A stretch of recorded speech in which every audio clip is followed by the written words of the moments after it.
feel it deep flowing through my blood. Rising up to become someone, and taking it all on my own. What a sweet victory. And taking all of my control, awaken something deep in me. Like flames, feel it burning inside. Take a hold in pursuit of the prize. I've been told, ain't no way to survive, keeping all of this fire that's locked up inside. When this is the time, enter the ring. All those mental chemicals doing their thing. I got flashes of battles inside of my dreams. I was made for this moment. At least now it seems like it's time to come face to face with your fear. But battling reasons for all of the years, and I learned how to fight them with style and grace no one's ever encountered. You say it's amazing, I'ma come out swinging when they open the gate. Go ahead, call passion, I'm calling it rage. I'm taking what's mine like I already own it. Watch but don't blink, going here to the moment. The sky rain down. Here's to the madness that's all around. Go on, tell them who you are, you are, you are. Go on, tell them who you are, you are, you are, you are. Here's to the moment, the sky rain down. Here's to the madness that's all around. Go on, tell them who you are, you are, you are. Go on, tell them who you are, you are, you are, you are. My name is honor, my name is king, my name is champion, my name is strength. Tell them who you are. My name is Pentakill, you think it's strange? My name keep ringing inside of your brain. I hear it every night. It's till the moment the sky rain down. It's till the madness that's all around. So tell them who you are, you are, you are. Go and tell them who you are, you are, you are. Here's to the moment the sky rain down. Here's to the madness that's all around. Go on, tell them who you are, you are, you are.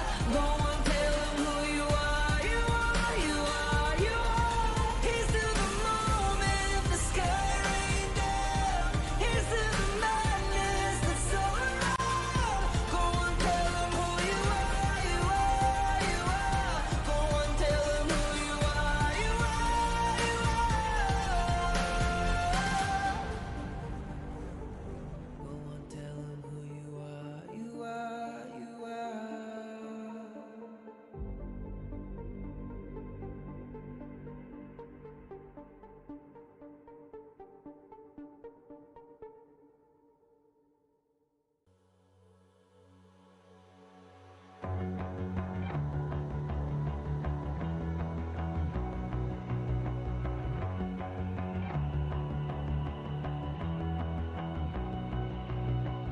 You've walked through the darkest nights. You've heard the crowd, felt the blinding light. You were standing there when your heart comes alive. It's a dream of a head, and it never dies. Right here, right now, give it all, get it out. Never surrender. I fight and never fail. I am a contender. A challenge I can feel. The smallest lies become the brightest enemies. Relentlessly. And even if you fall, you gave it everything to be a king.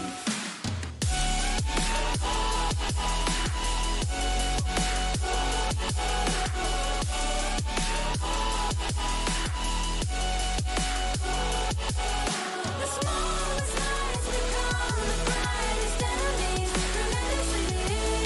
And even if you Is that really your best?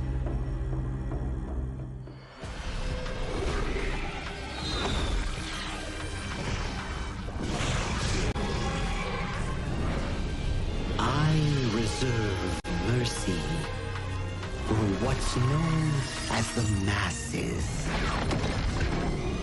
And as for my wrath, it is reserved for the wicked.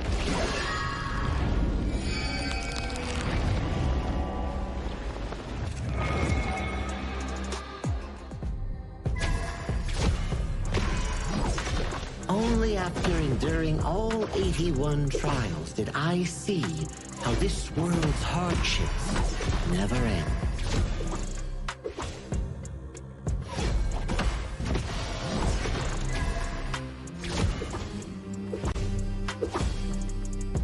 How does your head compare to the serpent sovereign?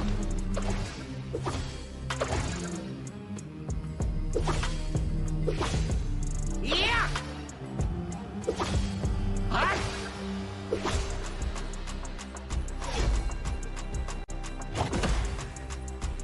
Divine form renewed!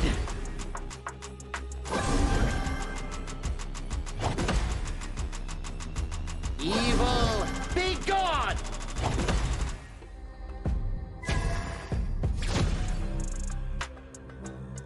All forms fade!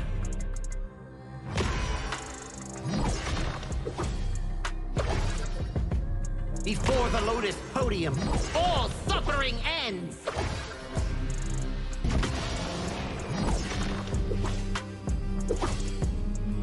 Mercy and wrath unite! I return from the West to dive back into this chaotic world. Little ones of Mount Huaguo, do you still remember me? The great sage, heaven's equal? I'll be back in a flash. Don't let any demons sneak in while I'm gone.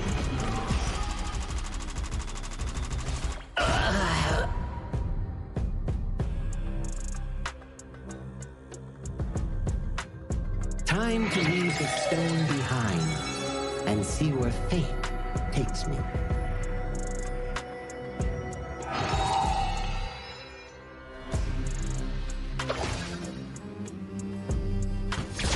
This land belongs to Mount Huaguo now.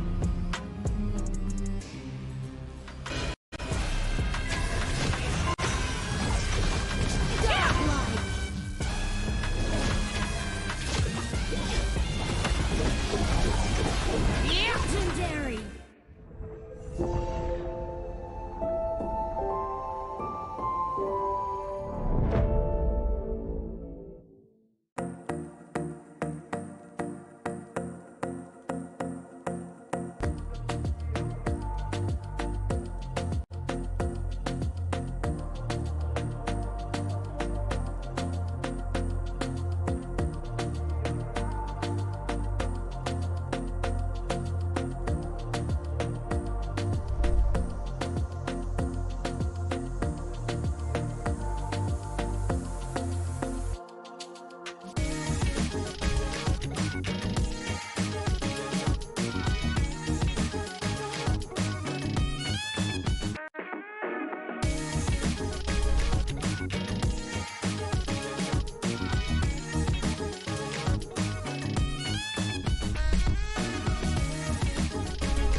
Who will be the next to shine on the Asian Games stage? Contestants fight for the honor of their regions while we cheer them on from the stands. Double kill!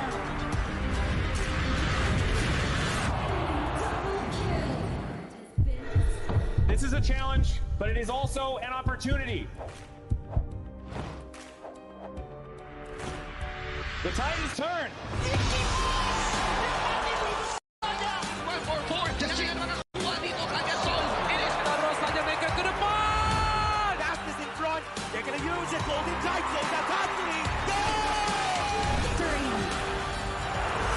And we pulled it off together. We share the same voice, the same radiance. This moment of brilliance belongs to all of us.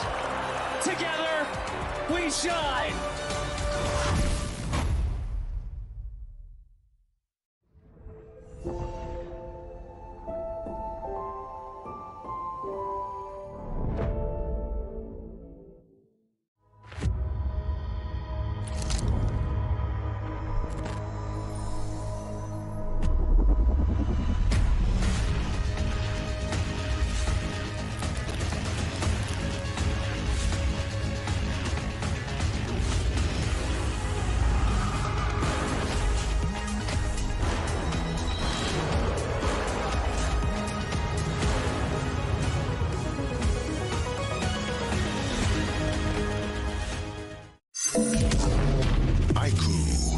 The new Honor of Kings version is here.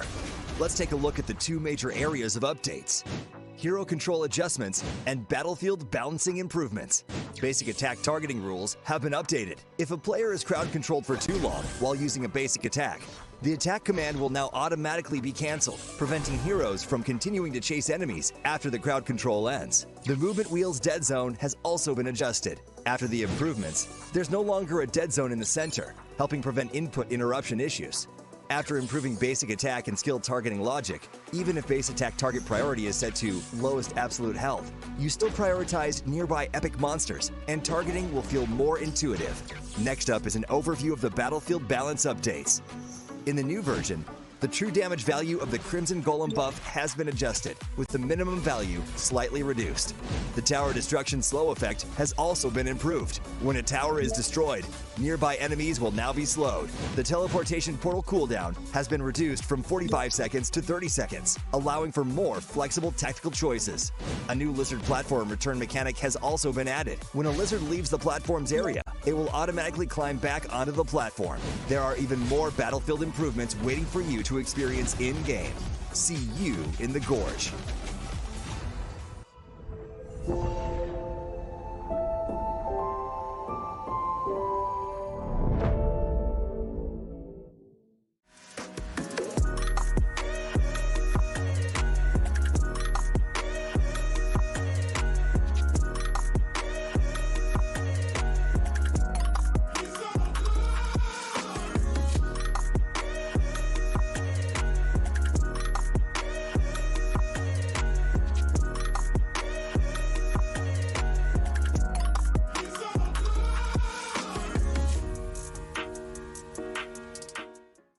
Azuria, the southern archipelago of Primera. Here, humans and great beasts live in symbiosis. How this came to be traces back to a never-ending catastrophe. 2,000 years ago, Azuria's mightiest great beast, Anita, merged with the power that fell from the Sky Dome. That power amplified Anita's strength, but shattered its sanity. Driven mad, Anita transformed into a massive vortex, the world devouring everything in its path. Where it passed, great beasts were torn apart and islands were destroyed. This was the disaster that would define Azuria's history, the Eternal Calamity. In its wake, Azuria stood on the brink of annihilation. This catastrophe became known as the Great Desolation. In despair, the humans and great beasts, once mortal enemies, became each other's only hope of survival. The great beast Devita and humanity's greatest champion, Devara, abandoned their conflict and chose to work together. The great beasts sheathed their fangs, and the humans let go of their hatred. All surviving life grasped at one final power, the churning. Deep beneath the sea lay Amrita, a force brimming with boundless vitality. Through the combined efforts of humans and great beasts, it was awakened, restraining the calamity at the center of Azuria and restoring life to the world. But the calamity was not destroyed, merely sealed within Azuria's center. It erupts from time to time, bringing countless disasters to the land. Devara collected his knowledge and power and passed them down through the generations, hoping that one day the calamity could be ended for good. And so, this has continued for 2,000 years. Chief Elder Tavara!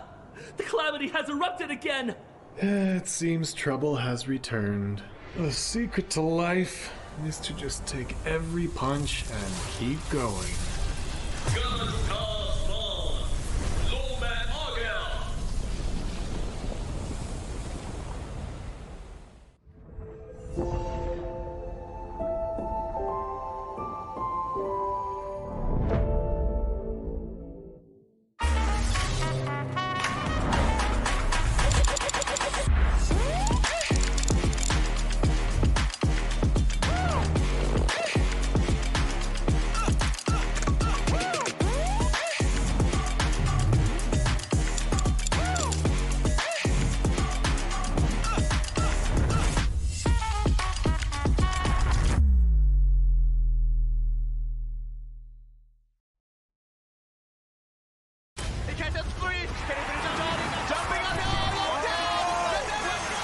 Welcome to the 2026 Asian Games Esports Qualifiers, Honor of Kings.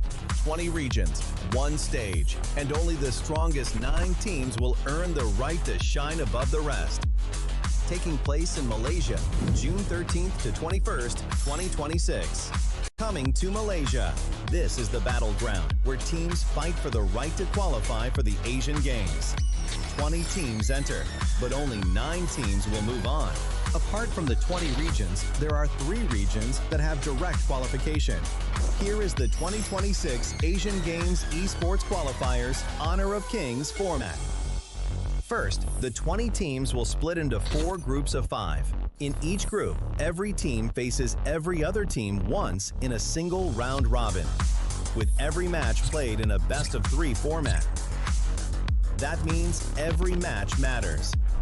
Every game matters. Every single point matters. The point system is simple. Win the match, earn 1 point. Lose the match, earn none. At the end of the group stage, teams are ranked by the total points they've collected. And from there, the road begins to shine. The top 2 teams from each group qualify directly to the Asian Games main event. That gives us 8 teams advancing straight out of groups. But for those not through yet, the light isn't out. The teams that finish 3rd in each group still have 1 more shot. They move into the last chance stage. There, they battle through one final BO3 single elimination bracket until 2 teams remain. The 2 teams will then face off in a BO3 match to claim the one final qualification slot. So in total, 9 teams will make it through, 8 from the group stage and 1 through the last chance stage. That is the rule. Now it is time to see who can rise through it. From across the world, regions gather here in Malaysia. 20 teams, and only 9 will qualify. The path is set. The stakes are clear. Together, we shine. Stay tuned, and we'll see you at the stage. Itu kan track kita. Relax, bro. Phone aku! Jom kemari. Mountain View! Angkatkan kegemaran! Kau boleh! Kat mana pula ni? Water Trust! Kasih boost! Adventure! Dapat pun! Steady, bro! Rasakan kepala gengmu!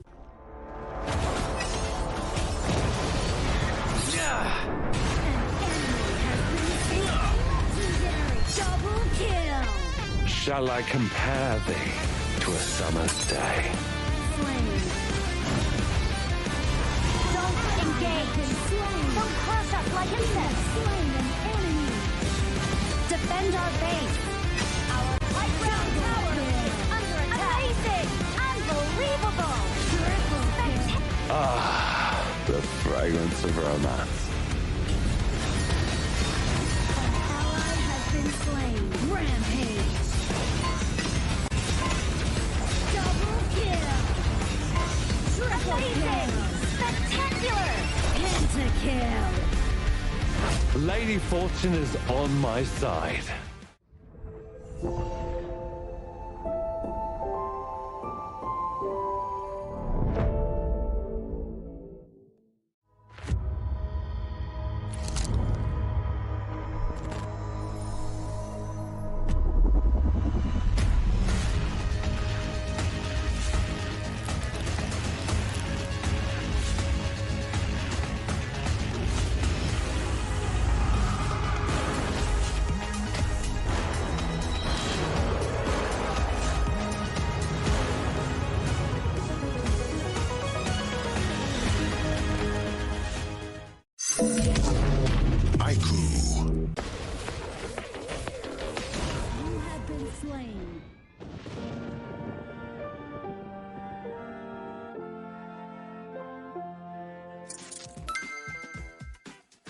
With the new consignment market feature, both new and veteran players can earn consignment items just by staying active. Sell them to earn tokens and purchase the items you've always wanted. Players can head to Dragon's Hoard to get tradable appearances, chests, and more.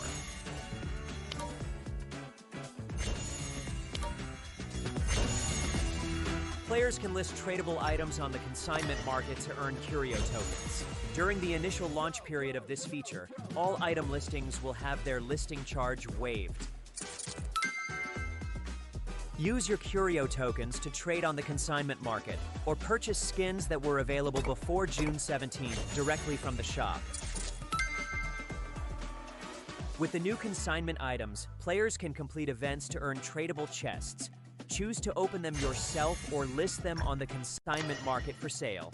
Tradable skins can be obtained by opening tradable chests or by redeeming them in Dragon's Hoard.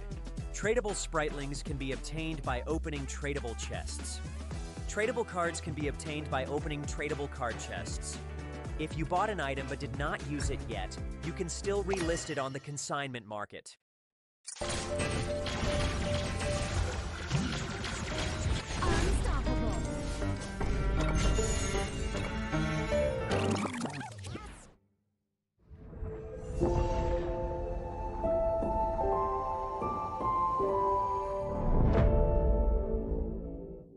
Itu bukan truk kita. Relax, bro. Phone aku! Jom kembara. Mountain View! Angkatkan pengemaraan! Kau boleh! Kat mana pula ni? Water Trust! Kasih boost! Adventure! Dapat pun! Steady, bro! Rancangkan kepala gengmu! Ultimate not ready yet.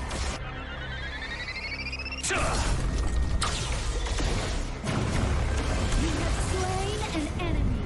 My magic murmurs in ecstasy.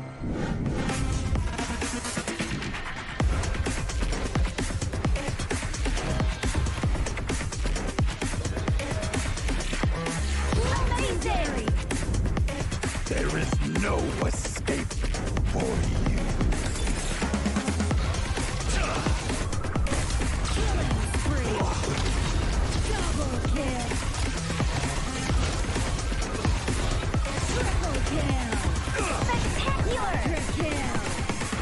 Don't worry. I'll be back for your life soon.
No matter how I feed the flame,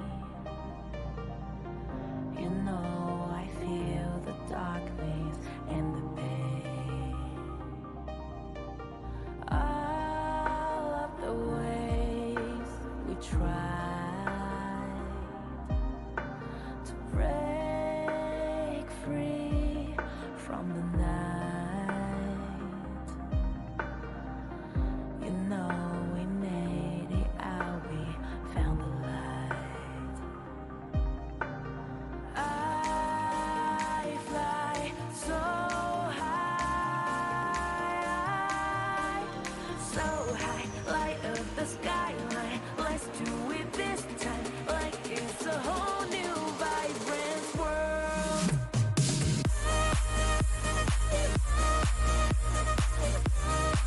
Like we're the only ones in this world. Like we're the only ones in this world. Now I see that I got everything I need. It's alright, I'm on fire, I'm alive, 'cause now I fly so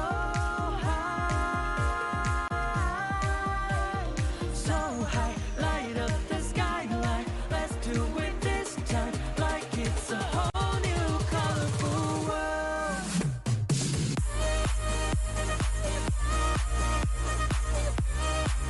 Like we're the only ones in this world. Like we're the only ones in this world. Never thought we'd get this far, burning like the stars. How we get this far, like we're the only ones in this world.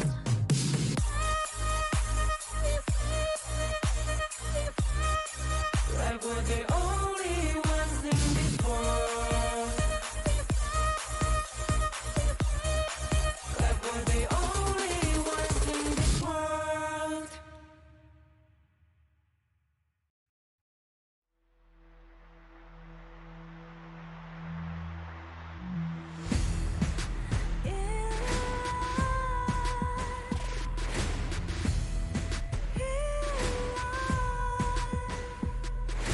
What's a life without its words? Compromising with what hurts inside. When you let fear decide your fate, you don't choose which path to take in life. I'm finally letting go of everything that still holds me. I'm against all odds, but I won't give up, 'cause it's my time to shine. Standing in the spotlight, and no one let me down. Destiny is calling high. I'm not afraid to fight.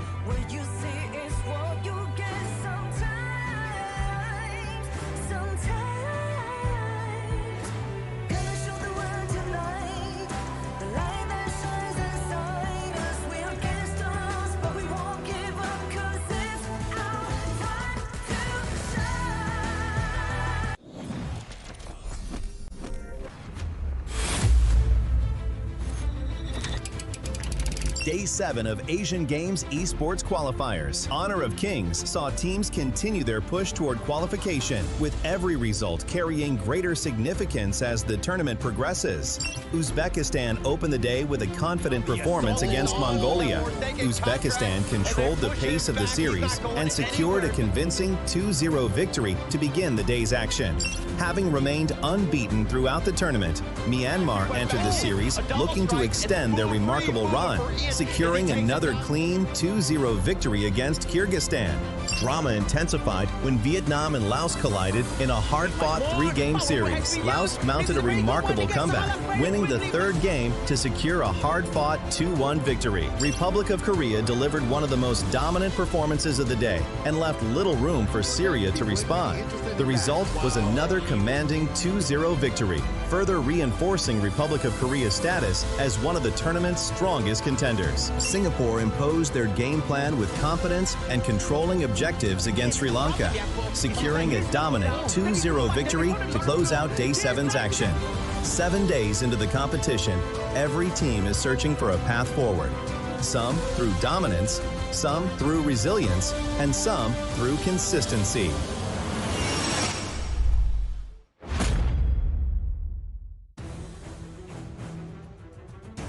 Days ago, 20 teams have arrived, carrying the hopes of the region. And we've seen since then dominant performances, heartbreaking defeats, and every group battle shaped the road to the Asian Games. Welcome to the 2026 Asian Games Esports Qualifiers Honor of Kings. We've reached the final day of the group stage before the last chance. For some, this is about finishing what they've started. And for others, it's about holding on to the opportunity they have worked so hard to earn. And today, 2 matches rise above the rest. Republic of Korea, Hong Kong, China, Indonesia, the Philippines. All 4 have arrived at the same destination, undefeated and amongst the tournament's elites. But now, those perfect records will be put to an end. First, we're going to be seeing dominant performances between Hong Kong, China, and Republic of Korea. They collide in a battle between 2 teams that have turned excellence into expectations. Then comes a familiar foe between Indonesia and the Philippines, a rivalry that's been seen across the esports fans in Southeast Asia. And today, they will battle it out. For days, these regions have looked untouchable.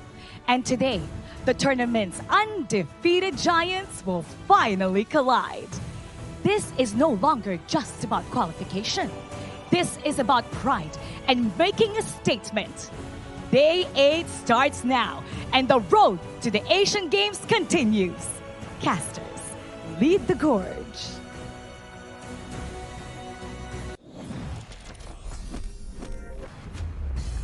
Happy to be here once again, Mara. My name is Sagi, your desk host for Day 8 of our final group stage day. Before we go into the last chance stage coming in for the 2026 Asian Games Esports Qualifiers Honor of Kings. So, it's not just me alone, it's with our fellow English casters that are the voices coming in for the gorge, Sir Cloud, and also Adam Spartanker.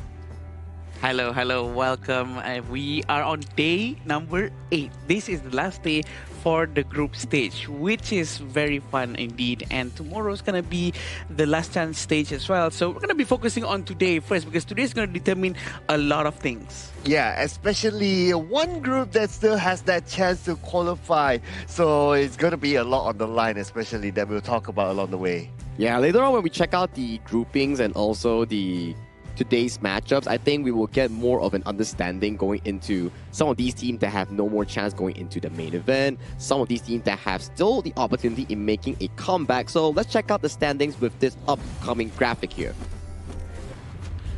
And this will be the current standings from all of the groups. We have from Group A, Indonesia and the Philippines has already made it towards the main event. Following up with them is Uzbekistan on the 3rd spot. They will go to the last chance stage. And following up with them is Pakistan and Mongolia. For Group B, Yep, we have Myanmar up on top right now with a clean 4-0 win at this moment. And we have Nepal at second place. Third place is Kyrgyzstan. Fourth place, Jordan.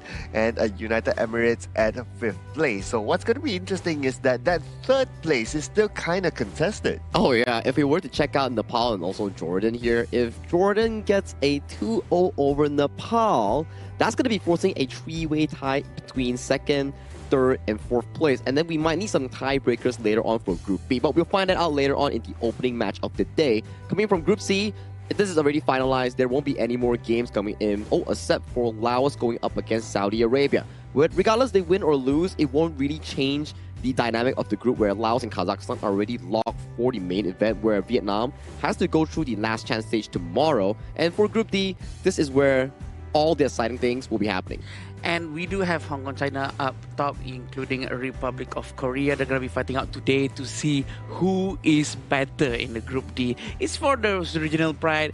But also on number 3 and number 4, we still have Singapore and Syria tied with the same score, 1-2 for both of them, and they're gonna play again today to see who's gonna be able to grab that spot of the very important one to have their last chance. Yeah, that's going to be an important game for them to play, right? But besides that, like what you say, right, like Hong Kong, China, and Republic of Korea, it's also for pride. And they will be playing here today based on the schedule of today's matches. So if we were to go through the entire schedule, right, most of the storyline we have already pointed it out. Nepal or Jordan. If Jordan wins, three-way tie. If Nepal wins, they go to the main event, and the Kyrgyzstan team will be representing their team in the Group B for the last chance. KSA Laos is more of KSA finding their first win and representing their nation and region as a whole. For Laos, it's about the clean run coming in for Group C. Now, the highlight, I would say, it's at the second half of the day, where Singapore and Syria is the same thing. Stakes are very high. Singapore wins, they go last chance. Syria wins, they go last chance. Do or die situation. And then the Group D and Group A game at the final two, grudge matches. Not a lot of stakes at hand, but regional pride at hand and bragging rights. Yeah, Hong Kong, China against Korea. Both of them have never lost a match right now, including Indonesia and Philippines. Everyone is going to be waiting for these two matchups that's going to be happening at the end of the day. And right now, can already hear the cheers coming up from the players for our first match between Nepal and Jordan. Oh yeah, because they know that this is a very important match as well, right? Especially for Jordan. If they want to keep their hopes alive, they have to win this one. And they have to win this one big. Yeah. 2-0. 2-0, not a 2-1, not a 1-2. If it's 2-1 and Jordan still wins, they still can make it to the last chance stage. They gotta 2-0 this against their upcoming opponents here. So this group is definitely starting to shape up more heavily, I would feel, because one small win, one small lose, it causes a lot of shake-up coming in with Nepal and also Jordan. Yeah, Jordan really needs to get that 2-0, and that's a lot of pressure, right? Because they really need to make sure that they have the chance to go to the last chance stage. And I think they can try to pull it out, but going up against Nepal, they have proven quite a lot as well in this entire qualifier. So there's gonna be a lot of things that they have to do in the match. It's gonna be fun to watch this first match. Yeah, agree, right? Like Nepal has shown that they are a strong team as well, so it's not the easiest of a team to try to break down, but like what you always say, Sagi, you cannot count any games out until the crystal is broken. So they have to play their hearts out. Jordan has to play their hearts out here against Nepal, and who knows what might happen, right? I think they're relatively wise as well, right? Coming in for the entire Asian Games qualifiers, we had like 7 days currently to 8th day of our group stage. We've seen some pretty good upsets thus far. Like, we were thinking like, oh, Vietnam versus Kazakhstan. Kazakhstan might have a tough time, but Kazakhstan took it 2-0. And then when we shift towards another few series here, things are starting to be more and more heated up, where predictions are way out of line that will be expected. Yeah, and also, I would like to remind everyone to participate in the event to get the Baichi's new skin, Playground Hunter. This is already a new update coming into our Honor of Kings latest patch. This is a free Baichi skin, so don't forget to grab this one. We all love free stuffs. Yeah, and I have already collected it. Oh. Just saying, if you're disciplined from the first day it starts, then you collect every day, you played enough matches, and then you would have already collected it for free. But if not, yeah, it's still up there and you can do the matches. It's very easy to do and can collect for free. Yeah, with the live free stuff. Many more days to come if you still haven't claimed the new Bai Chi skin here. But you know what? It's a very important day coming in for the upcoming two teams, which is Nepal and also Jordan. So let's invite them towards the stage with this teaser video for this epic showdown.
Their journey moves to the ultimate test.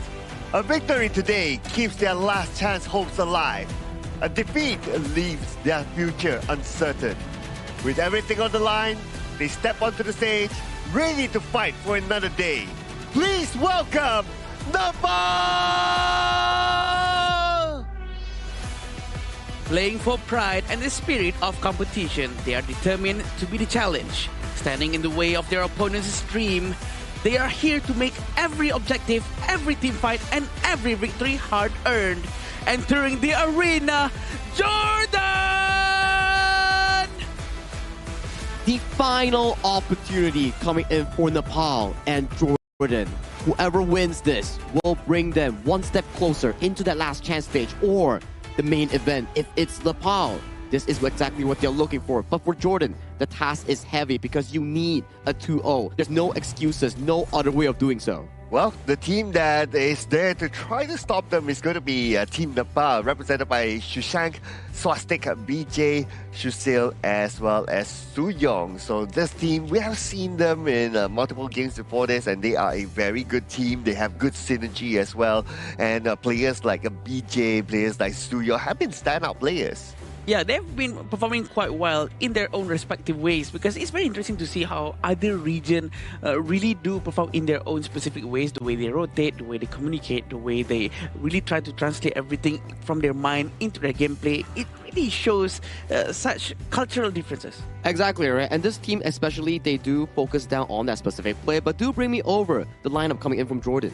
Coming in from Jordan, we do have the lineup of Muhammad, Mahmoud, Yazan, Ahmad, and Salameh. A lot of pressure up on these guys, but back to you, Saki. Well, for this specific team, right, I would like to highlight a few things where for the side of Nepal, they're more of a mid-lane and roam-centric sort of team, whereby most of the plays are coming in from that mid-roam duo here. But for Jordan, the ball lies on towards the side of Ahmad, whether he can actually scale towards that late game here. So for me, these two teams, it's more on how they cultivate around those winning conditions. Yeah, both of them have very different winning conditions, very different play style on how they try to cultivate things. I think that's what makes it very interesting, right? How different things always have different ways of trying to achieve their victory, and there's no wrong or right.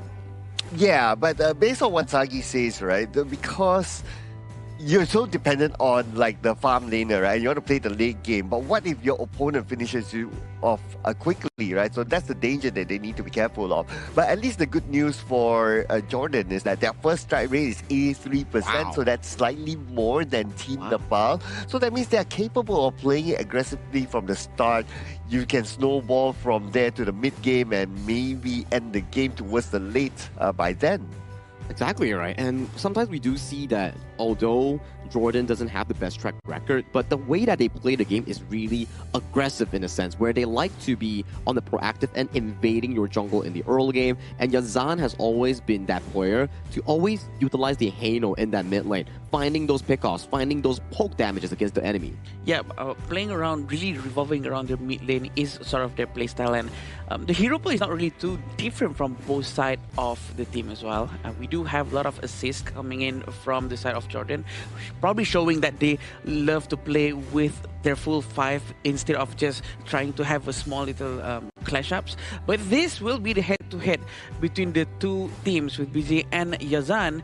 The 4.5 average KDA for BJ and 3.5 for Yazan. Almost the same amount of average goal per minute. The damage per minute, though, is a little bit more towards BJ, but the kill participation coming in from both sides are quite similar. Yeah, the goal per minute, I would say, is a very important stat, right? And it's very close between the two.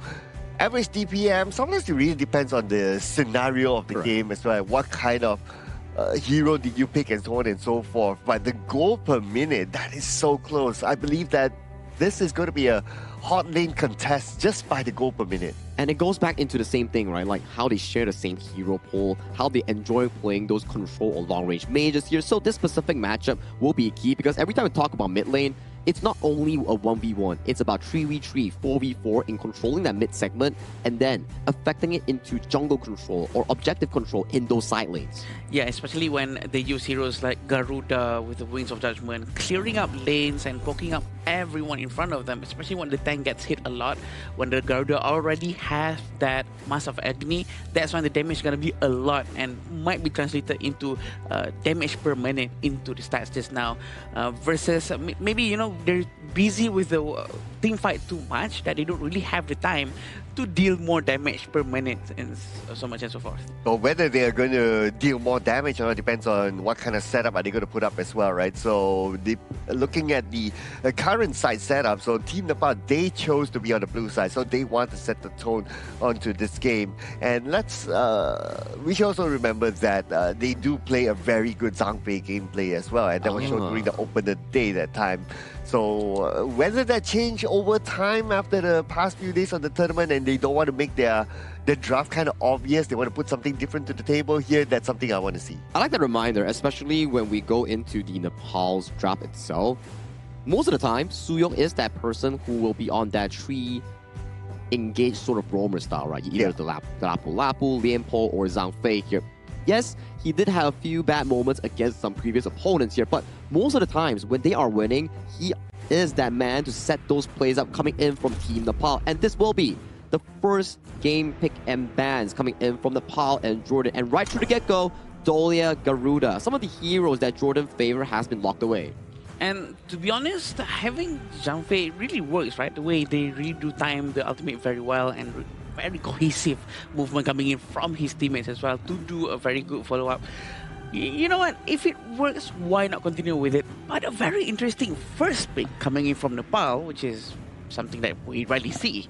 To have a DRNG to be picked as the first one is something fresh to me. Yeah, you don't always see that as the first. Like, if you say, oh, Chano first pick, okay, I kind of get it, right? But DRNG first pick, okay, I want to see what's going to be the subsequent pick right there. But because they picked the DRNG as the first pick, then Jordan will say, wow, all the power picks are open. Let's take it. I'll take Zhangfei, I'll take Arlie, because they can take two at the same time, right? Yeah, I was quite surprised, especially when I saw Jordan banning out the Guan Yu and also the Maestro. And I was like thinking, like, oh, Nepal, isn't this the perfect channel game for you? That's a lot of engage and like backline flank potential that's been removed from the pool. But they definitely have a different idea coming in for both teams, as we can see the subsequent picks being the Musashi and also the side of the Lianpo. So that's going to be heavy engage coming in from the side of Nepal. And Jordan, I like it, right? You have the Arlie, which is a strong mid-game carry, and you pair it up with like two tanky boys to actually be that front line in allowing the side of Ahmad to progress in those team fights. I'm going to say that Jordan is pretty brave to be taking Atta and Zhangfei right after the hero DRNG has been picked, because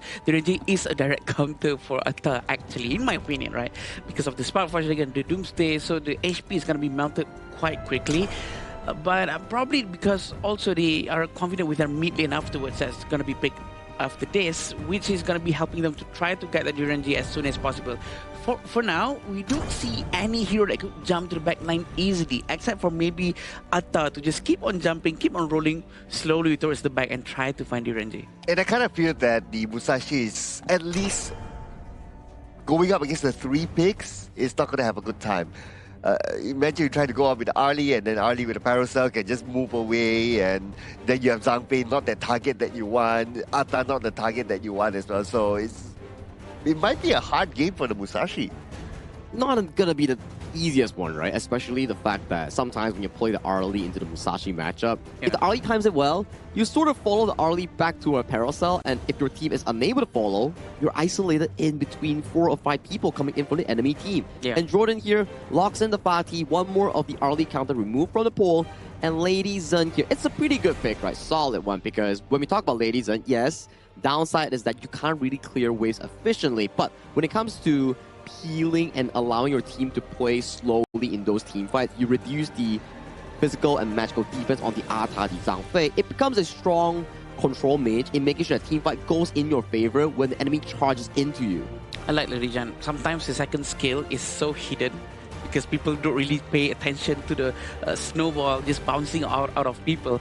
It gets really annoying and gets really painful, triggering random freezes on top of you. So having this Byron coming in from Nepal is going to be quite helpful for them as well to give a lot more sustainability for Nepal.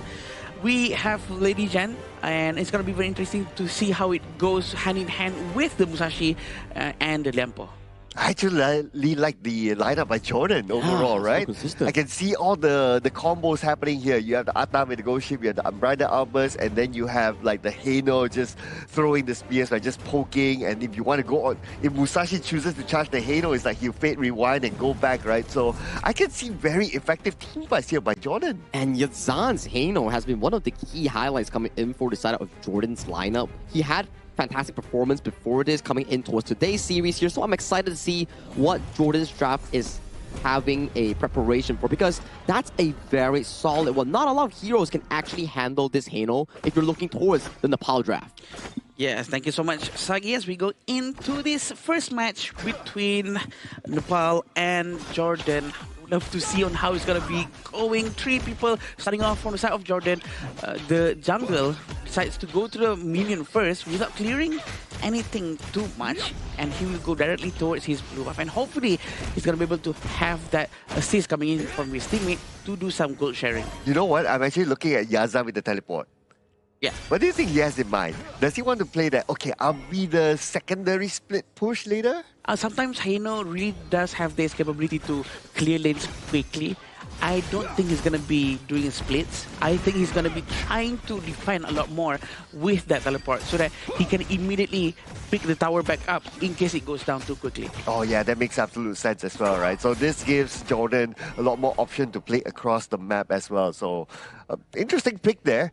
I really like what Jordan is setting up themselves for, but at the end of the day, it's all about execution, right? And whether they're able to execute it during team fights and whatever scenario that happens inside the map. Now, for Team Nepal, their team fights are not too bad, but what I think is more important for them when team fights happen is for Suyong to be able to hit his skills. Oh, look at this. A very good knockout coming in from the side of Jordan, but they're not going to try to commit too much. They're quite worried there might be some backups coming in from the other side of the lanes, but 400 gold in front for Jordan. It's very interesting on how Jordan actually sends Ahmad, who's playing Arlie, towards the mid lane. They really want to give that freedom for him to actually try to steal as much as jungle as possible, while putting Yazan on the side lane to go up against DRNG. And here comes the mid battle. I'm pretty sure that Jordan wants the boars at the side, but the boars were taken away by Team Nepal, so now everybody resets back into the middle. Both sides pretty much respectful of each other. Even if you look at the gold difference, it's not far. Yeah, it's not far at all. 300 gold, and not much of jungle evasion has been done as well. It's very difficult to try to invade towards Atta. Atta is a very tanky hero. It's a very great early game hero, and I hope that Jordan try to close things out early on, because it's going to be quite difficult for them throughout the mid to late game, unless if Fateh, their winning condition, get his items and try to really beat down everyone in the backline during the war. Yeah, it's interesting that you brought out the Fateh, right? Because we've been talking about like how the other heroes can combo with each other. But the Fateh, yes, it is a winning condition hero. Can also split push if needed, can clear waves really, really fast. And I'm just thinking of like, okay, what if Fateh goes one lane, clears really fast, Yazan goes another lane and clears really fast with the Heino? Oh, Team Nepal, they're going to have a hard time just winning back those lanes. True. And somehow Nepal suddenly have a little bit of a goal lead, but they're more or less the same right now. 40 seconds before Tyrant starts to spawn. And Yazan is still way down in the bottom lane, really pressuring Sushil. Very difficult position to actually move out towards the front, having Yazan with the Scepters marking up on top. It's going to be very difficult for him to try to put any pressure, but let's see who gets the jungle. I just wonder who's going to make the big move first, right? I guess that will be... We'll find that out in about 18 more seconds when the Tyrant is up. Both sides can contest for it based on their goal difference at this moment. And here we come. Just moving in from the side, they check the brush, they see Suyok. Suyok now in an awkward position, but he should be able to dash away to safety, not going to be an issue for him. Yeah, it seems like a very nice move coming in from Mahmoud. He knows that someone's there and, you know, he can actually manage with the damage that's coming out from Nepal for now. And the Tyrant is going to be ready for them to take. It seems like Janfe, Salame, also have his Unbridled Outburst that can be used anytime to try to zone them away, especially the Musashi. Okay, I'm looking at the Unbridled Outburst right now. It will be used on the two players of Team Nepal just to buy enough time for Team Jordan to lock in the Tyrant. A very good amount of zone control coming in from the roam of Jordan. Very nice timing as well. And we know that Mahmoud is trying to get the buff before he starts to rotate towards the bottom. Seems like Yazan needs a hand to try to defend this bottom tower. Yep, and they're going to give him more than a hand. They're going to give him a leg, a body, eyes, mouth, ears, and everything else. And they will try to shoo away the players of Team Nepal. So far, so good.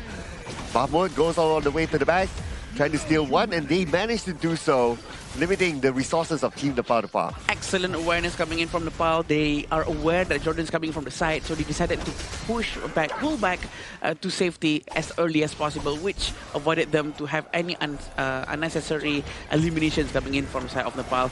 The rotation coming in with the teleportation is quite effective for Sushank, going to the mid lane, leaving Muhammad to continue farming in the top. Yeah, and are they going to go and just help him push at the top? Not yet, because Muhammad, he's just very happy doing his own thing. While in the middle, Salame receives damage, but he might be taken out here with the duel to the death, and that's going to be his first strike towards Nepal. Oh, it's very difficult for him to try to make any move without his Unbridled Outburst, right? That's the problem with Janfe. When he's offline, he's very offline. The Unbridled Outburst is not there, but very aggressive coming in from the early. Ahmad is trying to save the tower as much as he can, but it seems like they managed to do so with just a slither of life coming into the tower. And you know what? They can try to defend it one more time, probably. They need to switch with Yazan, I think, towards the mid lane. Yeah, but Yazan is now occupied at the bottom, as both players from Team Nepal pushing Yazan to behind. In the middle, it still stands, so that's still okay, but for how long though? I'm keeping my eye at the bottom. Right now, Suyok has to back off the safety. He managed to pull 4 players towards him. Both the Tremor Smash and Unbridled Outburst is available to be used. We're still waiting for Mahmoud to be rotating towards the bottom lane as soon as possible. The minions are marching in. Someone needs to go back to the mid lane to defend that tower. The mid lane tower is one of the most important things to have standing and alive for them to continue having that continuous vision, continuous passive vision for the side of Jordan. Absolutely right. Because that will somewhat block the entrance into the jungle side. So keeping that alive, especially if it's, even though it's only 1 tick left, is very, very important. And that's where Jordan put a lot of emphasis to it. Look at this, they're sending like 4 players down into the middle just to make sure that that middle tower still stands. Yeah, this is very important, right? Because it blocks the flanking maneuver capability coming in from Nepal. But look at this. Seems like Tremor Smash might be going to be forced out very soon, but also the Unbridled Outburst is still available. A lot of damage coming in from Lady Jan with Vijay still keeping his destructive deluge. And a lot of HP has been deducted from Jordan. Yeah, you would kind of expect that, oh, maybe a fight's going to happen there, but it looks like the fight's going to happen at the top. And here comes Suyo just at the right time to get Yazan. Yazan was not able to get away in time. He does not have the Fate Rewind at that moment. He just actually tried to save himself, but Ahmad actually moved back with the Parasol. I think they really need to try to play closer around Heino. Heino really excels if he has a tank in front of him, so that he can really consistently throw the scepters over and over again to make sure that he can make good use of his empty space. I thought Swastik would go for the tower. He just needed one more hit, but hey, let that tower go. Oh, and the minions did their own job to take down the tower, so that's okay. You still get the tower at the end of the day, and that's the mid tower down, the important tower that we've been talking about.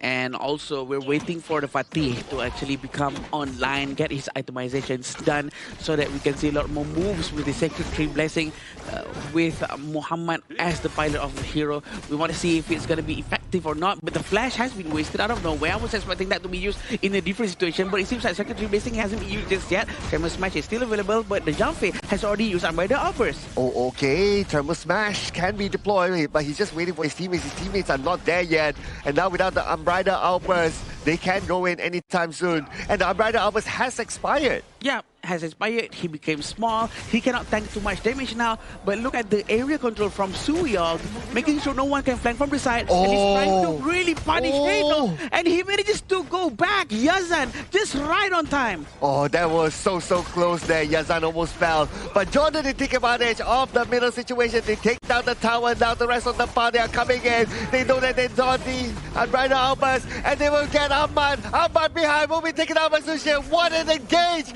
by Swastik with the duel to the death, opening up everything, and they're not done yet. Muhammad now is going to be their next target. Muhammad can't go anywhere, and Sushang will finish him off. A very beautiful Thermal Smash coming in from Suyog.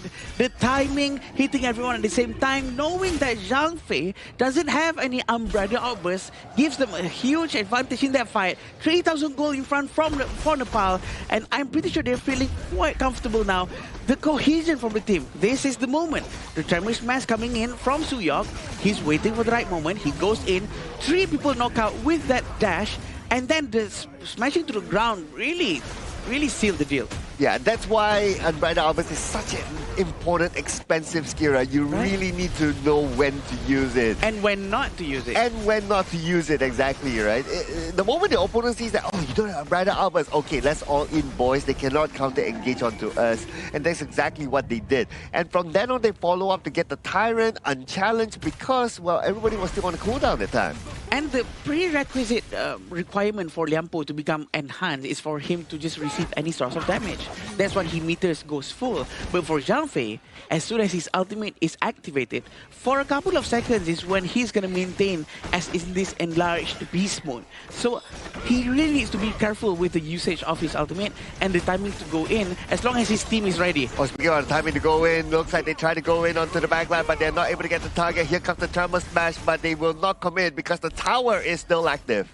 Yeah, tower is still there.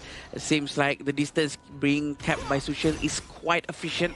He's managing to try to keep a distance away from everyone and dealing a massive amount of damage towards everyone as well. With 4,000 gold lead for Nepal, pretty sure that they're feeling quite comfortable trying to steamroll this game. But they really still have to be very careful, Cloud, because Unbridled Outburst is one of the only few skills that can really turn the game around, even though you are 10,000 gold behind. Oh yeah. Absolutely, right? Because of the range, because of the width, and because of how long the stun will be if you're caught into it. The slow, everything is packaged, right? And then he becomes like super tanky because he has the extra shield as well. And now focusing on to what's happening at the bottom, Swastik and Muhammad dueling with each other, but it's not only Swastik, here comes the rest of Team Nepal onto Muhammad. Surely he can't go anywhere, especially with the duel to the death, and he will be taking a hot streak to Team Nepal. It's no longer a duel, but look at this, Sushang is giving a vision to his teammate. He actually went out trying to steal this. Is this wise? That is his question. A crucial steal coming in from him. Sushang feeling very comfortable, and he manages to survive that ordeal. He actually stole with just his ultimate. Just like that, he stole that one. Oh my goodness, and they're not stopping yet. Here comes the rest of the pile.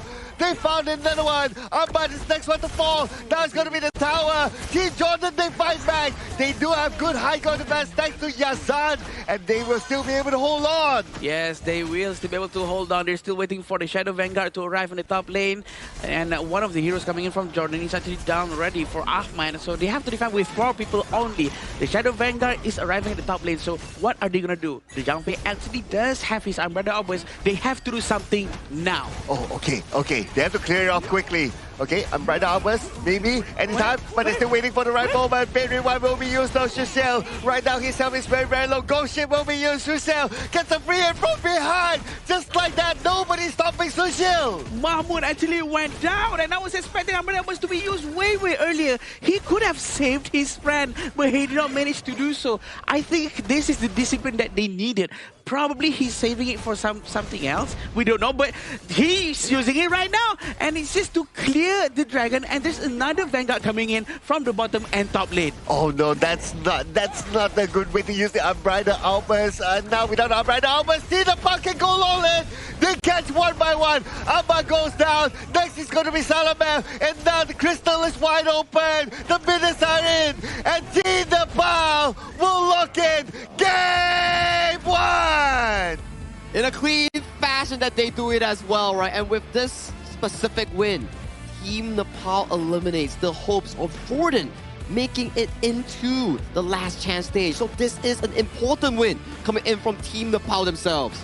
Then they actually have the steal, by the way, from the Tyrant, right? So they actually managed to get that one. I think it's very important for him to actually try to achieve something out of that, to find another objective afterwards. But I was a bit questioning what happened with the jumping now, because he did not manage to use it on time, but he's feeling very confident up on the stage. Yeah, I mean, you called it, right? Like when they had that fight at the top, right? Zhang Fei could have used the Umbrella Outburst that moment. Instead, he used it to clear the minion wave at the bottom. And when he used to clear the minion wave at the bottom, Team Nepal will be like, oh, Umbrella Outburst used. It's our go time. Let's go. And they immediately jump on towards Ahmad on the early there and just left no room, no crumbs for the side of Team Jordan to make a potential comeback here. So that is a really well-executed game coming in from the side of Team Nepal. And especially, we gotta give props to where it's deserved, right? The Clash laner coming in from Nepal. He stole the Overlord. That was amazing, right? Under a 4v1 situation, yes, Mahmoud could have smited it, but you know, there's still the opportunity coming in from the Clash lane to actually steal away the objective. And he also found a 3-man Storm Strike flash towards that little team fight at that blue buff. Yeah, definitely a great move coming in from him without any smite whatsoever. And if I'm not mistaken, at the time, I think they already had Primal Bond. Correct me if I'm wrong, because his teammates already got the other objective. So it's what a great move. The margin for the damage for him to find the perfect timing is very small. Very small. Yeah, because of the Primal Bond especially, right? Yes. And also you're Byron. Like, Byron is not the most heavy damage sort of hero as well. It's not a burst. It's not a burst type of hero. So for you to get that one, it's like, wow, you really need to calculate to the end.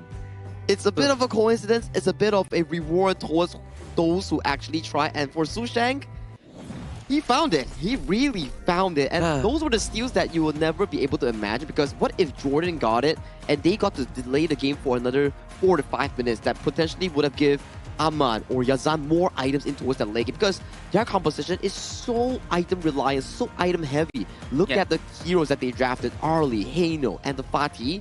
All of them need so many items. Yeah, that's true actually, except for Atta maybe, but Atta alone cannot really just carry the entire team throughout the early part of the match. But I actually was hoping for Atta to be much more aggressive coming in from Mahmoud in the beginning of the game, to actually try to find more space and play around with Zhang Fei, but I don't think that happened too often. I think the Zhang Fei on when to use the Umbrella Outburst, it wasn't only about the last moment, right? There was also a moment in the middle as well that they want to engage for the Tyrant fight, and then he used the Umbrella Outburst, and then the opposing side was still like scattered everywhere. It's like, oh, okay, then we wait for your Umbrella Outburst to expire, and then we start to fight again, sort of situation. Which Team Nepal played it really well, right? It's like, okay, they bait out the Umbrella Outburst like you mentioned, and then they kited it around. When it's down, they're like, okay, it takes a while for it to stack up again with the madness stacks that you guys mentioned. So they took advantage of it and punished the other members coming in for the side of Jordan. Because if you were to look towards the side, once the Umbrella Outburst is down from the Zhang Fei, there's not a lot of crowd control circulating around Jordan's team composition. Yeah, and I do agree with you, the fact that maybe Jordan should slow down on the hero picks with the late game composition, and I think it's gonna be very good if they could take an earlier heroes for the game one. But this is going to be the statistics coming in from Nepal and also Jordan. BJ with the very high damage coming in from the Lijian. Again, I would love to say Lijian second skill combo with the first skill is always has been one of the biggest problems for anyone out there, because the skill set from Lijian, you can't really see the ball bouncing around. So it's like a hidden damage, because the damage is huge. Single target, bouncing from your friends to minion to the tower and to the first skill of the Lijian as well. Yeah, I agree, because that's a very annoying skill, right? Especially when, well, my main hero is like, Lepin Savior, and then you go in, and then you're always together with your teammate, and then that ball bounces out, and then it's like, oh my goodness, it's a counter to the Leaping Savior if you kind of think about it to a certain extent. So yeah, it is very, very annoying. So you have that to a certain extent counter the Zhang Fei. Yeah, and the rest is history from there. It was pretty difficult as well coming in for the side of Mahmud to really pilot out that Ata, considering the fact that every time he goes in, there's Destructive Delirious just laying down on his head, and then the stun card coming in for the DRNG, just making it really annoying for a frontline to actually dive in towards specific positions that he wants to be getting those team fights in. And you can see towards this growth graph, yes, it's not the most demanding and commanding one, but it was piece by piece, and they played it really well up until the very end. Yeah, piece by piece and full of peace, because there was not much of a team fight from the beginning until they hit into the 5 minutes mark, which everything all hell goes loose, right? Because they really focus on the team fight non-stop, and we were all just very focused and very crucial about all the team fights that they're trying to take, comparing how Zhang Fei uses his ultimate versus the Lian Po. I think now we can see maybe some of the downsides of the Zhang Fei. Yeah, I guess we can look at it from the highlights perspective as well, right? And when it was used, especially the Unbridled Outburst. So this is the moment that the Unbridled Outburst was still on cooldown, and the enemy knows that. When they know that, they just go all in, duel to the death, start it off. At the same time, the terrain wasn't helping them because of that wall. They cannot escape, they have to group up together, and Team Jordan just followed up. And Sushang was so crucial in that play, right? He just got that 3-man knockup with the knockup coming in with the Storm Strike here. And this was okay, because Muhammad was like stalling so much time for his team in the cross lane, giving them a 1v4 situation at the top side. But Sushang came in with the steal, which is unexpected coming in for the side of Team Jordan. Unexpected, for sure. I think Sushang actually going forward towards objective and using his ultimate and manages to survive, I might add. He survived 4 people surrounding him, and that's just something to really talk about. And of course, in this area, this is where Zhang Fei didn't use his ultimate at the top lane, and everything starts to fall from that point onwards. Oh, Shusang. Okay, yeah, definitely the MVP. Yeah, I mean, he came up with the steal, right? Yeah, with the steal, MVP, and being a Byron, he's more of a tanky sort of hero. So damage taken 31.2% is definitely up there. But yeah, I'm definitely okay with his steal. Okay with the steal. Yeah. 3-man knockup just now in that little quadrant of that team fight that really pushed his team towards that victory. So this guy, I gotta say, KDA-wise, it's pretty flat, but when it comes down to the key moments, he stood up not once, but twice. Yeah, and to be honest, with the damage taken 31%, this is something that people don't really talk so often. That's a lot amount of damage, and that really soaks up a lot of skills coming in from the other side of the team, making sure that his team doesn't have to go through what his shield from his ultimate has to go through. Oh man. Okay, would it have been different if he didn't go for the steal? Would have been. I would say that if be longer, Jordan would have got the Overlord, maybe they could have delayed the game for about 2 or 3 more minutes, because the minion wave is just going to be more in control coming in from Jordan, which Yazan and also the Arlie coming in for the side of Ahmad could have had more time to scale into those big items. Makes sense. Yeah, because like what you also pointed out, right? Like their heroes are very item dependent, right? So they just need to drag more time there. The more time they can drag, scaling into the late game will do wonders for them. But considering that we didn't go too far into the late game, right? Maybe in the next round, something for Team Jordan to consider is that draft something that can still win the early to mid game more. Something that the heroes doesn't really need too much of itemization. Yeah. Maybe don't really rely on these kind of stuff. Maybe like Frost, Wang Zhaojun in the mid lane, or again with Atta. Nothing's wrong with Atta, by the way. I think Atta is a very early hero, right, Sagi? I think Atta is quite early, and also maybe farm lanes that doesn't really need to scale too much as well, because Arlie is very item dependent. Trying to find a lot of space to go in is gonna be very difficult for him. Yeah, I agree with you. Well, they definitely have to revisit their draft later on in Game 2 itself, because from Game 1, that comfort that they actually enjoy, which is the Haino mid lane, and then converting the farm lane, which is Ahmad on a Arlie, Lady Sun, or a Hour Pusher, it didn't work out, because usually we see that Yazan actually had a pretty decent early game. He was consistently pressing Sushil's Dirinje in that bottom lane, but they just couldn't convert that lead into any sizable gold lead in the later stages of the game. And then team fights wise, I would say there was not a lot of team fights. It was mainly just pickoffs coming in from the side of Team Nepal against Jordan, forcing uncomfortable number disadvantage for the side of Jordan. If only Janfei or Jordan actually try to be much more aggressive and not be too conservative with the skill sets that they have. But yeah, and we will see. Sorry, carry on. I mean, yeah, all good, right, for now. If we were to check out the upcoming game coming in for the side of Jordan, right, for them specifically, right, there's no more chance of making it to the official event, because as of now, they have already lost the potential of forcing a three-way tie coming in for their respective Group B. So unfortunately, this is where their roads end. But they still have one game up ahead. Whether or not they can actually force a comeback in the series is what we're exactly looking forward to. Yeah. And we will definitely be looking forward to this next game for sure. We would love to see another comeback, but there's a lot of they won't be able to do it anymore. Yeah, but you know where we'll be able to do everything here? Oh.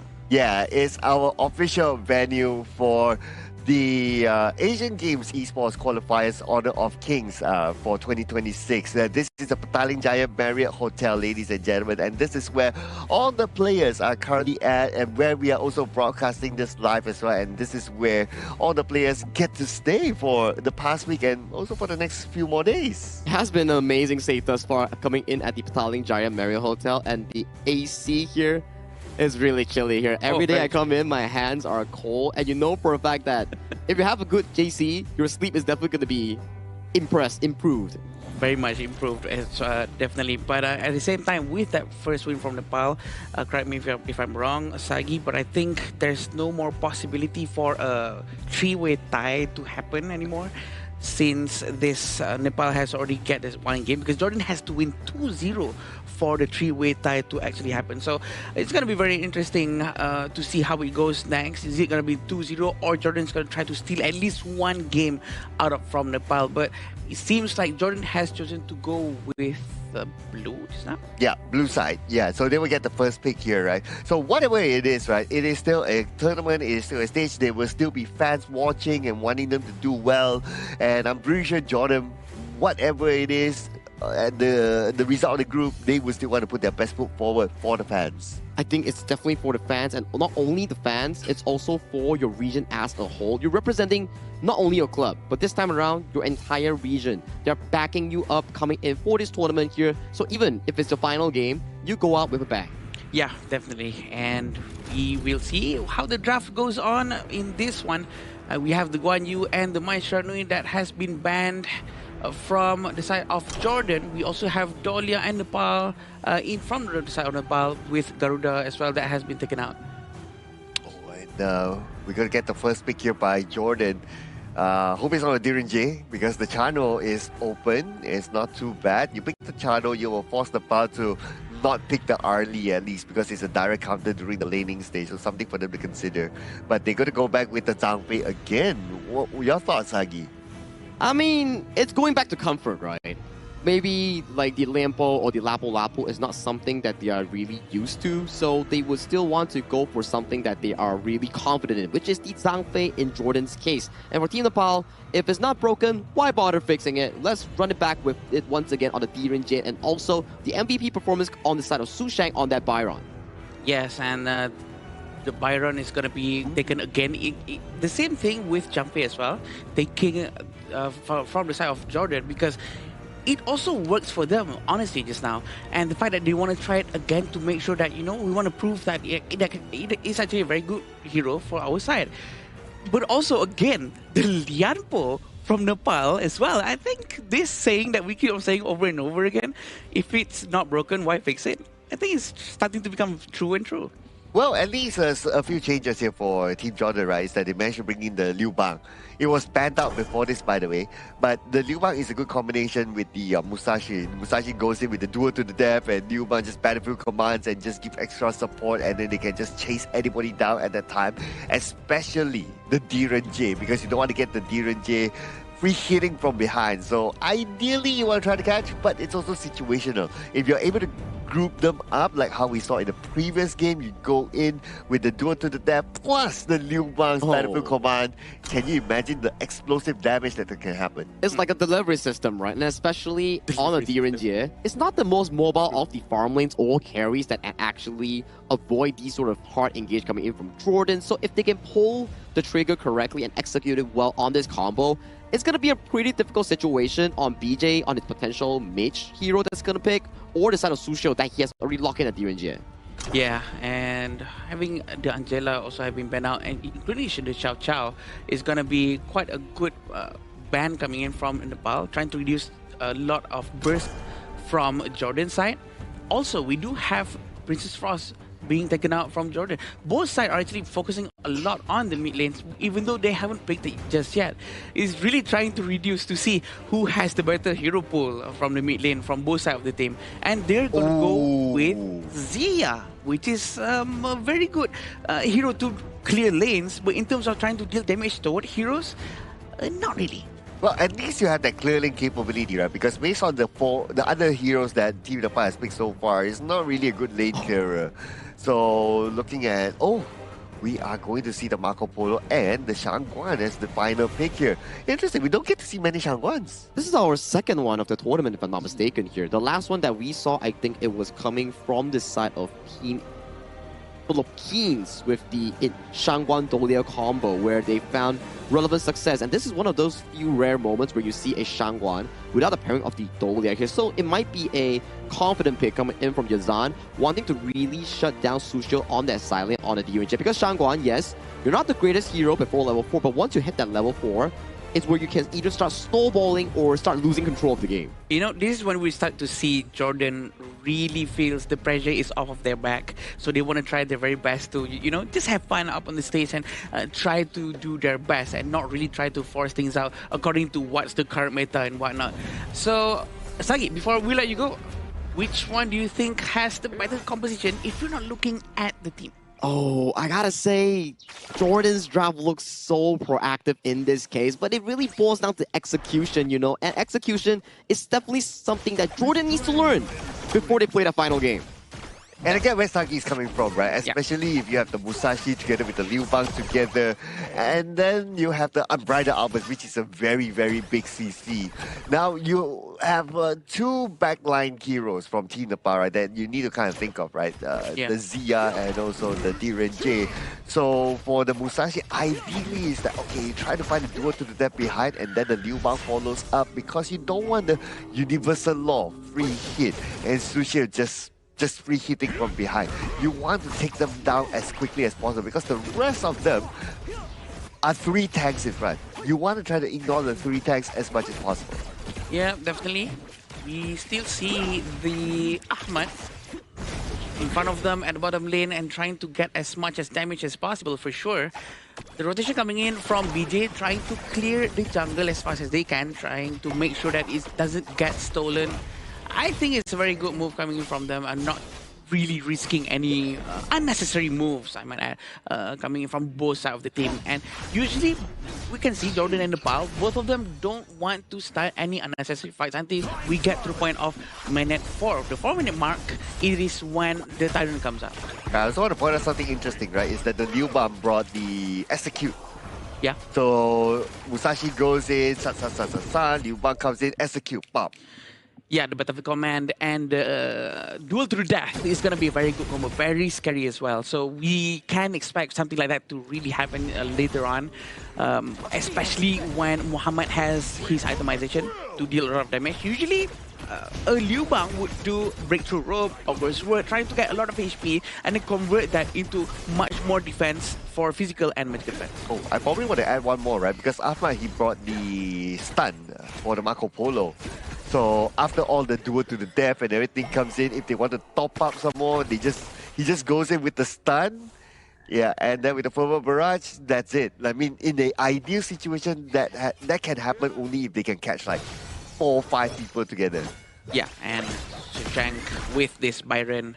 We love this hero being played by Shashank. We know that he's very comfortable with his hero and he knows on how to really maximize the utility coming in from the shield that he has, the crowd control, the swinging first skill, trying to regenerate with the recovery that he has. I think even though it looks like a very straightforward hero, very easy to use, but actually it is not, because the range of the skills, the area of effect is not as big as other heroes.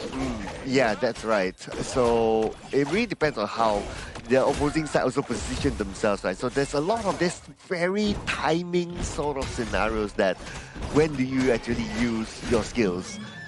Now, timing-wise, 30 more seconds, we're going to see the Tyrant up, and this is where we can expect like all the big skills being used. It almost feels like this round is like round number 1. Early game, both sides don't want to pull the trigger yet. Yeah. Definitely, we have this Liampo getting idea up front. Suyok is trying to be closer to the wall. Look at this secretary racing very early on, coming from the Nepal side, and they really try to use all the skills that they have as soon as they can. Yazan actually managed to fly up high in the sky, trying to avoid any damage coming in from the secretary racing. In a way, using it like Yu Huan's ultimate. Suyok used a lot though. Used the flash even, but they found Mahmoud. Mahmoud didn't know what hit him. They were waiting in the brush. Surprise, surprise. A very quick reaction coming in from Suyok. Very dangerous roamer from Nepal. The first kill, the splendid revolver of Marco Polo. Ahmad trying to find his target. A very good universal law, trying to zone them towards the front. 4 versus 2, are they going to dive in? Suyok doesn't have his ultimate. Tremor Smash is not there, but Umbrella Obus has been used, trying to save the tower as soon as they can. There's no rotation coming in from Jordan, trying to save them in the bottom lane. This is the last minion. If they manage to clear it off without any casualty. Okay, Tremor Smash, Umbrella Outburst with the objective of clearing out the minion wave. To me, it's a bit... to me, it's better... I think he has to. You think he has to? Yeah, I think he has to, because there's only 2 of them, Cloud. If he doesn't do that, I'm not sure how they can pull it off. Well, but they managed to pull off a Tremor Smash here, and now Salaman could be in trouble, but lucky enough for him, he is tanky enough to walk away to safety, and his teammate Ahmad survived as well. Yeah, I like how actually Ahmad used all of his skills trying to run away, but look at this final stroke, trying to find the target, but he did not manage to get Sushil. Sushil managed to run away just in the nick of time. The damage coming in from Yazan is not enough just yet, but it really seems like he's quite comfortable using Shangguan. It's very difficult to really control the analog, trying to find the direction of the dashes, making sure that he has 5 stacks so that he can fly longer and put out a lot of outputs of damage with the projectiles, but it seems like he's not having too much of a problem. Oh, that was so lucky of Sushil. Earlier on, he almost went down. He was down to his almost about 10% of health left, and he managed to survive that. But anyway, right now, it looks like Team Jordan, they are waiting in the brushes for the right moment. Even Suyong's on the other side, he's just planting himself there as a kind of like a scout, but Swastik showed himself. Yeah. Okay, lucky enough, he saw that one, so he will not be baited by Yazan or anyone else. Looking at the fog of vision just now, they don't know that Suyok was there. Suyok is still hiding in the right place, but Ahmad dashing just in the right spot, trying to avoid any problems if there's anyone in there. But it seems like the Fatih is coming from the back. Circuitry Blessing has not been used yet. Where's the help coming in from the team? Yep, Duel to the Death all by himself, and his teammates weren't there to follow up. Unfortunately, now they're trying to fight back, but it's a little bit too late. And Team Nepal took out 4 from Team Jordan. A very good fight coming in from Nepal. They actually managed to force this one out because the bait that was done by Swastik Swastik was just so ready. He pulled them towards him, and everyone was like, what is he doing right in front of us? And there you go. Here comes the follow-up from the entire team. And Marco Polo actually almost managed to get a lot of strikes, but he was stopped immediately. And Muhammad was not ready to follow up with the Battlefield Command. And now he is alone in the middle. Okay, Battlefield Command just back to Yazan.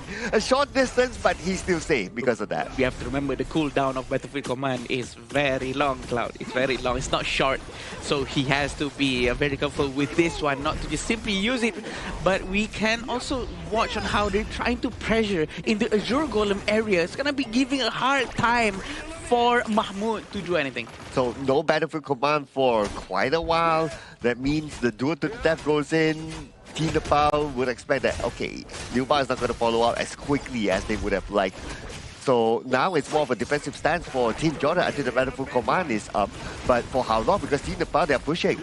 Yeah, and they're trying to find a space, trying to go in. But look at Fatih, he's going to dive right in. He knows Final Stroke has been used. But the favorite barrage! Perfect timing from him. Even though there's a Trigger Tree Blessing, no one's there to stop him. All the first skill knockups coming in from the Fatih has been used, Cloud. He calculated everything. Oh, but the fight's not over yet, though. Universal Law from the side will allow BJ to get that double strike just like that onto Mahmoud. And now by clearing up a couple of eliminations at the side, Team Nepal, they switch their attention to the other side of the map. Yeah, very good rotation coming in from them. They really want to try to pressure as much as they can. And Swastik is going to try to make his way slowly towards the base of Jordan from the bottom lane. And it seems like they're going to try their best to clear as fast as they can. The rotation is coming in right now, trying to get the red buff without any problems whatsoever. I think Ahmad really needs more space from his teammates. His teammates need to provide him the confidence for him to go forward, move forward and find more space and try to hit that Resplendent Revolver a lot of times before he finally goes in with the favorite barrage. Yeah, they need to try to bait out, especially like the Tribal Smash first, right? Because he didn't bring the Purify. He brought the stun instead. So when he goes in, he must be confident that, okay, nobody else is going to stop his favorite barrage. Yeah. Also, Suyog with the Umbrella Outburst this time, it seems like with the Tremors match this time, it seems like he's very consistent with it, such as the last match as well. And Salameh with the Umbrella Outburst, he's still not being aggressive. He's still being very defensive, very conservative with the skill set that he has. There's only 1 minute right here. They have to clear it out as soon as they can. There's one more wave coming in as well. And at the same time, Muhammad is doing what Liu Bang does best at the side. But Swastik took down the tower, and that's going to be one down. Now they put their focus onto the middle, but the minions are not there yet, so they will pull the handbrake. Yeah, true. Venomous Staff has been bought by BJ. And still having this Muhammad down in the bottom lane doing a split push, which is going to be very effective because he does have the Battlefield Command trying to run away. I think if they keep up with this kind of 4-1 formation, it's going to be very interesting for them to try to get a lot of damage in that way. And now, objective gameplay here by Team Nepal. They should be able to secure the Overlord unchallenged. We'll see Team Jordan able to come close. And plus their objective right now is that they want to try to do this split push thingy. That's why they keep Muhammad at the bottom lane there. Just pressure that lane. Force Team Nepal to come back. Yeah, this will cause Nepal to have to send at least 1 or 2 resources or their heroes towards the bottom lane, trying to make sure that it's not going to go down for free. And that will keep them occupied, not be able to focus on their core objective, which is to destroy the crystal of Jordan, which is very smart, right? See, this is what we're going to be seeing a lot, and it's going to be very effective for Jordan. If they keep on repeating this might work out very well for them. Okay, but they need to find another advantage because right now it looks like they're trying to find an advantage in terms of taking the spy to Yazan! Flash the safety just at the nick of time! Woo! The Tremor Smash has been wasted trying to just get one hero. I'm not sure if that's the best thing to do, but they still have a secondary wrestling. A very good Unbridled almost has just been got. Oh, but who's going to follow up from here? That's going to be the question. Shishang! Moving target there, but they do it to the left. They go all the way to the back, but BJ is there ready to deal the damage from behind as well as Salameh will fall. But still they follow up, and here comes Yazan! Gets a defeat on the Swastik! The final stroke is just on point, and we have to remember all of this happens because of Yazan. He actually managed to bait the Tremor Smash coming in from Suyong early on, causing them not to have any major crowd control in this situation, and this is exactly what happened. They went in, Tremor Smash is not here anymore. A very good favorite barrage going into the back, but Mahmoud will go down because of the duel to the death is quite too far to the back. But the follow-up from Yazan, his renewed ultimate allowed him to get another kill. And Team Jordan got a bit of help from their tower as well. So that gave them a big advantage towards winning that fight. And by winning the fight, they kept their tower alive, and they can play this game longer, so they can farm even more. Who knows? They could even catch up to the goal. Now they are starting to close the goal gap from, like, what, 6,000, 7,000 to now about 3,000. Yeah, 4,000 gold actually, which is quite a huge amount of number for sure. We still have Yazan down below. Tremor Smash not going to waste it this time. And Tyrant has been taken quite cleanly, I might add. And we're still waiting for the Umbrella Always to be have by him. He still don't have it yet. Oh, he don't have it yet. He needs a couple more clicks, but unfortunately, he's not able to get that one in time, and he will be taken down. Salamet will need to wait for about 30 more seconds before he comes back. But at least by the time he comes back, the Umbrella Always will be ready. I agree with that one. Muhammad is going to try to clear the top lane as soon as he can and try to pull attention towards him to at least give a breathing space to his teammates. But yes, that caught! Oh! Has tried to be used, but it seems like they're going to be able to take Yazan down with the 1 minion left. Can they destroy this crystal? 10 more seconds for Salamet to come back. They need Salamet. They need the Umbrella Always right now to try and shoot them away. The minions are marching in, but Team Nepal, they will force that tower in the middle. Right now, it's time for them to go in. And Team Nepal taking this fight. Umbrella Always is ready, but will it be too late? The crystal still stands, but will it still stand? It's still one last hit, but not for long.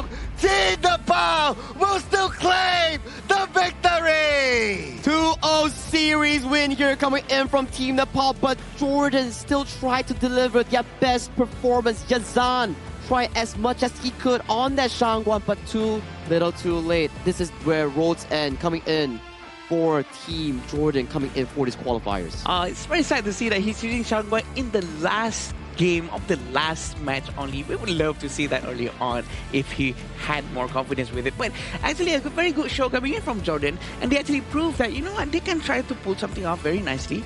It's probably a bit too passive coming from them. Yeah, I guess the Shangguan pick, right, wasn't that bad. I mean, it was good. There were good moments here from the Shangguan. I would have liked to see more Shangguans before this, right? But anyway, the past is past, right? All we can do is right now just to look forward. And Team Jordan, actually, they played a really good game, especially on the defense. They had a lot of moments, right, where we saw the fact that Jordan, they were pressured by the Shadow Overlord waves coming in by the side of Team Nepal. And then Yazan, plus the ultimate coming in from the Liu Bang, that combination dove straight towards the backline and got that triple strike in delaying that game. But unfortunately, the last ultimate coming in from Yazan's ultimate just wasn't there. Yeah, it just wasn't there for sure. But he was all over the place throughout the entire map, and we can see the confidence shining from the movement of Yazan. And he actually baited a lot of ultimates coming from side of Nepal and sort of wasted on him because he actually manages to survive for quite a couple of times. And wow, we've been talking a lot about Yazan even though he lost the game. Yeah, because he did show an impressive performance, right, if you kind of think about it. Well, on the other hand, if you want to switch over to other players, right, from Team Jordan, I would say that the Umbrella Always this time was a lot more better, right, in terms of usage. It was just unfortunate that at the very end, he was taken down. Yeah. And yeah, the respawn timer was like, what, 35, 36 seconds, and it was enough time for Team Nepal to push and then. But hey, Team Nepal, congratulations, you made it to the main event of the Asian Games. They won 2-0. They are 3-1 in standings here, overcoming Kyrgyzstan in the third place. So this sequence sends Kyrgyzstan into the last chance stage against Group B's representative. So Kyrgyzstan now has to go to the last chance stage because of this match, which is very interesting, right? Because they has to be watching this one right now to see where they're going to be going. Are they going to be playing tomorrow or not? And this is going to be very interesting for us to watch for sure, because the last chance stage is a stage where they try to get that one last spot, the 9th spot to go to the main event. Ooh, and that spot is not easy though. I mean, we're starting to see which team is going into the LCQ, right? So that those teams are really stacked, I must say. But anyway, that will happen again tomorrow. Right now, we're coming back into this game, and we're going to check out some of the stats here. Yeah, checking up some of the post breakdown, right, and to see what exactly went down. I would say relatively clean game overall coming in from Nepal, where everything was essentially in their control. Aside from that one oopsie coming in for that bottom high ground push. But other than that, they were in the driver's seat all game in trying to be able to get that clean 2-0 sweep. Yeah, and I think having this 2-0 sweep is all that matters to Nepal. Jordan actually tried their very best to defend for sure. They really want to try to at least prove to the region that, you know what, we got this. But in my eyes, I think they actually proved quite a lot. Even though with this losing game, their gameplay in the game just now speaks for itself. Yeah, absolutely, right? Especially towards the end when you see the Yazan, especially. And there were moments where Muhammad, like, okay, he knows what he's doing. Okay, he knows that, okay, I need to focus on the split push. Sometimes it's not about like battlefield command and keep coming back. If there's like momentum onto the side lanes, just do it, right? Just go for it. And Muhammad had that at mind. So we can kind of see what he was trying to do. It was a decent game for him nonetheless, right? 1-0 and 2 on that Liu Bang with the most goal coming in for the team. And when you stack the magical items coming in from the Liu Bang, you're not only providing shield and heals. If you can successfully get to the backline thanks to either Yazan, Mahmood, or Ahmad, you could be the potential burst damage that the team needs to isolate some of the targets like BJ on that Ziya, or even Sushil coming in on the Dirinjie. Yeah, I'm actually one of those people who underestimated damage from Liu Bang so much. Because sometimes when he appears in front of me, oh, you know what? He's a tank, right? He's an HP-based hero who scales from HP and magic. But suddenly when he slashes with his skill sets, I'm suddenly gone. So that's just how surprising Liu Bang can be. That's why when Sagi said this now, I agree with him, because there's a delivery system, which is supposedly the Musashi is going to be dual death to front, and then deliver Liu Bang to the back line. Yeah. Yeah, and plus he had the execute as well. So that kind of helped in terms of like just finishing off your opponent quickly. But looking over at some of these other stats here, I guess well, no surprise, right? Like, we do see the usual suspects here, BJ, Shusil getting a lot of damage in. I was kind of expecting that Yazan actually had more damage, though. But take a look at the team fire rate coming in from BJ and Suyok. It goes back to our discussion just now, right? I remember you guys mentioned that BJ and Suyok are the two key connectors coming in from Team Nepal, where they're able to be that engine that team needs. Spread that mid lane lead into side lane leads, which with that 100% team fight rate, it shows a lot in that statement. Yeah, the rotation coming in from BJ and also Suyok has been very aggressive. They've been moving together, and also knowing that BJ is using Ziya, he's been touching even the enemy side of the jungle. Even though they don't get the jungle, he still get the XP passive just for himself. So he really tries to maximize his presence throughout the entire match with the help of Suyok. And this is the look of the gold graph. It goes all the way down, and they actually almost made a comeback for Jordan because of the mistake that has been made from the side of Suyok just now. A little bit greedy trying to capture the Shangguan, trying to run away. But then, you know what? They actually managed to end it in the next team fight. I would say that's a good play by the Shangguan as well, right? Yeah, I got to give it to them. And also, part of the rise of the Team Jordan was when Team Nepal, they wanted to push at the bottom. Bottom lane, yeah. Yeah, and then Team Jordan was like all in. But that's what I like to see, right? You know, sometimes when we see those kind of plays, right, it's like one person go in, the rest don't go in. This one, at least, Team Jordan show everybody commit. It's like nobody hesitate. One shot call, everybody goes in. No hesitation. I think that's in a sense where we want more people to play like that, whereby teams, maybe not all the calls are correct, but if you follow one call, it's you're doing it as a team rather than an individual play. Yes, and this will make Nepal to officially qualify to the main event. And seemingly together with Myanmar, having this replay for us to watch, this is exactly what happened in the last game just now, the onslaught coming in from Nepal has been relentless. They have been really steamrolling throughout the entire early part of the match. Although we do see some resistance coming in from the side of Jordan, they do understand their job task. They try to execute it as best as they can, but of course, in terms of micro, it's quite clear that Nepal has been rotating a lot more better.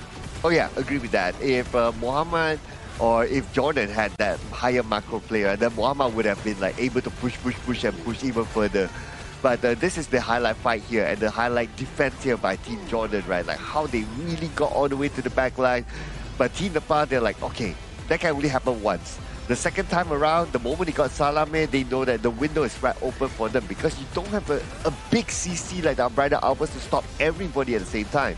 And that was a critical mistake coming in for Sadi Ghazan. He wanted to recreate that success that he found just now in that bottom side, but he went a little bit too far deep and he got punished for it, and his rival, his opponent in that same lane has been rewarded the MVP, BJ, on that Zia. With 35.3% damage, it's a lot, and he's proven to us all on how effective his Zia can be. 519 KDA is very unnatural for Zia. Usually Zia doesn't really get too much of strikes for any Zia users, but the total goal is 20.2%, and the damage taken is just 10.1, telling us all that his positioning control is just so good. But if the strikes are given, I'm sure he will take it, right? Yeah. He'll be like, okay, yeah, I take 5 of it, sure, why not, right? But besides that as well, of course, as a Zia, you're throwing skills from behind with your universal law and all that, and that's where his damage output is very high, 35.3%. And let's not forget as well, the universal law is a good wave clearance.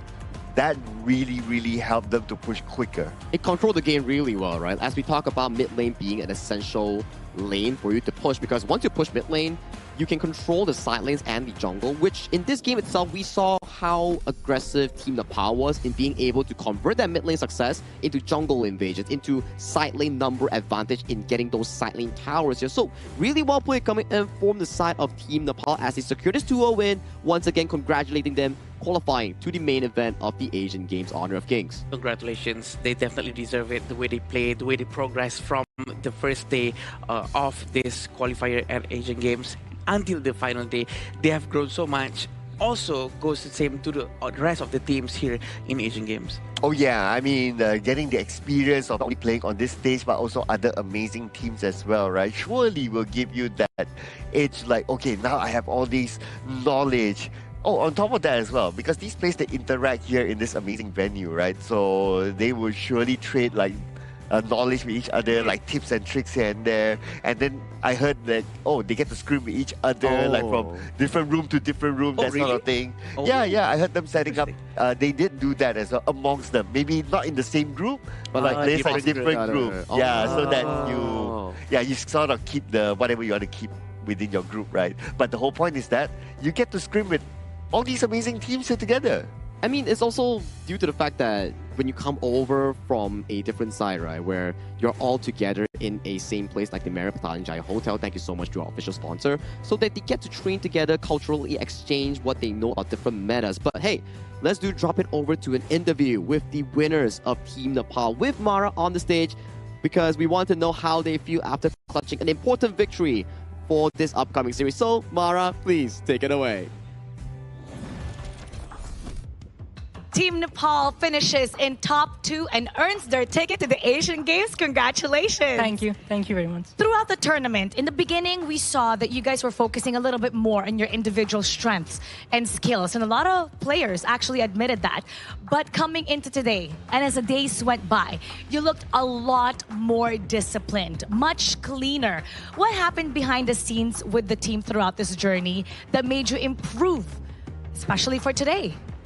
I mean, scrims, lot of scrims. We played like lot of games as well. And also we took a break from games some days to like just talk about, just like don't know each other well, like talk other things about life and stuff. And that's how we bonded like more together, And now we listen to each other more with each other. So now it's better now, yeah. So you needed a little bit more time to bond outside the game and enjoying Malaysia. And that translated into the matches. Now, Nepal finished top 2. Was this something that you've expected coming into the qualifiers? And how happy are you finishing really strong? I mean, honestly, we are pretty happy, right? But still, there's work to be done. Like, we are not top one. That was our goal. And we fumbled a bit there. So, work to be done, but we'll celebrate for today. And we'll keep working for, the main stage. We'll work harder next time. Yeah. And what matters is that you earned that well-deserved ticket. And for sure, Nepal is watching. They're happy that you're representing them really strongly for the Asian Games. What would you like to say to everybody? Thank you, guys. Thank you very much. Like, I watch all your comments, like all the things, like it's like a lot of loves and stuff. Like, thank you very much, guys. Like, there's no words, so thank you. Thank you very, very much. Once again, congratulations and see you in the Asian Games. Thank you. Thank you, guys. Thank you. It really matters when we receive a lot of support from the fans. So keep your comments coming and support your favorite regions. And now we'll head back to the casters. Lead the gorge. The amount of appreciative note on that thank you is not only about saying thank you, it's about how he portrayed it. It's like, he's happy to represent his region, his nation in the Asian Games. And there you have it. 8th place coming in from Nepal, securing that 8th slot. It's not by the actual ranking, it's just teams going into the stage here. And then for Nepal, bagging that 2-0, welcome to the Asian Games. Yes, and just like him just now, I couldn't believe it as well that Nepal actually manages to go into one of the qualified teams. If I were to be honest, early on, I made some predictions. I can't remember if I put Nepal in, but their being here right now means a lot, including Kazakhstan, Laos, Myanmar, Philippines, Indonesia, Republic of Korea, and also Hong Kong, China. Still waiting for this last slot from the last chance stage. I know I did put Nepal. Okay. Yeah. You can be proud of yourself. Nepal. Yeah, Take so it, for Cloud, Nepal take it. fans, I knew your team could do it, and congratulations to them, right? Take But like it, what you Cloud. said, Adam, one more slot to go. Ooh. And that one slot features Last chance stage. a lot of amazing teams. Yeah, you have all the third placer teams coming in from Group A, B, C, and D. For Group A, it's soft secured to be Uzbekistan. For Group B, it's Kyrgyzstan. Group C, it's gonna be Vietnam. And Group D, we still have to go through the entire day to figure out who amongst Group D is it gonna be Syria, is it gonna be Singapore joining that last chance, and then they all fight against each other. Group A versus Group B, Group C versus Group D. Winner fights winner for that one slot, and everything single elim BO3. Suddenly it becomes like a mini playoff-ish, trying to get into that last slot, which is very important. But you know what else is important? The devices that the players actually use up on the stage. It's going to be iQOO 15R, the official gaming phone for 2026 Asian Games esports events Honor of Kings qualifiers. So thank you, iQOO, for this amazing device with the 120 Hz and also the very good cooling on the device itself. Yeah, I can't wait to one day get my hands on this phone, right? So iQOO, you know how to reach out to us, We're very easy to people to find, just saying. I mean, just find Sir Cloud on like TikTok or like his social media, and then you can slip him one. And then I've seen his like tech reviews, it's pretty good. Hit him up if you ever want someone to do some product review here. But enough about that. Next upcoming series, Kingdom of Saudi Arabia going up against Team Laos. Narratively speaking, it doesn't really affect the group rankings, however, but tournament is tournament. You can't back down from an official match. So for both of these teams, it's about delivering their best. KSA finding their first win of their group, and for Team Laos, ending their group with a flawless run. 0 losses in match, 0 losses in series. So they have to keep up with their streaks then. They don't want to miss out on their streak. But also Saudi Arabia really want to try to prove something as well, that, we don't want to be at the bottom. We want to prove something. And this is one of the few chances that they can do. And I know that there will be a lot of fans wanting to watch this particular player from Laos. They have been very viral. Yeah, Salahat, we know you're viral right now. Like a lot of fans are like, I want to see more of him, I want to see more of him. Yes, you get to see more of him after this. Well, if you want to see Salahat, one of the star players coming in from Laos, you want to head for a short break before we bring you more action of Honor of Kings and also Salahat with his fancy dances here. So see you after the break.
game stage.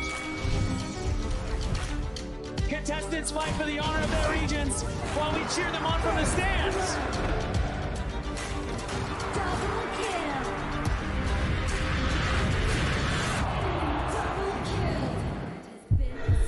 This is a challenge, but it is also an opportunity. The tide is turned.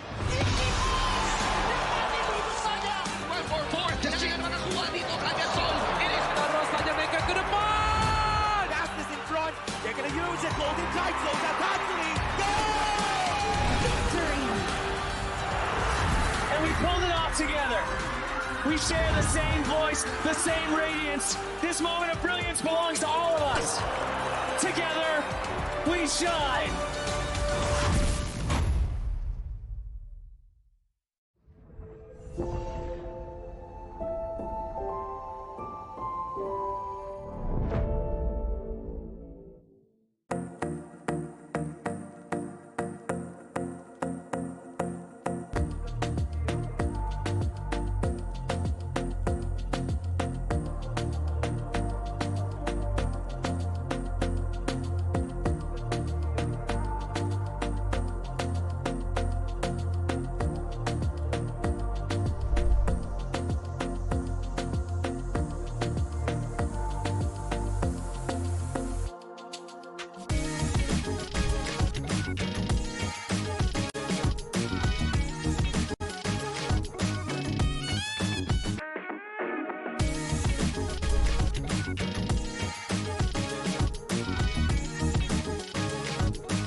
Welcome to the 2026 Asian Games Esports Qualifiers, Honor of Kings. 20 regions, one stage, and only the strongest 9 teams will earn the right to shine above the rest. Taking place in Malaysia, June 13th to 21st, 2026. Coming to Malaysia, this is the battleground where teams fight for the right to qualify for the Asian Games. 20 teams enter, but only 9 teams will move on. Apart from the 20 regions, there are 3 regions that have direct qualification. Here is the 2026 Asian Games Esports Qualifiers Honor of Kings format. First, the 20 teams will split into 4 groups of 5. In each group, every team faces every other team once in a single round robin, with every match played in a best-of-3 format. That means every match matters. Every game matters. Every single point matters. The point system is simple. Win the match, earn 1 point. Lose the match, earn none. At the end of the group stage, teams are ranked by the total points they've collected. And from there, the road begins to shine. The top 2 teams from each group qualify directly to the Asian Games main event. That gives us 8 teams advancing straight out of groups. But for those not through yet, the light isn't out. The teams that finish 3rd in each group still have 1 more shot. They move into the last chance stage. There, they battle through one final BO3 single elimination bracket until 2 teams remain. The 2 teams will then face off in a BO3 match to claim the one final qualification slot. So in total, 9 teams will make it through, 8 from the group stage and 1 through the last chance stage. That is the rule. Now it is time to see who can rise through it. From across the world, regions gather here in Malaysia. 20 teams, and only 9 will qualify. The path is set. The stakes are clear. Together, we shine. Stay tuned, and we'll see you at the stage.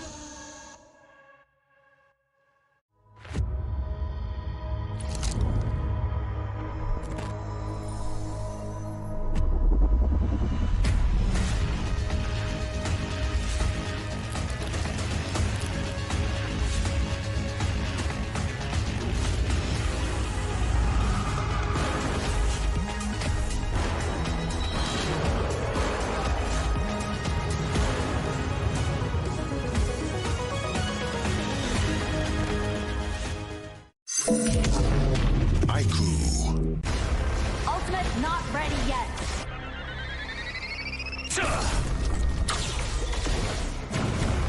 You have slain an enemy. My magic murmurs in ecstasy.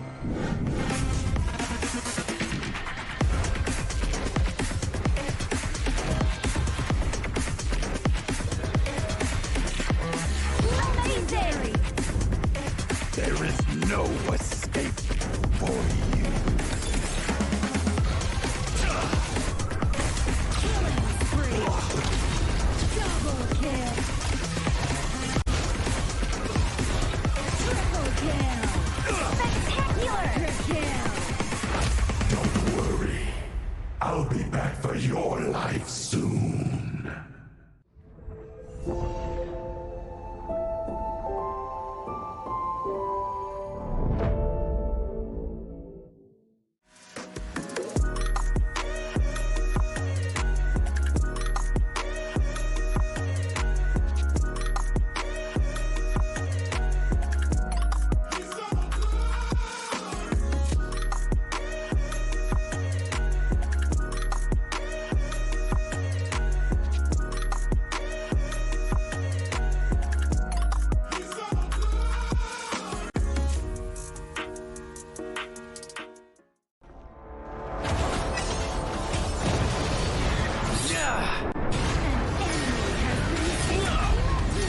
Double kill.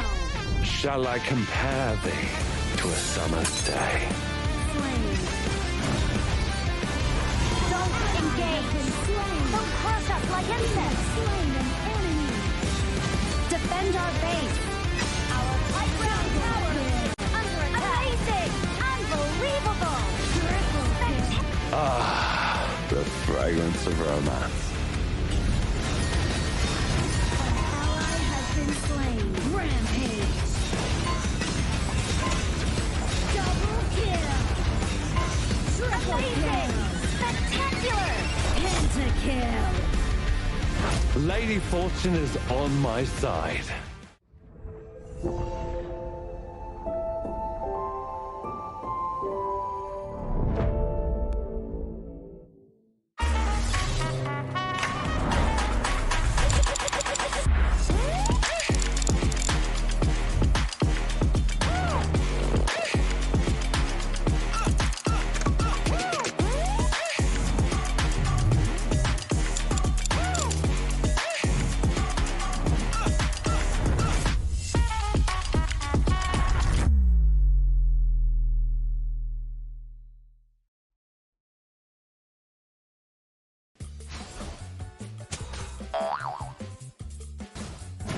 They tried.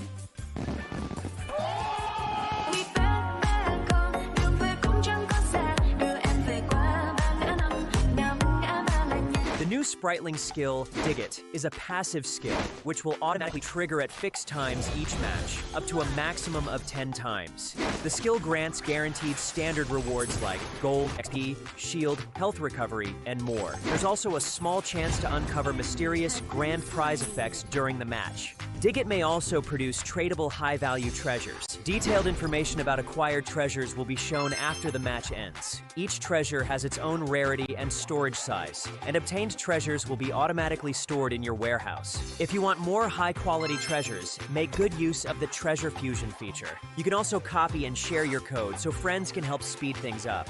Treasures in your warehouse can be sold for event currency, which can be used to redeem skins, items, and other rewards on the event page. You'll even have a chance to win physical prizes like smartphones and cash. You can also spend event currency to bid on high-value rewards. The auction uses a hidden bidding system, where you can submit 2 bids for the same reward. The highest bidder wins, giving you even more ways to obtain rewards.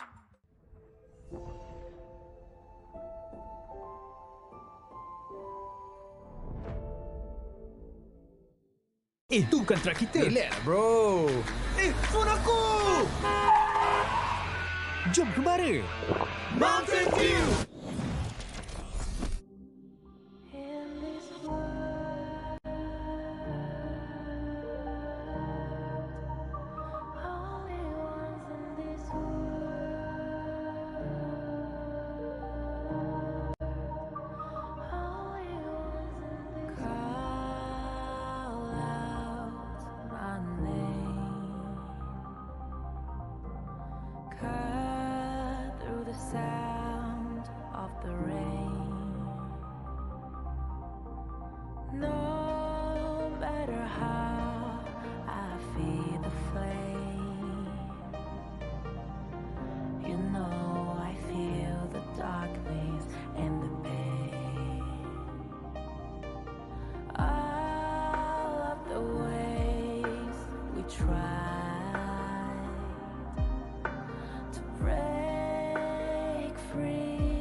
got everything I need.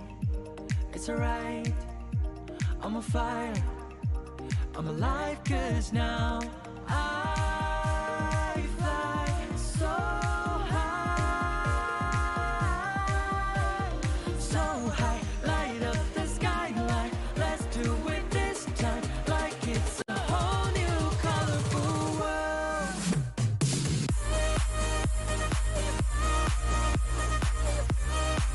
Like we're the only ones in this world.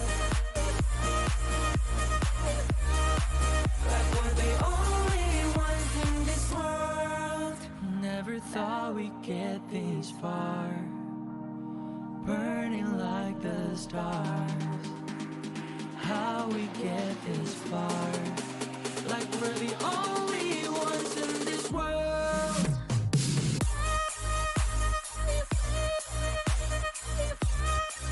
Like we're the only ones in this world.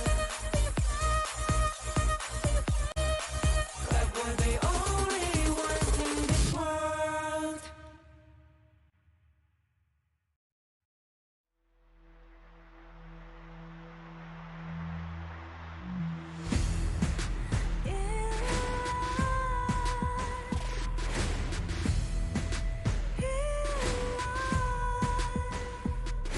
What's a life without its worth? Compromising with what hurts inside. When you let fear decide your fate, you don't choose which path to take in life. In life, I'm finally letting go of everything that still holds me. I'm against all odds, but I won't give up, 'cause it's my time to shine. Standing in the spotlight, can no one knock me down. Destiny is calling high. I'm not afraid to fight for everything I love. Victory's on my side.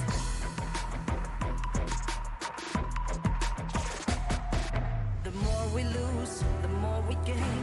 The more that nothing stays the same in time.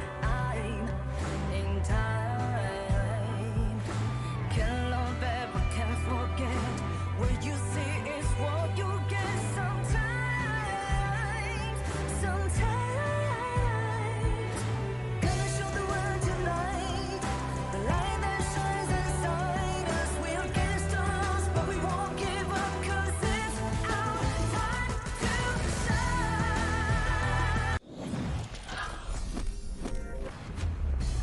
After Nepal's victory over Jordan in a 2-0 convincing fashion, they have secured the final slot from group stage going into the main event of the official Honor of Kings Asian Games. Now, we're heading into our next match of the day. My name is Sagi. This upcoming match is not going to be a lot about the standings there. It won't have any change regardless of winning or losing, but it's about regional glory and pride. And with me today are the Castles of the Gorge, Adam, and also Sir Cloud. Welcome back. Welcome back. I don't know why Cloud really wants me to do this with him. This is his thing. I'm trying to fight with that him. blame is on I have to make it clear because my wife is watching. Just want to make sure that there's no competition whatsoever because the competition is here in Saudi Arabia and Laos. It's going to be very interesting for us to watch because Saudi Arabia wants to prove that they can at least try to steal one game and Laos doesn't want to lose any games. Well, and yes, and also the fans of Laos now, newfound fans especially, they want to see Laos play a lot more. I wonder why, Sagi. I wonder why. They have some pretty few handsome faces and they have some pretty good dance moves, especially a well-known player from their Romero Salahav. He's been pretty viral recently on the internet. If you just search him up, you'll be finding why exactly he's been viral known for. I heard that, first of all, you look very good. You look very handsome, by the way, Sagi. Thank you. Also, I am pretty sure you can dance too. I cannot dance. You should do one video with him. If I get the chance. Does everyone agree? Put it down in the comments below and we will see how it's going to go. And this is also something that we want to talk about, right? The Grand Venture, which is the new season, has begun. So we want everyone to be able to join us into it, okay, on the 17th of June onwards, because this is the newest update. The biggest one with all the newest UI, very shiny, very pretty. I want the Catolisa. The one that over there. Mona Lisa with the cat face. Oh, you got that? Mona Lisa. Okay, that Meow sounds Lisa. better. Yeah, I want that. I got a lot of drones. I think the one that I got the most is the jewels, I think. Oh yeah, jewels. Yeah, Jewels, yeah. At first I didn't know what to do with the jewels and I just sent them for the adventure and then I kind of burned some of it. But apparently for the Decade event, it's like you play Honor of Kings, like rank game, normal games, or even Super Flows Brawl, and then your spriteling will occasionally dig treasures for you and it goes into your inventory and you bring that inventory and you sell it on the market and then you use that currency to buy stuff from the consignment market or bid for skins, mythic crystals. I even saw the new collab skins on there. Yes, and sometimes inside the game when the spriteling brings stuffs to me, I thought that it reveals my position because I'm trying to hide in the brush.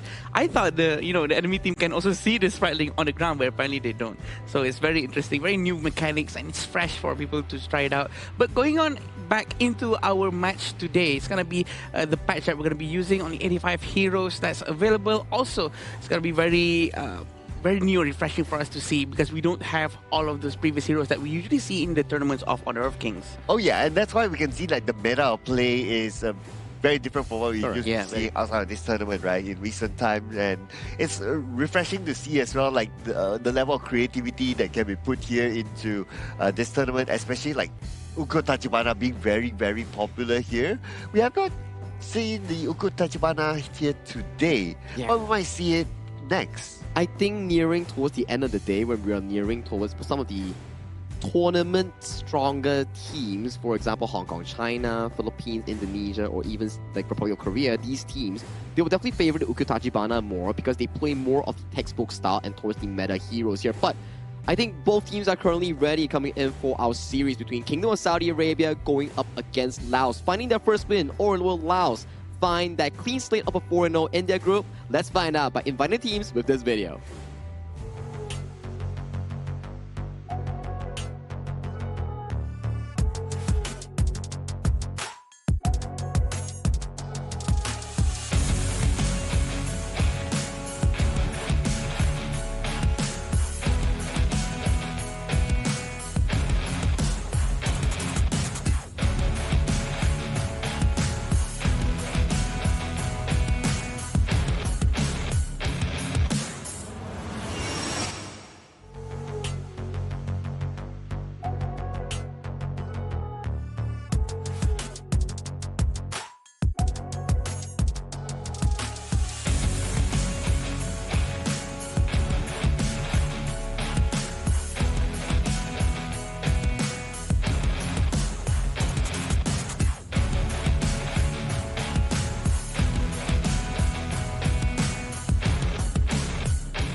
The hunt for their first victory continues.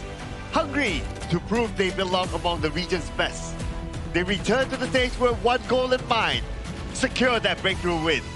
Make some noise for Saudi Arabia!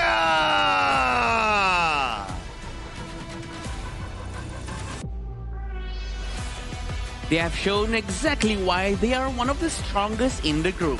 Another victory today will put them firmly in control and strengthen their claim as the team to beat. Ready to continue their dominance, here comes Laos! Will Laos be able to end their group spree here with a clean 4-0 win? 0 losses thus far.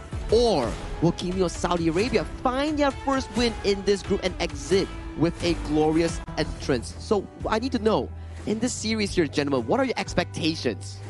Ooh, I mean, I would expect this game to be like really interesting, right? Because Saudi Arabia, they have nothing to lose right now. That means they can play it relaxed. And Saudi Arabia, they're represented by Fares, Anas, Yosef, Moab, as well as Mohammed. And if you have like the mentality of going into the game like, okay guys, let's just play it and we don't need to worry about any big things, maybe things will be a lot more better for them. I think so as well, right? And Saudi Arabia is known to be a team that likes to lane swap amongst themselves and play towards their comfort heroes. Yes, you can explain it in a way that they do not have the relevant experience enough for a competitive stage, but this is why they are here. They're here to learn, and once they learn a lot more, maybe they can shine more as days are to come. And who better than to learn than their opponents, Laos? Yeah, Laos with their lineup right now: Kampeng, Vilakon, Sautisai, Pokam, and also Sahala, the one and only that's going very viral right now.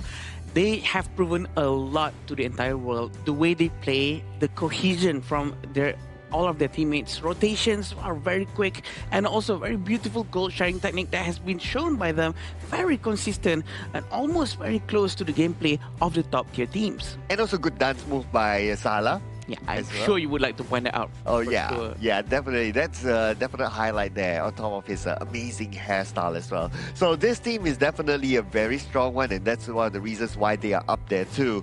Now we're going to compare the head-to-head between the two teams, right? And looks like Hero Pool, Kingdom of Saudi Arabia has a little bit more. More experimentation, right, coming in for the side of Kingdom of Saudi Arabia. But I do want to point out one thing for sure. I think Laos as a team, throughout the entire competition of our Asian Games qualifiers here at the Honor of Kings, I think this team, Laos, has the longest game duration out of any other team. I agree. They have been one of the few teams that were able to really defend for so long if they were losing, and also really maintain that composure, the mental stamina in their mind, which is very hard to do, by the way. And they actually managed to win 6 out of their 7 games, and not many teams get to say, we played 7 games. Oh yeah, that's true, that's true. And they play in style as well at the same time. I mean, the stats heavily favors towards Team Lao, if you ask me, right? Like first strike rate, 57%. Kingdom of Saudi Arabia, unfortunately, not able to get anything. But the KDA, look at this, right? Especially on the case. For Kingdom of Saudi Arabia, only 6. But for Lao, it's 80. It's a bit of a learning curve that Kingdom of Saudi Arabia has to go through here, hence the expectation and the predictions coming in for the community is favored towards Laos here. But hey, for Kingdom of Saudi Arabia, it's about the learning, it's about the pacing, how they can evolve as a team looking further. Because you look at their faces here, they're all smiles on their face. They're just here to represent their nations, be proud of this position, and have fun. At the most important part, you play any games, esports, competitive, you need to know how to have fun. As they should, because they deserve to be up on the stage. They are one of the best from their locally selected regions. And I believe that KSA really, learned a lot from this. And even though we might see them as, it's very hard for them to get kills, it's very hard for them to actually win any games, but at the very least, they're really trying to learn as fast as they can. Considering that it just got released globally at their side as well. And it takes such a long period of time to really get to the top tier level. So, you know what? Kudos to them. Oh yeah, absolutely, right? It's not easy to be on this stage and play every single game you're out. So, looking at the side selection, right? So Lao, they took the red side. So they themselves want to start off later, allowing Kingdom of Saudi Arabia to get that first pick. Without further ado, ladies and gentlemen, let's check out what's going to be the ban and pick here. And looks like the the Mai Shiranui is going to be out.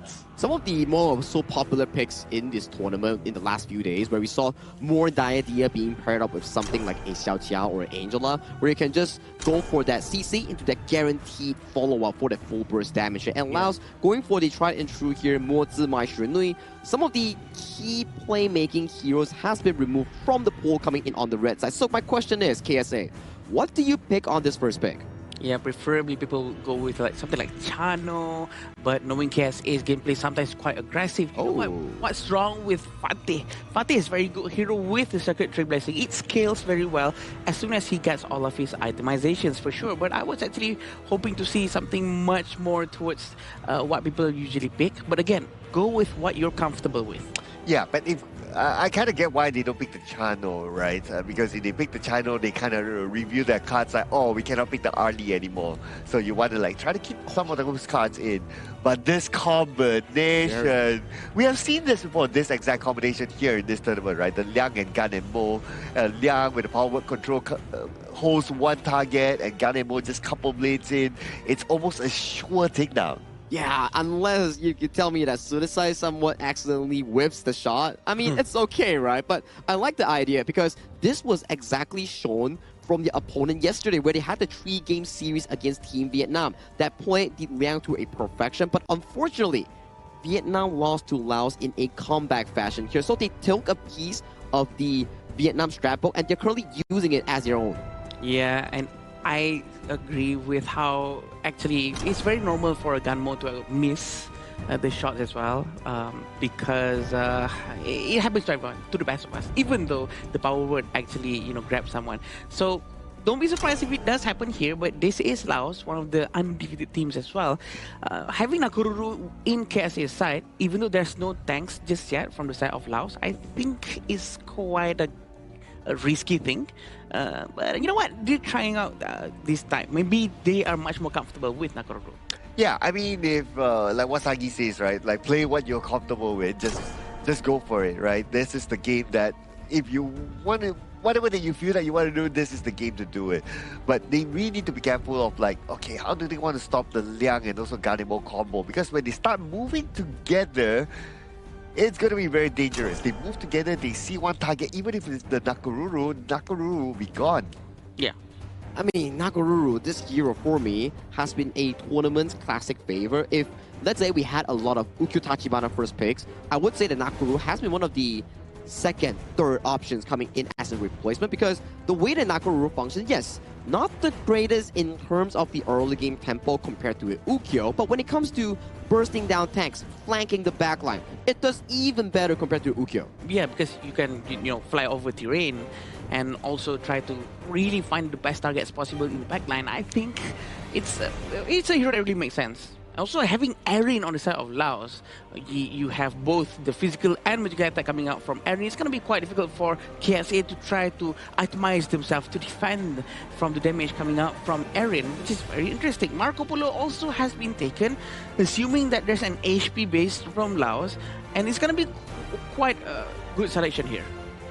Okay, and then you have the Angela. All right, not bad, I would say. Especially if the power control is being used and he's like standing still. Angela can still somewhat use the Blazing Brilliance to try to take him down. So it could be a slight counter to the Liaganemo combo, maybe. I mean, I don't know. I'm trying to work around it, right? Yeah. So it's like, okay, if the Liang ulti is stationary, and then the Ganemo has to aim the aim target here. So it's a bit of like a chess match. If Angela outs first, then you'll be faced with the Ganemo Spears. If the Ganemo uses the spell first on the Liang target, then the Angela can counterplay it. So it's more of a who goes first sort of thing. Yeah, I think I agree. With this chess match thing, I agree. Who goes first, who goes next is going to be quite important. Gamo still has to aim, but Angela can still fix the aiming after she goes out with the Blazing Brilliance, which is going to be quite interesting because Liang's not going to be moving as well. Liang might be a very good easy target for Angela to aim for, but is it worth it to sort of waste Angela's ultimate just for Liang when Liang is holding one of her friends? That's going to be very tough decision to make. And the distance might be quite far also, right? So that's going to be another difficult one. So yeah, I guess after discussing this, I'm not sure about the Angela pick though. What do you think, I'm also not sure about the Angela pick here, but what I am sure is that KSA is going through once again 4 role swaps coming in for their team in trying out the comfortable heroes coming in for their respective players here. But this is KSA going up against Team Laos. Will KSA finally find their first win, or will Laos finish their group stage run with a flawless 4-0 record? Alright, so let's see how will the Angela pan out, right? Like, it's sort of like a chess match at some point, or to a certain extent, but yeah, I don't know about the Angela pick. What do you think about it? You know what, it's a good pick. It's a good pick. Okay. Because Angela is quite versatile, to be honest. Even though there's Satisai with the Gunmo, I do believe that he can still try to deal a lot amount of damage towards the front line. Anyone who's at the front, he can just try to, melt them down, regardless if he's in a position to get the back lines or not. Try not to take too much of a risk, as long as you keep on throwing out that Blazing Brilliance. We've seen how fast the Blazing Brilliance cooldown is. So if you could try to abuse the short cooldown on that ultimate, why not? That's true, right? I guess the short cooldown is something that they can try to capitalize on. But it's also a situation, right? Because when you use the Blazing Brilliance, you will be exposed to the couple blades. True. Saab comes in. Imagine this, right? Sahala catches somebody with the power word control. That's somewhere else where it is. And then you have the Angela standing still with the Blazing Brilliance. Yeah. So couple blade 1, couple blade 2. Yeah. That's going to be a problem for sure. But see, the early game damage coming in from Angela, from Mohammed, is actually quite efficient. And as long as he hits his marks with all of the skill sets having from Angela, I think it's going to be okay. It's going to be well. But it all depends on the execution eventually, right? Because the execution coming in from KSA this time in game 1 seems like they're being quite aggressive. And that's what we're expecting from Laos, actually. Yeah, and even the KSA, they wanted to try to get a takedown onto Pokam at the bottom, but they decided not to at the end of the day. They want to take those super big risky moves just yet. But when it comes to goal difference, even though Lao, they're not that aggressive like what you say, right? They're ahead by 1,000 gold. Again, their goal sharing technique, the way they rotate, trying to, get as much goal as possible, not missing every single last hit. All of these things really plays a huge factor into the economy of any teams. And we can see on how Sahala is always ready with the Liang, trying to rotate together with Sautisai, opening up the map, giving pressure towards the blue side of the map. Oh yeah, speaking of pressure, here comes the power control and a couple of blades. Okay, it did not fully connect. That's why Yusuf still survives. But they look at another target, and it's going to be Mohammed. And Mohammed's very low on health. Now with the Blazing Brilliance, will give him extra shield, but it's not going to be enough to tag that takedown. Very quick damage coming in from them, and we have to remember the damage from Ninja is actually true damage. So even though Angela uses Blazing Brilliance, she pops out her shield, this shield wouldn't do anything because the damage coming in from Villa Cone is still going to be focusing down just on the soul HP. Yeah, and that's why you can take down the Angela very, very quick underneath the tower, right? So that's a really good point. I like that you pointed that out. So now that they have learned that, right? Yeah. And they'll be like, oh, okay, so if you have a Charlotte, yeah, you cannot like hope for the shield from the Blazing Brilliance to save you. Yeah, you cannot, especially Charlotte. She can just dive right in, try to crowd control Angela. And also, Angela is CC immune as long as she has the shield. If her shield goes down, she's no longer CC immune. The damage coming into Anas with the Pokam's ultimate Laurel Bloom is just so much. Yeah, Villacore was just on his way, but now they managed to catch another one. This time the couple blades will be enough for them to get another takedown, this time on the Yosef. And behind looks like Muab is caught and he will be stunned, and he uses his flash to save himself. Lucky enough for him, he still has that flash. That's just the first time we're seeing this combo right now. That's just within the 4 minutes mark. The freshly forged words. We can mix up the words now, which is very interesting.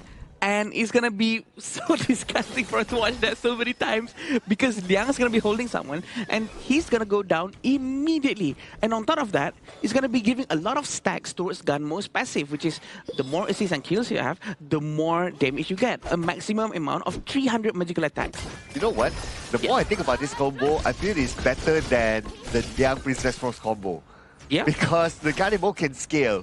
And he will scale even further with the fact that they just got another takedown at the top. They just did, with the Satusai dealing a lot of damage again just now. He already has 4 stacks. 202 is his KDA right now. I'm pretty sure he's feeling a lot more comfortable. The 5 of them is all over the Azure Golem side of KSA. Well, right now, Team Lao, they managed to control the top jungle area, and for KSA, they'll be like, okay, we cannot fight head-on, let's try to split push at the bottom, so they sent out at least 2 of them there.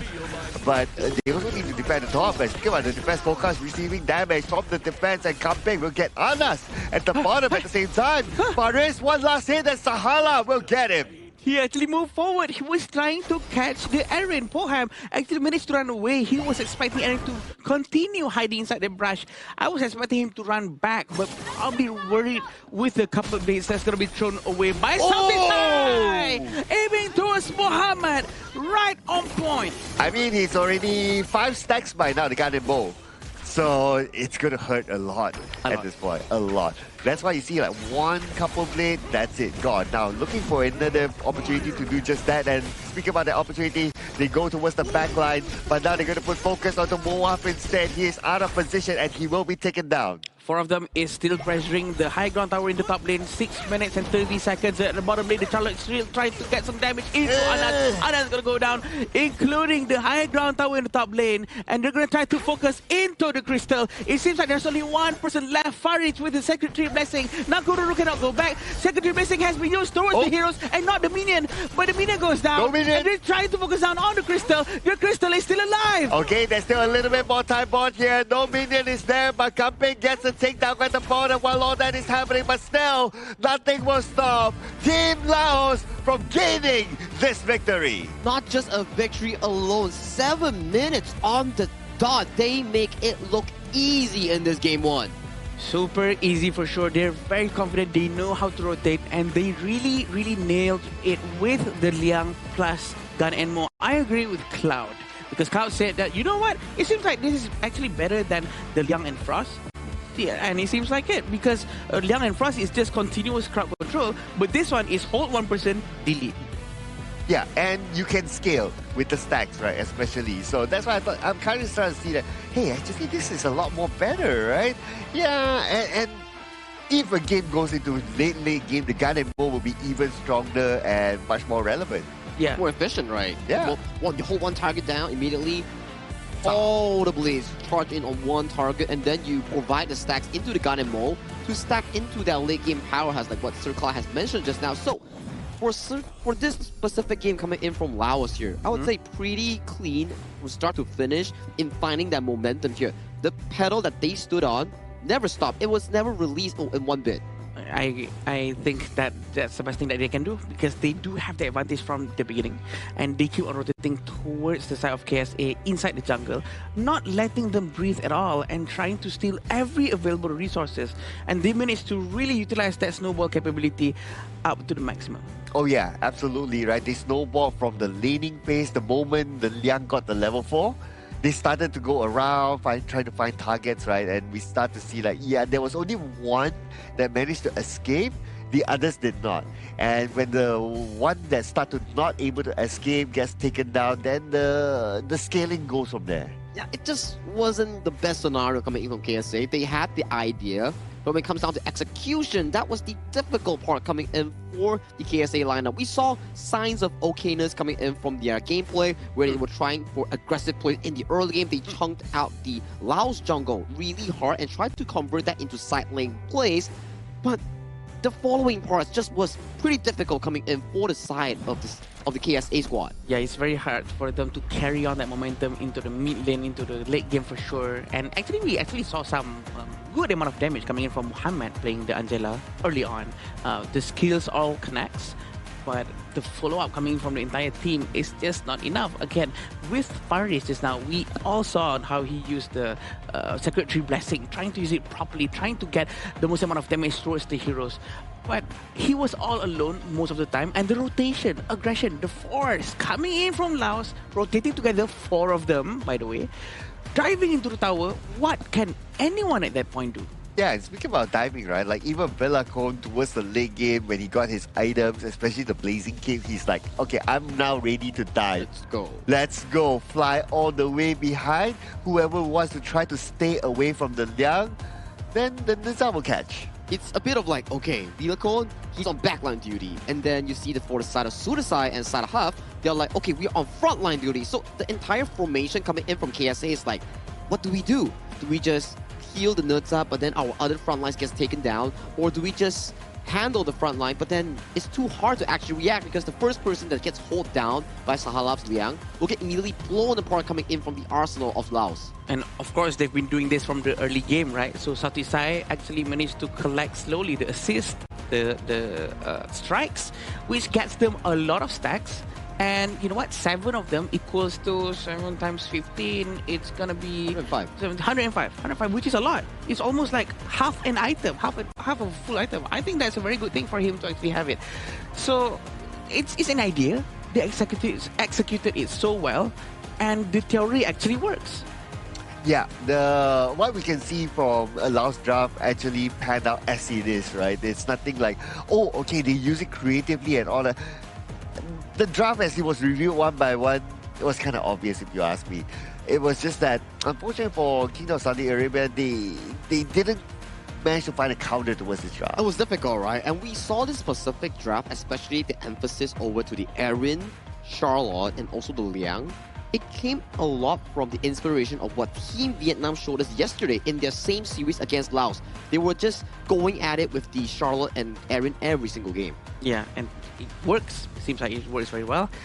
Of course, in terms of how they try to contribute in terms of damage from KSA as well, it's sort of quite equal, except that maybe Faris really excels at the damage that he does, but also at the cost of his life just now. But this is the gold draft that really leaned towards Laos, slowly but surely at the end steeps down all the way down to 8,800, which is a huge amount of difference and a very short period of time, 6:57 of in-game time.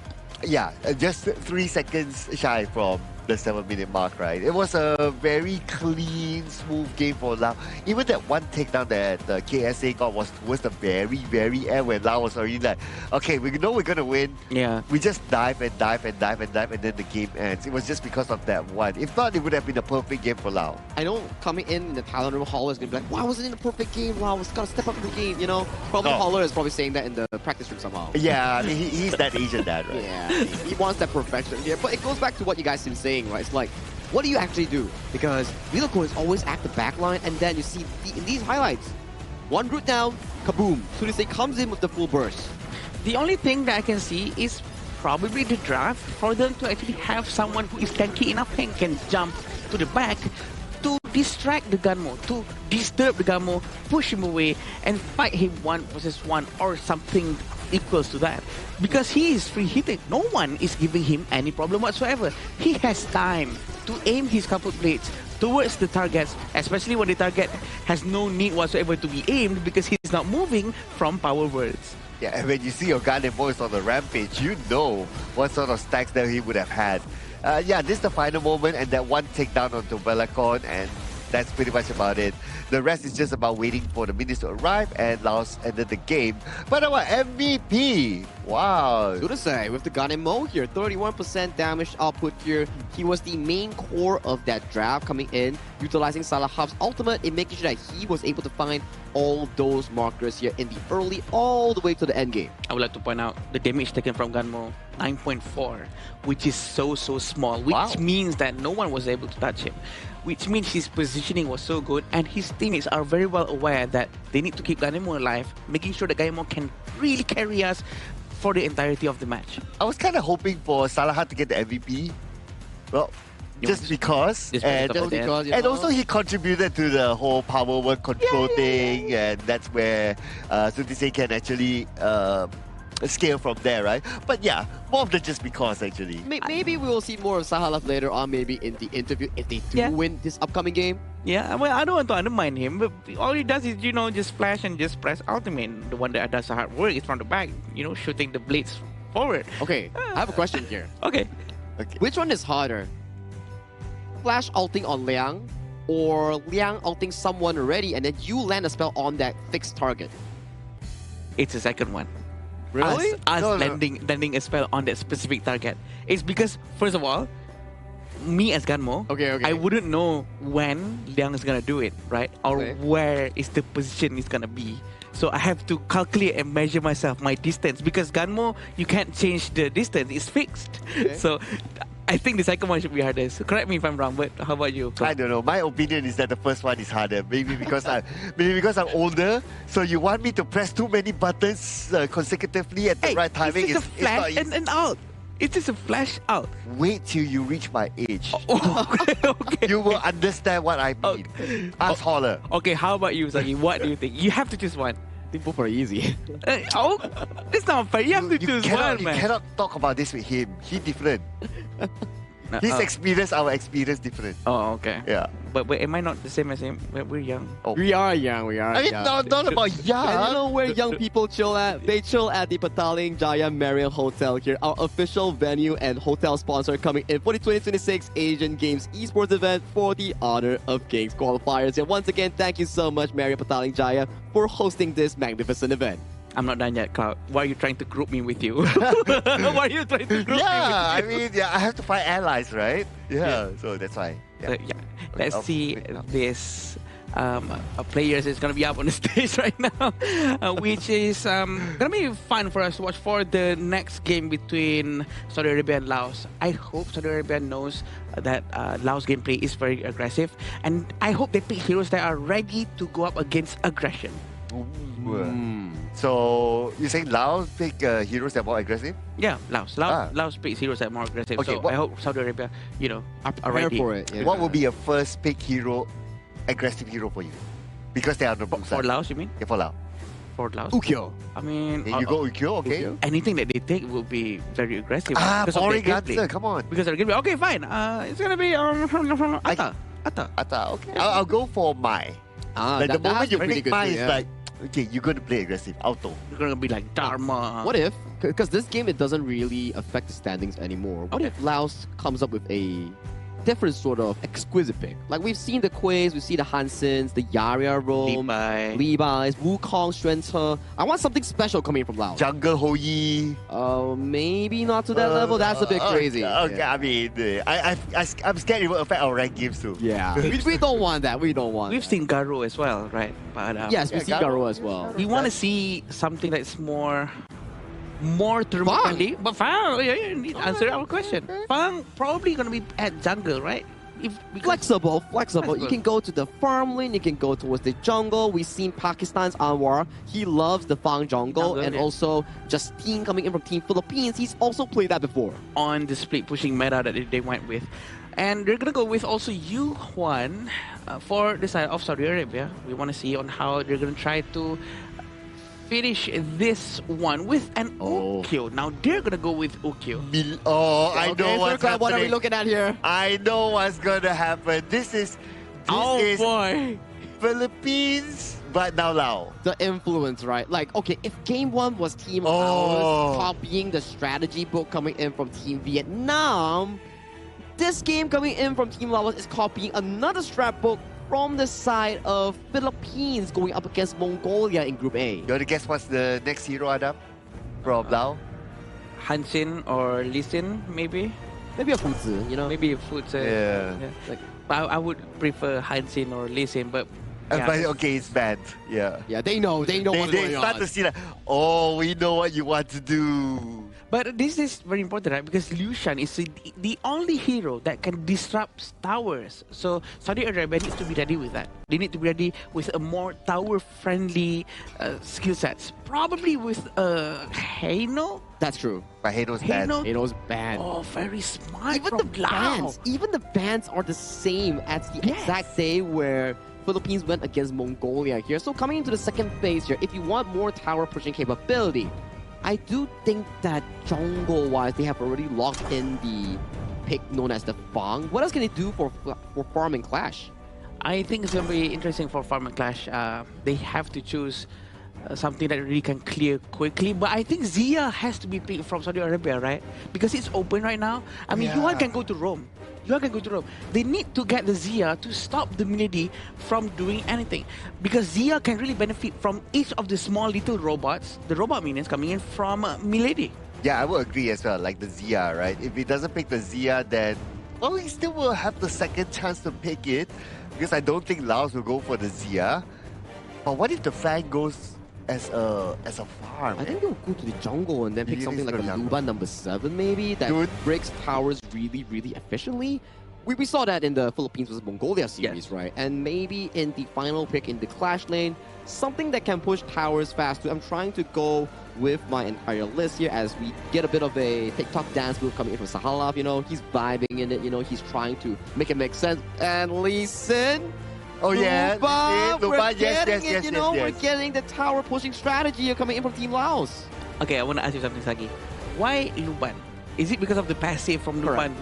The Jadual gun, you know, you can hit it like away from the tower, you can still poke it when there's no minions. That's the general idea coming in from the side of Team Laos. And then Lee Sin, for me, you gotta wait until level 4 before you can actually get online here. So that's the finalized draft coming in from Team Laos. For KSA, stock standard stuff coming in from them. They want to be able to fend off this aggression on those tower pushes. Oh boy, we want to see on how Duns and Ukyo is going to be, because we don't know who's going to go to the jungle, who's going to go to the clash just yet. We've seen some clash Ukyos, but who's going to play what? Ukyo is going to go to jungle and Duns going to go to clash. Will they be able to stop the onslaught coming in from Laos? It's going to be hard, right? Like, what sort of wave clear do you have from KSA? Yeah. The best wave clear, you can argue, Ukyo. That is like the best, but if you use his skills to wave clear, he needs to fight. So I don't know about this, man. Like, okay, what's the other best wave clear? Unless maybe if Yu Huan goes with items that explodes when he uses skills, something like a scepter, but of course he has to go with the venomous stuff first. But a scepter would be helpful, I guess. And I agree with you. Actually, they're going to have a bit of a problem trying to clear waves, except for Anas, if Anas has, you know, his automation. But he's a farm lane, right? He's not someone who can just use one skill and boom, clearing out an entire wave. Yeah, he needs to focus on, well, dealing damage, right? But we can see that, okay, this is going to be a very, very hard game for Kingdom of Saudi Arabia. Just by clearing waves alone is going to be a problem for them. Yeah. Rotation coming in from them, really try to focus towards the bottom lane. Very aggressive from Sahala with the Liu Shan. He's going to dive into the tower. He's not going to hit the tower yet. Not going to try to use this route. Milady is also nearby, but Villacon actually managed to get Muan within the first minute and 27 seconds. Yep, one of the tankier heroes taken down just like that, but now they're gathering at the bottom. Here comes Joseph aside as well. Looks like they might get Shahalaf. No Shahalaf. Oh, he does have his shield and he will be saved by it. Not only that, he does have the movement speed. And looks like nobody from Lao actually went down. Wow, a very aggressive counter-attack coming in from KSA, which means Laos has to be careful. This might not work for them. It all depends on the execution, how clean they rotate together. And I've not seen them rotating together too much. It seems like KSA is doing that better for now. Well, it could be that one wake-up call for Lao, right? It's like, oh, okay, that rotation by KSA, we almost got taken down. And by learning that, then they will start to be like a little bit more careful and try to not overextend on the lanes. Yeah, and this is going to be quite interesting. The damage coming in from the Lee Sin, trying to get Dun, but Dun doesn't have his passive anymore. He's trying to kill as much as he can. The basic attack really hits, but they are going to go back. Southeast side managed to get Anas in the bottom lane. Very aggressive push coming in from Lao. There's still a tower protection, but this is the last tower protection. Still sub 3 minutes, and they're going to get this first destruction very, very quickly. For sure, you have to disrupt, and then you have the mid-lady. Surely they will get this tower just like that. Not even 3 minutes into the game, but Villacon right now dashes away. Villacon is still safe. Can he actually survive this one? The answer is no. Joseph got him instead. There's no one else going to be helping Villacon. The teleportation is going to be coming in. Never mind, it's the ultimate of Milady actually. And also the Kini is trying to find the backline. Look at the side of them. There's Faris nearby. He does have his but where's his teammates? The minion is still there. They're trying to get the last part of the protection. The Armada almost doesn't hit anyone. They're trying to get Milady. Unfortunately, that whiff, but now the follow-up is coming in. But look at the damage from the back, especially from the Luma. They will shoo away the backline and they cannot come close. They try to get Salah. Salah still survives with the last stick of health, but the damage coming in from Fang will try to get Joseph, and Joseph will fall. So to say, we'll get the double strike in the meantime, and Villacon will get his own. And 3 from KSA fell to that rotation by Villacon. They're still trying to pressure the bottom tower. This is still sub 4 minutes, which means the tower protection is still there, but they don't care. They want to keep on pushing the bottom lane as fast as they can. The blue buff is going to be the contention at this point. KSA is going to try to go in and try to get the blue buff as fast as they can, but they're all over the place. They're trying to run back, try to run to safety, and KSA seems like they don't want to get take this race to try to get the Tyrant. And while all that was happening, Lee Sin was having a good time at the top. This is the type of play that Lee Sin loves. It's like, okay, you guys are busy on the other side. I will just push at the top. And if they want to go and chase Lee Sin, sure, the under 4 can push at the bottom. Yeah, Kampeng is all smiles, right? He just want to try to have a lot of fun up there, trying to destroy towers per tower. But they can see that there's 5 heroes here, and Kampeng can actually push over there. But Kampeng might want to fly here. He does have teleport at the top, but look at this dive coming in from the side of KSA. Oh, and Buam now very low, and Belacom will take it down. There goes the tank. Muhammad will fall as well. And now they're looking for Faris. Faris trying to get away to safety. He does have the tower together with him. He is safe inside of his base for now. There's no minions, but they're trying to force it with the robots coming in from Milady. The ultimate goes in, try to enhance the damage from the robots, but this is a bit of a force from Liu Shan. They really want to disrupt it as much as possible and try to maintain their position right in front of the tower. And there's almost nothing that Anas can do. They're trying to force it out with the Ukyo very nearby, and also having Kampeng in the vicinity, slashing down. It's gonna go down very quickly, and Yusuf is also nearby. He's not using his unending sword just yet. They're trying to get the ultimate, the tower from here, the bottom lane. The high ground tower might go down very, very soon. Okay, and the Milady is still there though, with the help of the Milady and the disruption. They will surely take down the tower just like that. They can potentially end this game. But listen, while he was running away, he got caught by Yusuf. Yeah, Yusuf was chasing him all the way to the back, and look at his wind slash trying to find the minions, trying to find the heroes. From the back, there's an Okyo. There's still Luban trying to stop them. But look behind, they're trying to find a very good unending sorrow. The last hit coming in from Fang. Fang still lives. Having Okyo trying to dive in. Mohammed goes down as well. The counterattack from KSA manages to comes out fine. And the counterattack that came after Team Laos overextended themselves, and they just push and push and push and push. And this is what happened earlier on. Look at this. When they push, they not only push from the front, but they also come from the back as well. When they come from the back, they sandwich the players of Laos, and that's where they can take them down one by one. Yeah, and they're very much ready for this fight, and a very good sandwich coming in from them. They really commit to that, and that sort of tightens up the gap of the goal just now.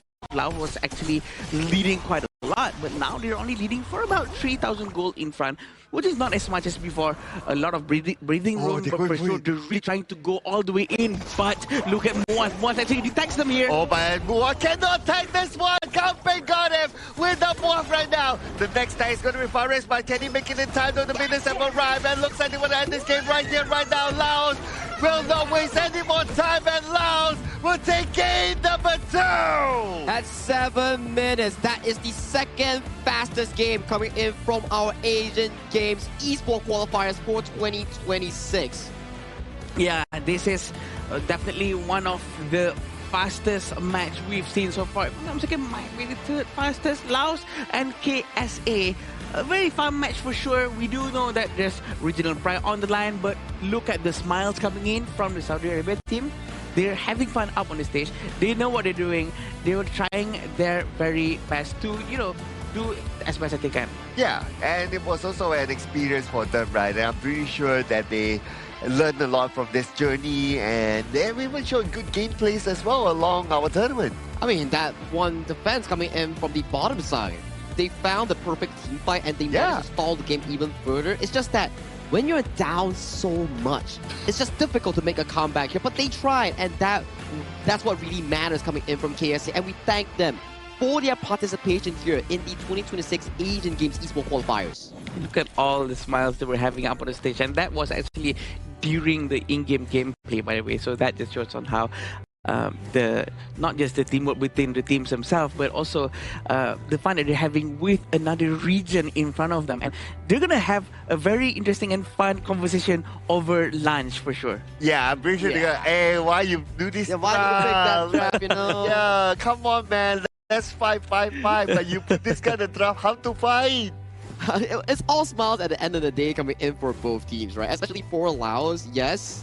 That was another great win, and they really finalized their group standings here 4-0, only losing one single game, not a match, game against Vietnam yesterday. So they come in clean, and that is their story, ending here in Group C, being the group leaders as a whole. Yeah, Laos, right? They So good. are actually trying to, not really trying to, but they managed to prove to everyone that they're so well prepared for this.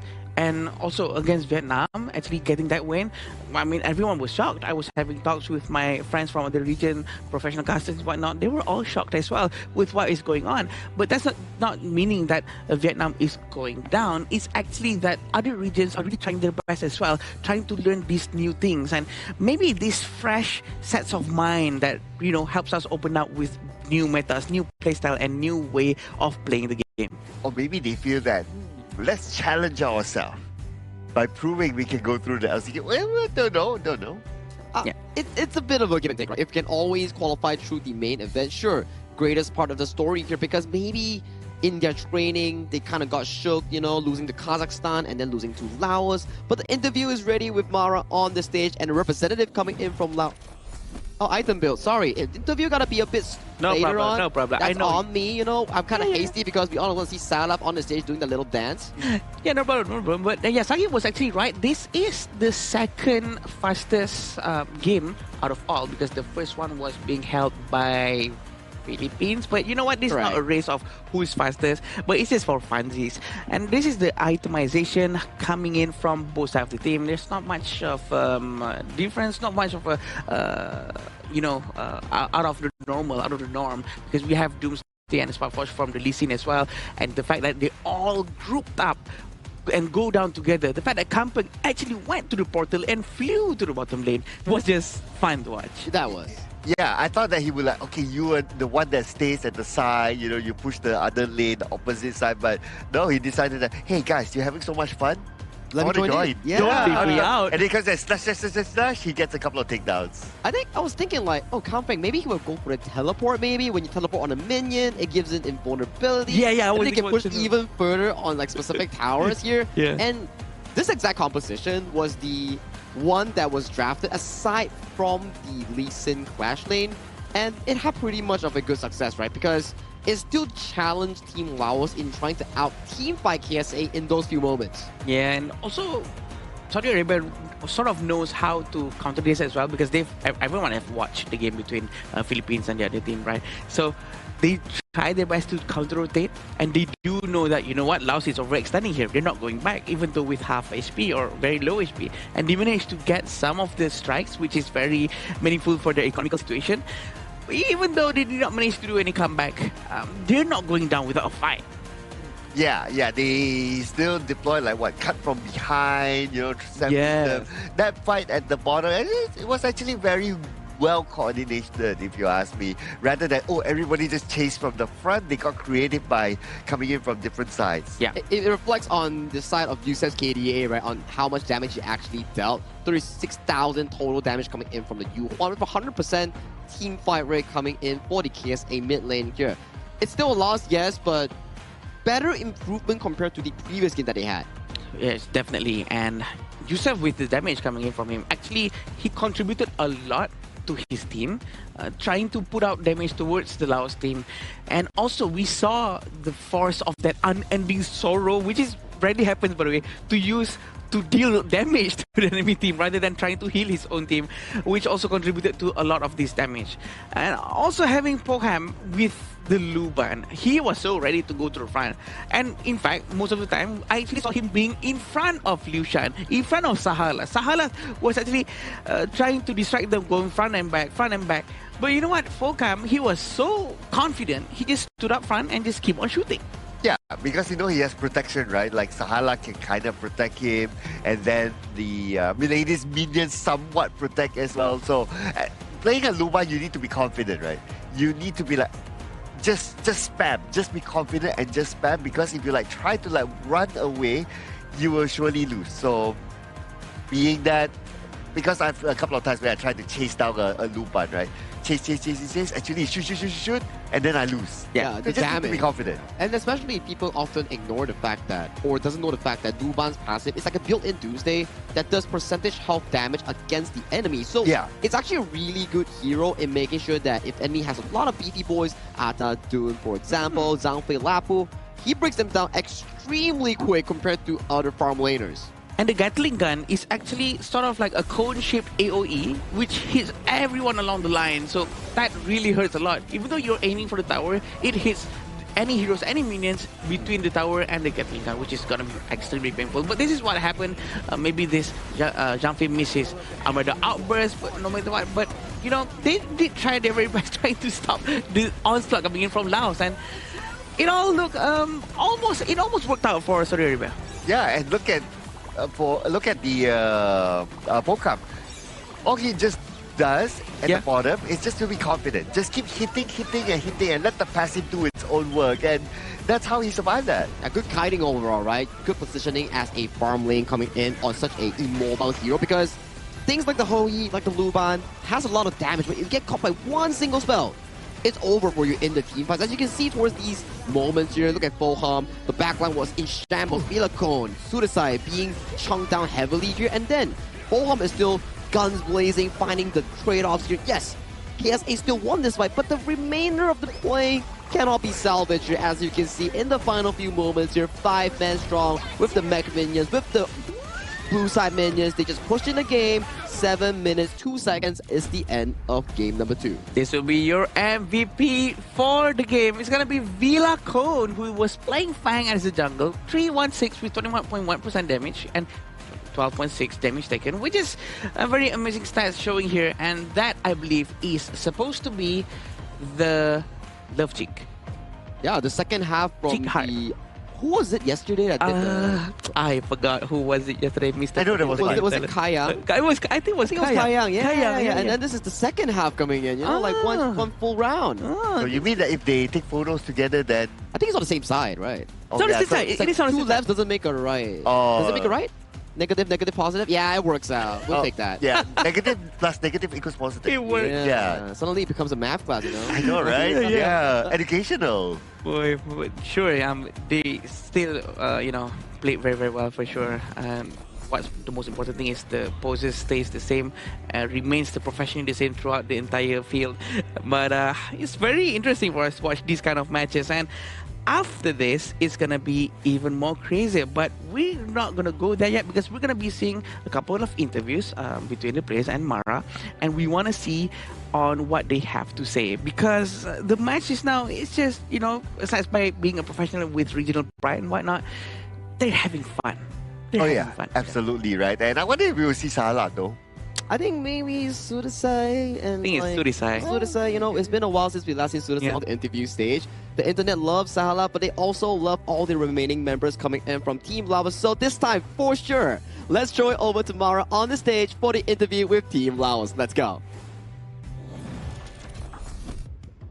Team Laos finishing strong at #1. Congratulations. Thank you. We saw different strategies in game 1 and game number 2. What we noticed, game number 2 was slightly different. Instead of focusing on strikes, Team Laos focused more on the objectives, map control, towers. What made this shift in the strategy? What happened? ตอนเกมแรกนะพวกโตโฟกัสเรื่องค่าเรื่องคิวอะนะแล้วก็มาเกม2พวกโตเปลี่ยนแผนไปเรื่องแมปคอนโทรลแล้วก็ไปโจมตีป้อมอย่างเดียวเลยเป็นอย่างคือเปลี่ยนเกมเพราะที่จริงก็ตั้งใจว่าสิเฮ็ดเนี่ยสถิติแบบจบไว้สินะแต่ว่าแบบมันกับบ่ทันนี่สิ As the plan they want to make a new record for the fastest game and then they plan change to fight the tower only. Yes. Oh, that's why. Okay. Were you aware that you now have the second fastest game of the tournament? Thank you. But your aim was actually to have the fastest. เป้าหมายแมนอยากได้ที่1แม่นบ่แม่น yes. Why is this record so important to Team Laos? เป็นอย่างเรคคอร์ดนี้คือสำคัญก็อยากให้เป็นผลงานที่ดีของประเทศอยากให้แบบว่ามีสถิติดีๆที่เกี่ยวกับรายการแล้วก็เป็นแบบผลงานที่ดีของประเทศไปนำ Because he want to make a new record to be the proud of Lao people and then to be the proud of the HOK game. Oh wow, so you wanted to make a statement. But you know what, regardless, You guys are already making a statement because you are number one in your group. How does it feel to be number one to show the strength of Laos? รู้สึกจังใดที่ได้เป็นท็อปของกลุ่ม ก็ตรงตามเป้าหมายที่เราตั้งไว้แล้วก็แบบก็รู้สึกภูมิใจในทีมทุกคนและก็ทีมงานทุกคนที่เฮ็ดเวียกมานำกันอย่างหนักก็รู้สึกภูมิใจ he is very proud of everyone that working together with him and the team that practice with him all the time and for the family that support him as well. He's very proud at the moment. And you can also give a shout out and a message to your supporters, your family, everybody back home that's watching you. อยากว่าอย่างนำครอบครัวทางบ้านและก็ผู้ชมที่อยู่ประเทศลาวก็ขอบใจทุกคนที่ตามเชียร์พวกเรามาตลอดแล้วก็พอเทศให้ดีที่สุดต่อไปในเมนสเตจที่ญี่ปุ่นแล้วก็เลยขอบใจ He said thank you for supporting him and then also thank you for supporting Lao team and please focus on the next main stage in Japan for Lao team as well. Thank you. Once again, congratulations. Thank you. It's okay that you didn't get the fastest record. Second is still great, but what matters even more is that you're number one in your group and you're heading to the Asian Games. Yeah, thank you. Now we'll head back to our casters. Lead the gorge. As you can see, right, even though Laos and also Philippines are not in the same exact group, but the competition still remains as they want to compete for the fastest time record in the 2026 Asian Games eSports qualifiers. Yeah, unfortunately for them, they got second. Exactly, and amazing. Congratulations for them, for sure. They deserve to be very happy bringing the name of their region up onto the stage and being able to represent everyone at home. It's just such a feeling that undescribable, right? So that's why he's all smiles up there. And you know what? Congratulations. You know when I would feel that feeling of undescribable? Undescribable? How? Yeah. If I get to feel the official gaming phone for 2026 Asian Games eSports events Honor of Kings qualifiers, which is iQOO, the same phone that's being used by these players to pull off those amazing moves there that you can see on screen. I mean, if I were to point something like a Hansen, Arlie, Shangguan, Mai Shunui, things that need like immediate combos, and you need a good phone, iQOO 15R is definitely something that you can check out too. So thank you so much once again for iQOO for sponsoring this prestigious event. But gentlemen, the next series that we have on our line, now stakes are higher. If just now between KSA and also the side of Laos was about pride, glory, and also securing number one, this upcoming series is about securing the final slot to our last chance stage. I think what makes it much more heavier in this one compared to getting number one or number two is that getting to know whether or not you're actually going to the main event, which is, you know, much more valuable, right? Yeah, I mean, this one is also like a very tight one as well, right? Because this will determine whether you play tomorrow or you don't play tomorrow. Yeah. Right? Yeah, I mean, okay. The situation is like this, right? In Group D, let's imagine you have Hong Kong, China, and also Republic of Korea. Yes, they're still playing today, but they already guaranteed 100% into the main event of our Asian Games. But for Singapore and Syria, they're 1-2, 1-2 each. Whoever wins becomes 2-2. Whoever loses becomes 1-3. Winner goes last chance. One more fighting opportunity against Vietnam, Uzbekistan, and also the side of Kyrgyzstan. Loser stops here. Yeah, that one more fighting opportunity. Having that opportunity is what makes it so golden, so important for them to have right now.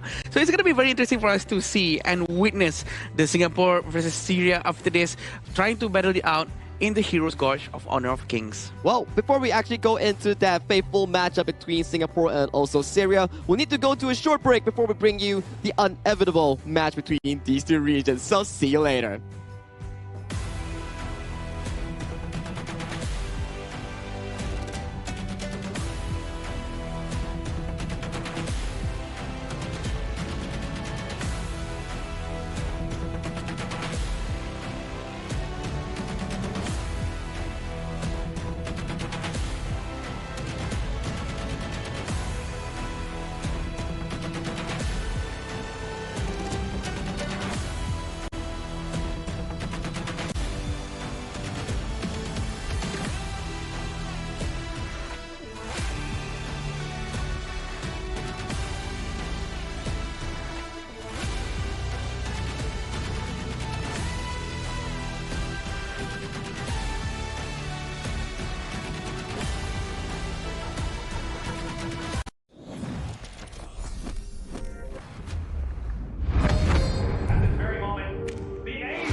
be the next to shine on the Asian Games stage.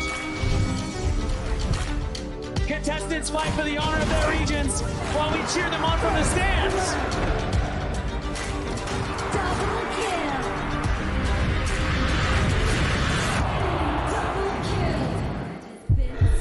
This is a challenge, but it is also an opportunity. The tide is turned.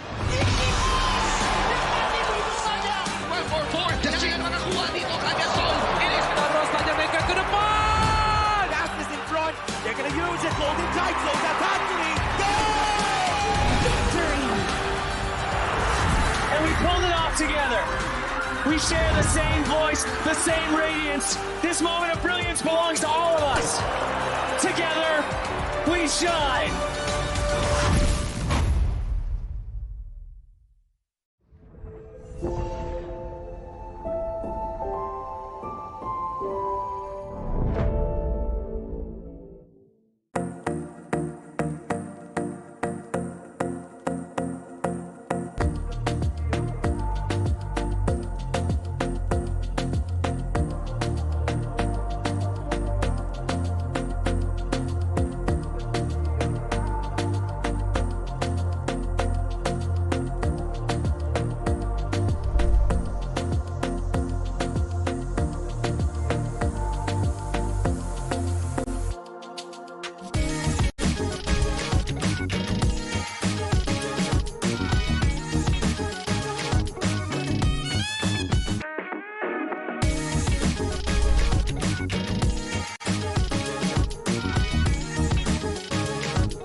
Welcome to the 2026 Asian Games Esports Qualifiers, Honor of Kings. 20 regions, one stage, and only the strongest 9 teams will earn the right to shine above the rest. Taking place in Malaysia, June 13th to 21st, 2026. Coming to Malaysia, this is the battleground where teams fight for the right to qualify for the Asian Games. 20 teams enter, but only 9 teams will move on. Apart from the 20 regions, there are 3 regions that have direct qualification. Here is the 2026 Asian Games Esports Qualifiers Honor of Kings format. First, the 20 teams will split into 4 groups of 5. In each group, every team faces every other team once in a single round robin, with every match played in a best-of-3 format. That means every match matters. Every game matters. Every single point matters. The point system is simple. Win the match, earn 1 point. Lose the match, earn none. At the end of the group stage, teams are ranked by the total points they've collected. And from there, the road begins to shine. The top 2 teams from each group qualify directly to the Asian Games main event. That gives us 8 teams advancing straight out of groups. But for those not through yet, the light isn't out. The teams that finish 3rd in each group still have 1 more shot. They move into the last chance stage. There, they battle through one final BO3 single elimination bracket until 2 teams remain. The 2 teams will then face off in a BO3 match to claim the one final qualification slot. So in total, 9 teams will make it through, 8 from the group stage and 1 through the last chance stage. That is the rule. Now it is time to see who can rise through it. From across the world, regions gather here in Malaysia. 20 teams, and only 9 will qualify. The path is set. The stakes are clear. Together, we shine. Stay tuned, and we'll see you at the stage.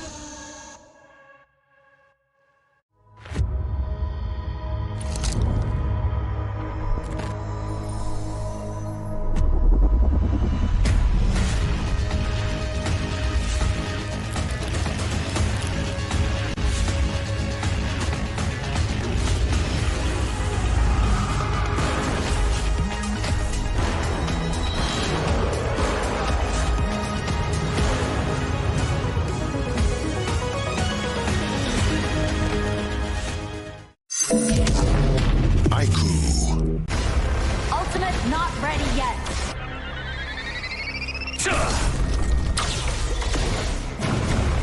You have slain an enemy. My magic murmurs in ecstasy.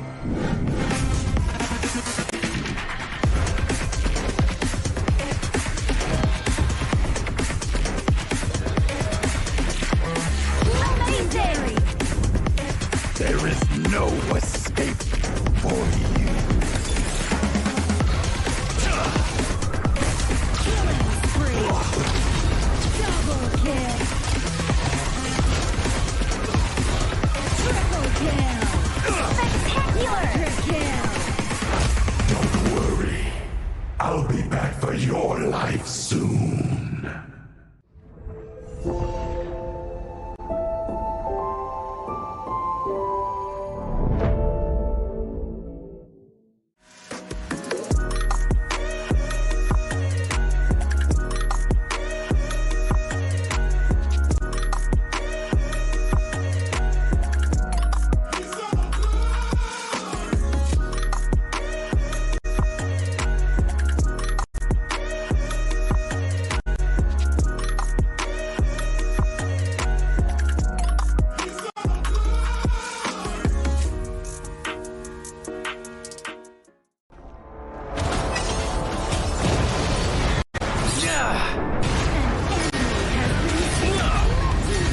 Double kill. Shall I compare thee to a summer's day? Slain. Don't engage and slain. Don't crush us like insects. Slain an enemy. Defend our base. Our high ground tower is under attack. Amazing. Unbelievable. Triple kill. Ah, the fragrance of romance. Ally has been slain. Rampage. Double kill. Triple kill. Spectacular. Pentakill. Lady Fortune is on my side.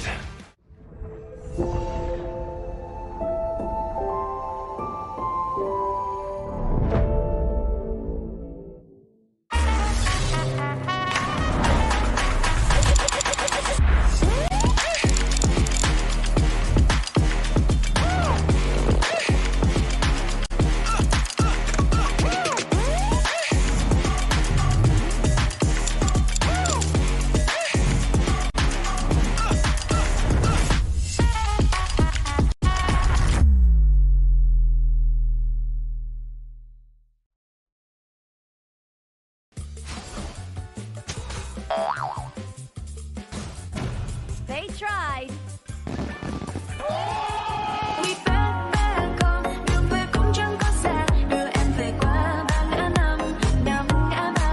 The new Spritling skill, Dig It, is a passive skill, which will automatically trigger at fixed times each match, up to a maximum of 10 times. The skill grants guaranteed standard rewards like gold, XP, shield, health recovery, and more. There's also a small chance to uncover mysterious grand prize effects during the match. Dig It may also produce tradable high-value treasures. Detailed information about acquired treasures will be shown after the match ends. Each treasure has its own rarity and storage size, and obtained treasures will be automatically stored in your warehouse. If you want more high-quality treasures, make good use of the Treasure Fusion feature. You can also copy and share your code so friends can help speed things up.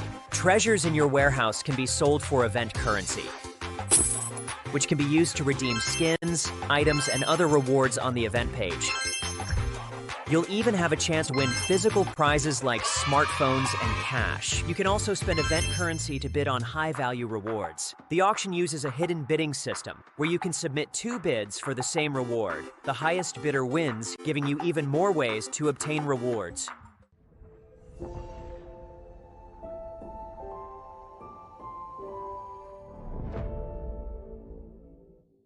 Itu bukan track kita. Relax, bro. Phone aku! Jom ke mana? Mountain View!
Now I see that I got everything I need.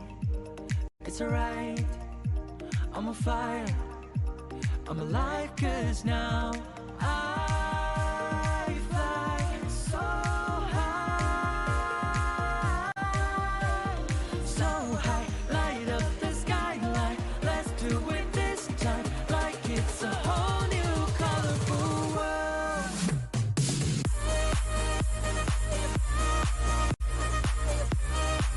Like we're the only ones in this world. Like we're the only ones in this world. Never thought we'd get this far, burning like the stars. How we get this far? Like we're the only ones in this world.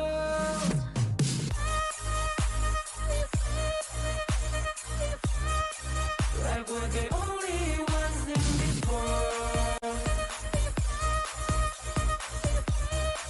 Like we're the only ones in this world.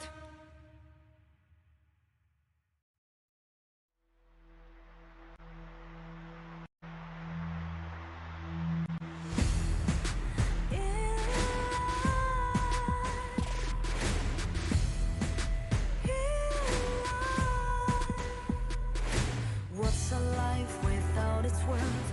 Compromising with what hurts inside. When you let fear decide your fate, you don't choose which path to take in life.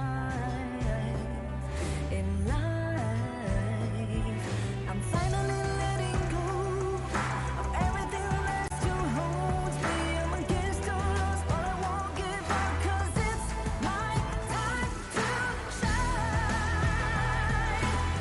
Standing in the spotlight, and no one let me down. Destiny is calling high. I'm not afraid to fight for everything I love. Victory's on my side.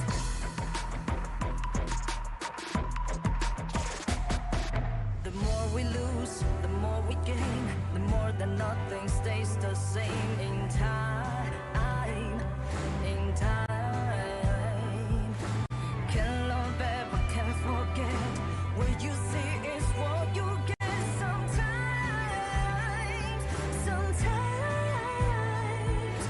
Gonna show the world tonight, the light that shines inside us. We're against the odds, but we won't give up, 'cause it's our time to shine.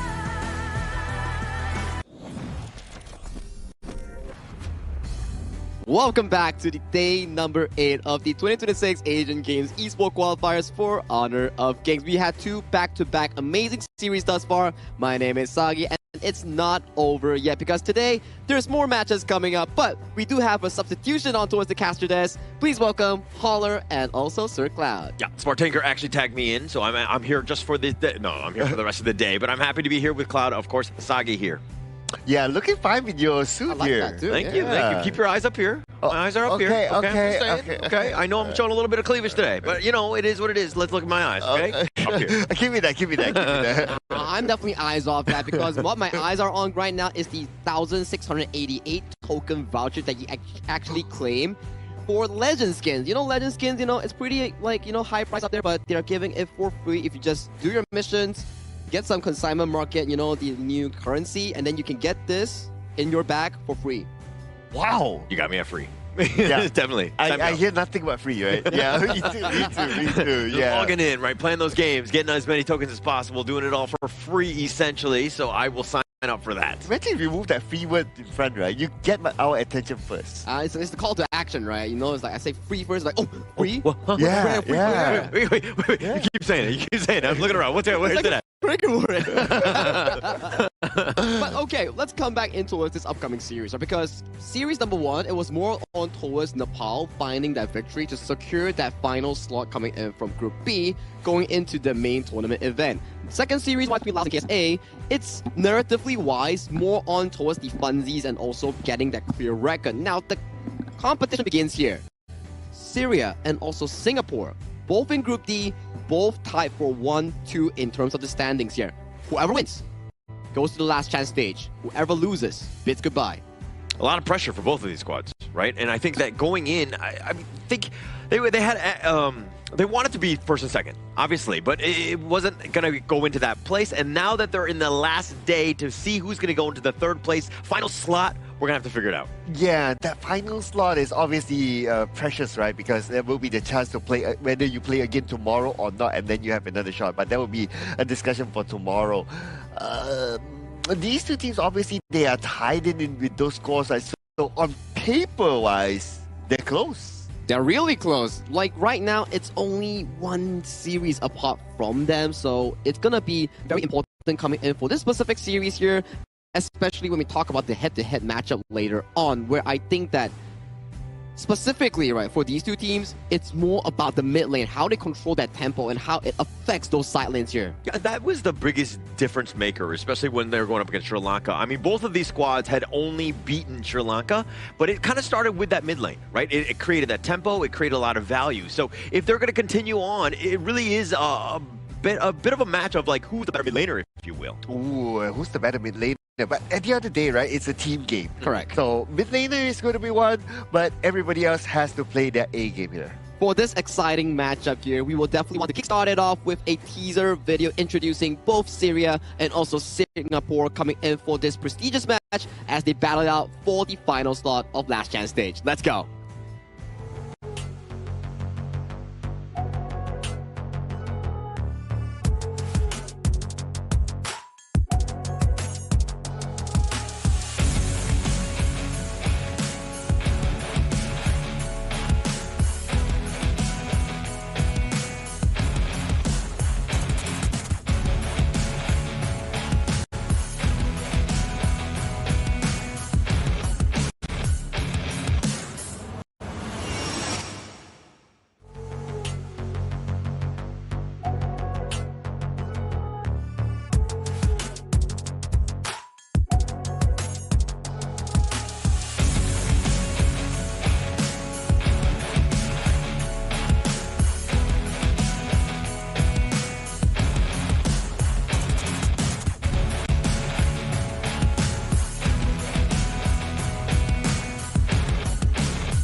The stakes could not be higher. Level on points with their opponents. A crucial victory today brings them one step closer. Focused, determined, and ready for the challenge. Please welcome Singapore!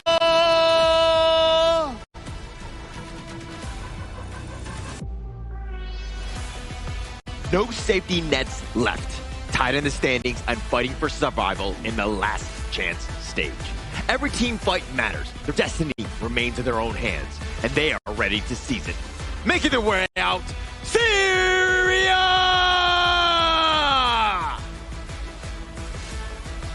One shot, one opportunity between these two teams, and only one of them can make it out alive coming in from Group D. This is the final slot towards the last chance stage, and let's get right towards it. Yeah, one shot, one opportunity. I love it how you're quoting Eminem as we get into the third series to set this one up. Win, and you move on. I see what you did there, Holla. I see what you did there, Holla. But I also see these amazing players here representing Singapore. We have Yanze, Yu Ming, Yi Hui, Kaya, and Wicket. And we have seen them before this, right? Like, they started off this group stage going up against the two juggernaut teams. Unfortunately, didn't do well against them, but once they were done with the two juggernaut teams, they came back strong. Same can be said for the side of Syria, right? Whereby the only wins that they had was from Sri Lanka, and the only losses that they had was from the group giants that you mentioned there, Hong Kong, China, Republic of Korea. Those teams has been the most consistent thus far coming in from Group D. Now, the question is, between these two teams, how do they fare off each other in this matchup? Yeah, It's so funny because they had literally the same journey. They lost to the same teams. They won against the same one. But Syria, going to be made up of Bashar, Ammar, Abdulaziz, Ali, and Abraham here. And Syria, this is a squad that, again, found their footing against Sri Lanka. But through the other teams, they really kind of struggled at times. Yeah, so because the data is like pretty much the same, right, between the two, right? So it's kind of hard for us to put forward like who exactly is the better team. It has to be shown inside the gorge. Exactly, right? We talk about going to the gorge, right? We talk about a few prerequisites coming in for these two teams. I feel thus far in this tournament, we've been talking about a lot about Kayang and also Ali as the two farm laners here, but we want to focus on the mid lane. Abdul Aziz going up against Yi Hui. I feel like these two players have been really consistent in their respective roles. Ooh, head-to-head first strike rate, 67% of the time. 6-7? Come on, we're bringing it back every single day, no? Oh, man. How does it every time you're on the broadcast we have a 6-7? Yeah, every time. Even look at Singapore's A, right? Like 100 and 6-7, huh? Yeah, I had to leave it for him, right? Yeah.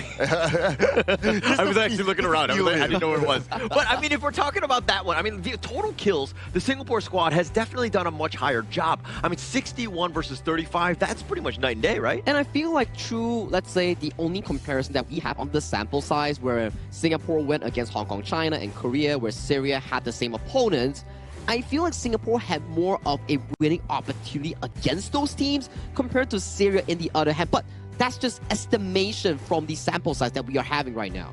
But dude, hero pool towards Singapore shows that they have creativity. They also have a higher first strike rate as well, which is I got you. Yeah. 6-7. Yeah, thanks. Go. Yeah. Yeah. He's definitely having fun of it, as of this point, I know, right? I mean, it just shows that they have that versatility. They know how to play aggressive. Numbers-wise, it does look like it favors them. Yeah. And I think it kind of also goes into Singapore a little bit more of the aggressive team, right? Willing to invade, willing to kind of contest a little bit. If you're looking on the other hand, Syria, the 17% first strike rate, usually I look at that as more of like a passive reactive style because the stat doesn't really help you. Correct, right? Where I see another way of we talk about, right? Because Syria has one of the tournament's earliest games where it was the longest duration at the side, but let's compare the stats coming in for these two players. I'll leave this to Holler. Yeah, average KDA, Kayang, 6.7 again and again. I'm so happy today because I get to say it so many times, and I'm sure you guys are going to cancel me by the end of the day.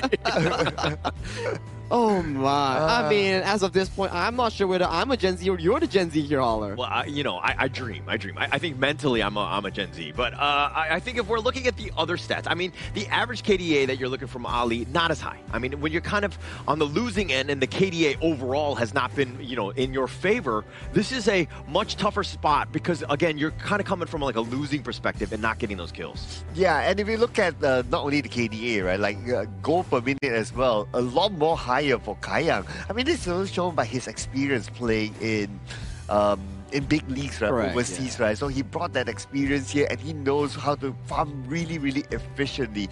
Average DPM, the same goes to him. Even the everything, right? Yeah, everything basically. Yeah. Every stat favors Kayang. I think if we were to go into a more technical analysis on the priority that both teams are giving to their farm laners here, maybe we can think of it like this.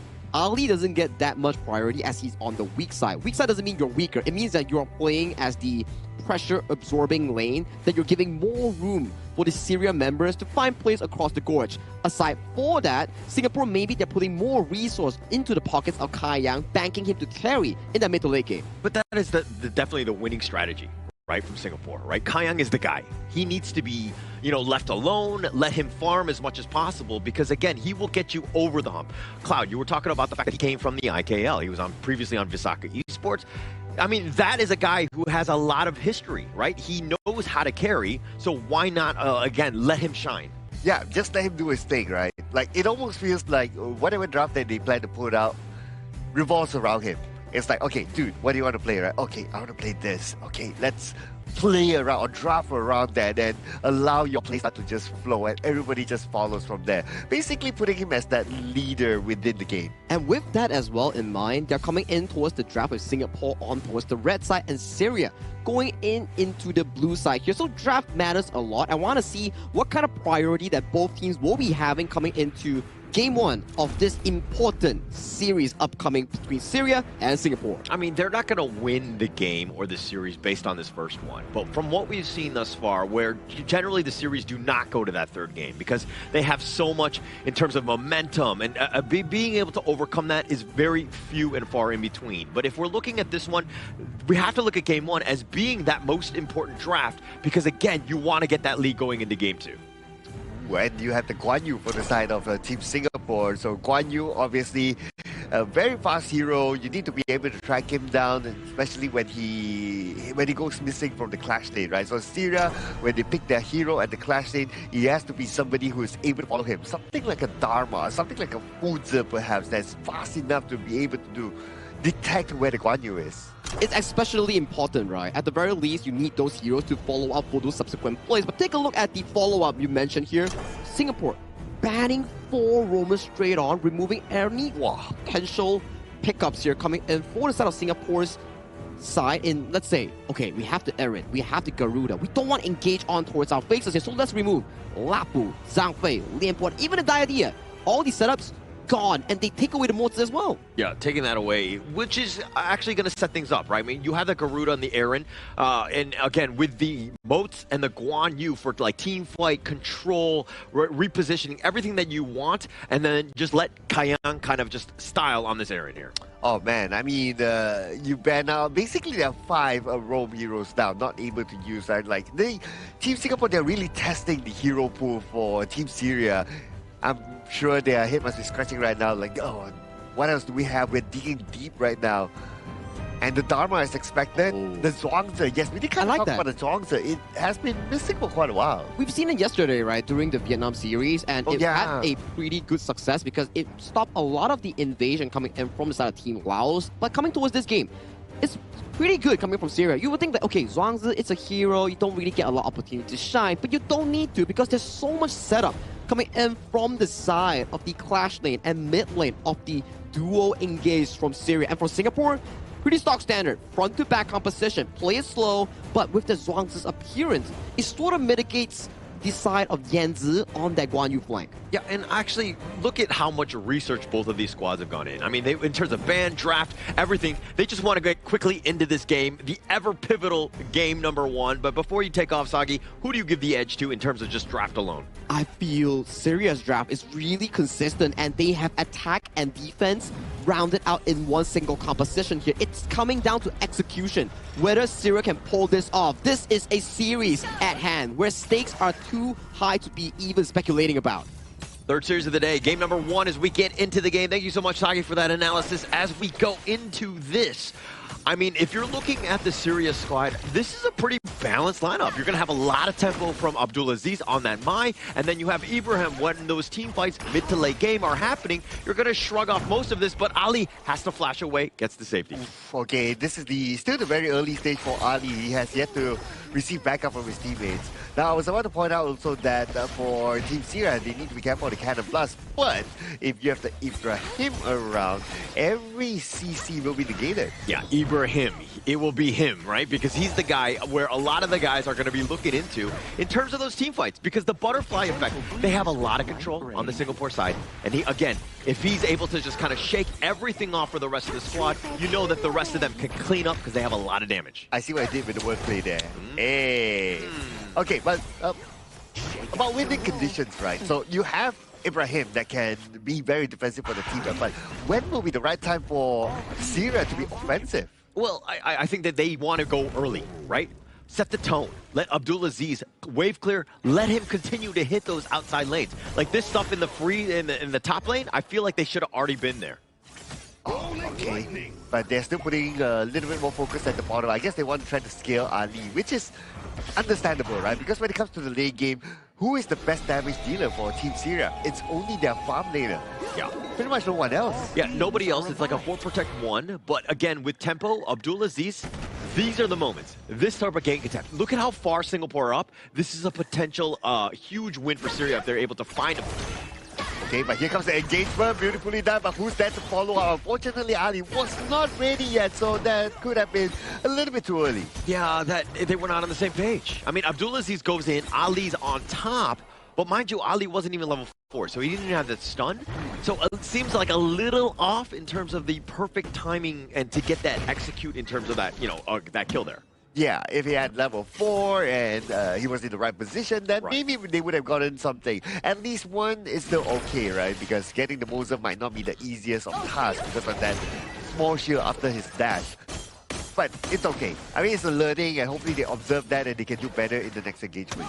But you want to be threatening as Abdulaziz, right? Whenever you're off the map, you want Singapore playing scared, where they're like, any brush, he might be there. Oh, but look at the damage here.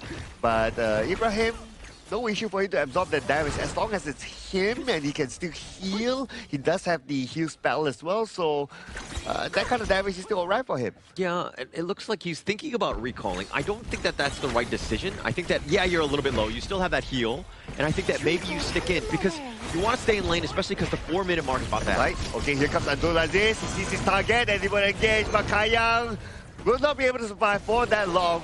I thought for a moment that he was able to escape, but looks like not. Yeah, it was just the one last projectile, and that was enough to get the killing blow onto Kayang. Again, he got a little bit caught out. They were trying to be aggressive Singapore, while Yue is actually made that rotation. So they were looking at numbers. They didn't know that Abdulaziz was going to be there as well. Okay, now engagement onto Amar. Amar with the negotiate will buy a little bit more time for himself to have those skills cool down, and he's able to jump over the wall inside back to safety. Yeah, a little bit of an invade here in Singapore. This is kind of what you want to be doing. You want to, Amar to not have such a free clear. And again, this is setting it up for this 4-minute tyrant coming up now. Okay, the ghost ship is not up yet, so he has to buy a little bit more time. That ghost is going to be important here, but Team Singapore didn't know that the ghost ship is not there. They're taking advantage of the situation. The tyrant is very low right now. Will they go in? Yuming will still get it. The ghost ship is up, but a little bit too late, but still they're trying to go for the back line. And right now, Yihui is in trouble. Yihui will be taken down. Team Syria will not go down without the fight after losing their tyrant. They got the Yihui after the fight. Syria, the way that they were able to wrap that one around, they came from all angles, right? So Yanzi hit largely his Razor Cavalry. It's going to be mitigated because of the fact that, again, they're spread throughout. Trying to get that perfect Razor Cavalry from one angle is much easier than multiple and when you're getting affronted on. Yuhei got caught out. And Wicket is able to get away. No. Oh, he does have backup though. And Wicket continues to hold with the thing inside the box. But not enough follow-up from his other teammates. And he will be taken down. But still good effort. I mean, he got a decent box, but he's locking himself in that box as well. He's not getting out of there because he's going to be very, immobile in that stuff. So now Syria on the offensive right now, taking down towers, munching them down like Pac-Man. Okay, and looking at top, the buff will be stolen away. No, the buff is not stolen away. Okay, still a 50-50 here, but they're going to try to challenge for it. The answer is no. Looks like Team Syria, they're all in focus on pushing the bottom lane. Yeah, a lot of space, right? And that's going to open things up for the other lanes. They're going to look to take a little bit of an affront into this mid lane. As long as Singapore is able to hold this one, and they do have a decent amount of wave clear, especially when you have Yue on the Garuda as well as Kayang, I think that you're going to be in a okay spot. But they're starting to lose space from that bottom side, and that's kind of where Syria can put pressure on. But the good news is that at least, even though they're losing space, but when it comes to gold, it's not too far of a difference. But in the middle, it looks like we see an engagement here by Team Syria. They go in, but where's the follow-up? Bashar takes a lot of damage, and he will be taken out by Wicket from the side. And not only that, they get a double. Amar as well will be sent back. And they find Abdulaziz as well. 3 members down from Syria, and it came from the initial jump in by Abdulaziz. He tried to make that play. He hits that. There were 2 or 3 members, and we'll check this replay out. He hits this one, boom, that would have changed everything. He pushed them actually the wrong way, further away from the team, and that bought Singapore space, time to, just knock him down, so to speak. But gotta give it to Team Singapore, like how quickly they responded to that situation. And they got a couple of takedowns from there. And now they're looking to push at the bottom. And Team Singapore, they have to be aware of like, okay, time's up, boys. The players from Team Syria that we took down earlier on, they're back. Now we have to turn back and reset. Yeah, and just like that, the network lead shifted in favor of Singapore. Now they're looking to be aggressive, and Yuming gonna be a problem. Oh, here comes all the way to the back. And we can see Yuming actually survived this one. Okay. With his survival, he managed to absorb those skills And this could be an opening for Team Singapore, but they will not pursue for now. Yeah, Janze, because Janze got pushed back. Bashar with a nice truth just being like, hey, you're not getting to the back line. You're not able to jump there. We will push you all the way back. And so basically there's no catch. There's no repositioning, and there's no continued on. But they're going to find something else here. Okay, the players of Team Syria, they kind of low. They have to be extra careful there. But objective done.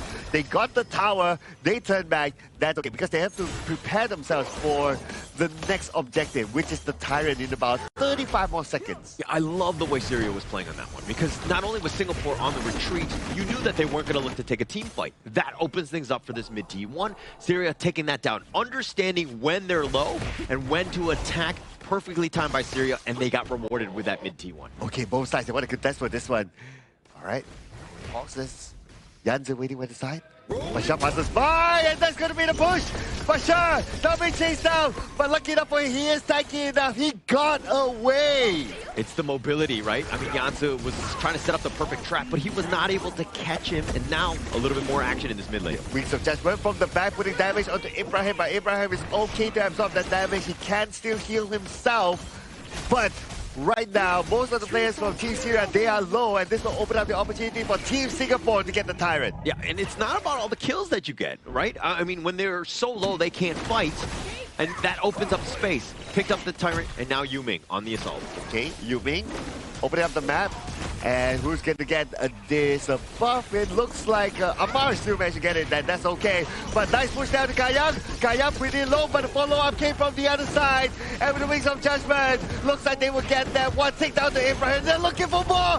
Bashar gets one back, but he has taken down instead. And now only 3 left from Team Syria in the middle, and they are pretty low. They cannot continue to defend. They have to turn back. As back and forth as that was, and we're checking the replay here, but check out this ghost ship. Once it locks it down, you're thinking Singapore on the assault. They get the pickup onto Ibrahim, but this ghost ship, and they actually go in right into the truth, setting it up for Syria really to just get with that tower as well. Yeah, and that ghost ship was still within the range of the tower, right? So the tower eventually helped to deal damage, and that's how Team Syria, they got a couple of takedowns for Team Singapore. So it was kind of 50-50 there. Very, very good fight for both sides. Yeah, but at the same time, Singapore, you need to be like, hey, we got Ibrahim. Should we continue on? I think that the aggression is great, but sometimes you got to just ease off the gas pedal just a little bit at times. Well, they're not going to let go of the gas pedal right now. They choose to go in, and the Syria counters back. Abdul Aziz gets Yihui, gets Kayang, and they're looking for Yuming. They will get him as well. 3 takedowns just like that. I mean, it's the perfectly timed play as well. Not only did they get 3 kills, but now they're going to take the Shadow Tyrant. Everything going well for Syria in that team fight, because the jump was in, but they had that control. And again, another replay as we go in. Look at how Ibrahim, his placement. There's a lot of stunts. Bashar setting it up for the rest of them, and it's literally just target priority.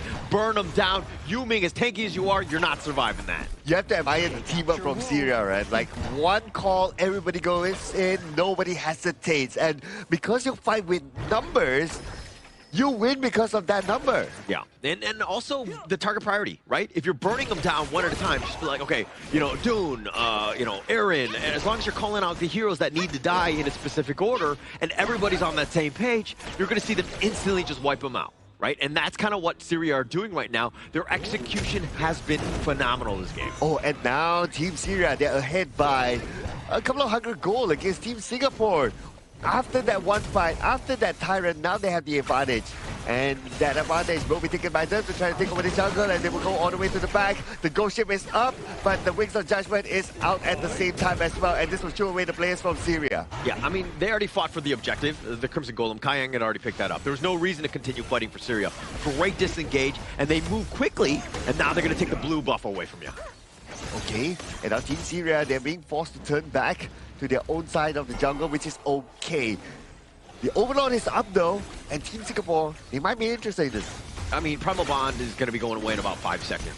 So Syria could easily steal here. So Singapore, this is a very dangerous situation, especially since Weekat uses his flash there. Oh, we're talking about 50% of health there, but then again, they go all the way to the back. But check out the Guan Yu as well. A good attack by the Guan Yu, Janze, but then again, will it be enough though? They still got Abdul Aziz in the process. Ibrahim is pretty low. The cannon blast connected. The damage was there towards Ibrahim. No stun, but he still survives.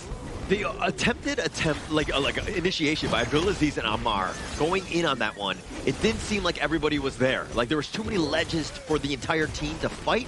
Singapore made them pay by being, again, once they jumped into your 5, they were able to target priority and took down some high priority targets. A great team fight by Singapore there. Oof, and after that team fight, they got a couple of towers in the middle. And with that sort of advantage, are they going to go for the Overlord? Okay, no, not yet. So Team Singapore, they choose to play this safe. They turn back, they reset, they'll come back out again. Okay. So they do take away the blue buff, and that's kind of what you want to be doing. Anytime you win a team fight, you got to get some objectives. Best case scenario, some towers, maybe the Overlord. Not able to do it because they knew that the respawn timers are too quick. But they were able to take away some of the blue buffs, and they were able to kind of pillage a little bit on their way out. Okay, you can see that Yanzi, he's just waiting in the brush, right, in case anyone passes by there. But for Team Syria, most of them are playing at the top right now. And they're heading towards the Overlord. Okay, Singapore, they're going to start the Overlord again. So this is why they're going for this. They saw that Bashar was clearing the wave in the bottom. Those minions give off vision. Now they have a numbers advantage. It's going to be close. Okay, and Yubi will look in the Overlord now. They're looking for more. And they see the players of Team Syria. They will take down Ammar in the process. And with the 4 players of Team Syria left, they have to back out. It's a vision game, right? Those minions were pushing, and that's what they did. They provided that Bashar was there.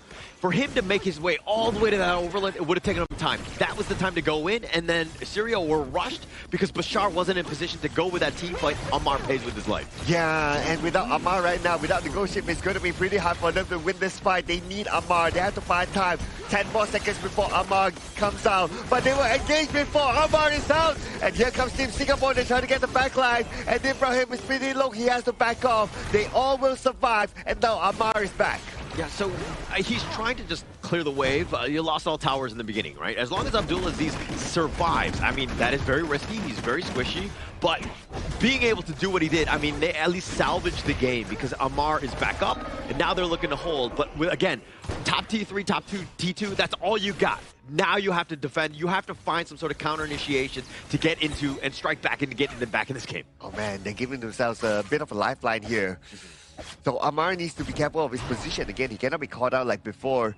They are looking at the Tyrant though, and they're going to start it off. But Team Singapore, they have the information. Yeah, look at this rush.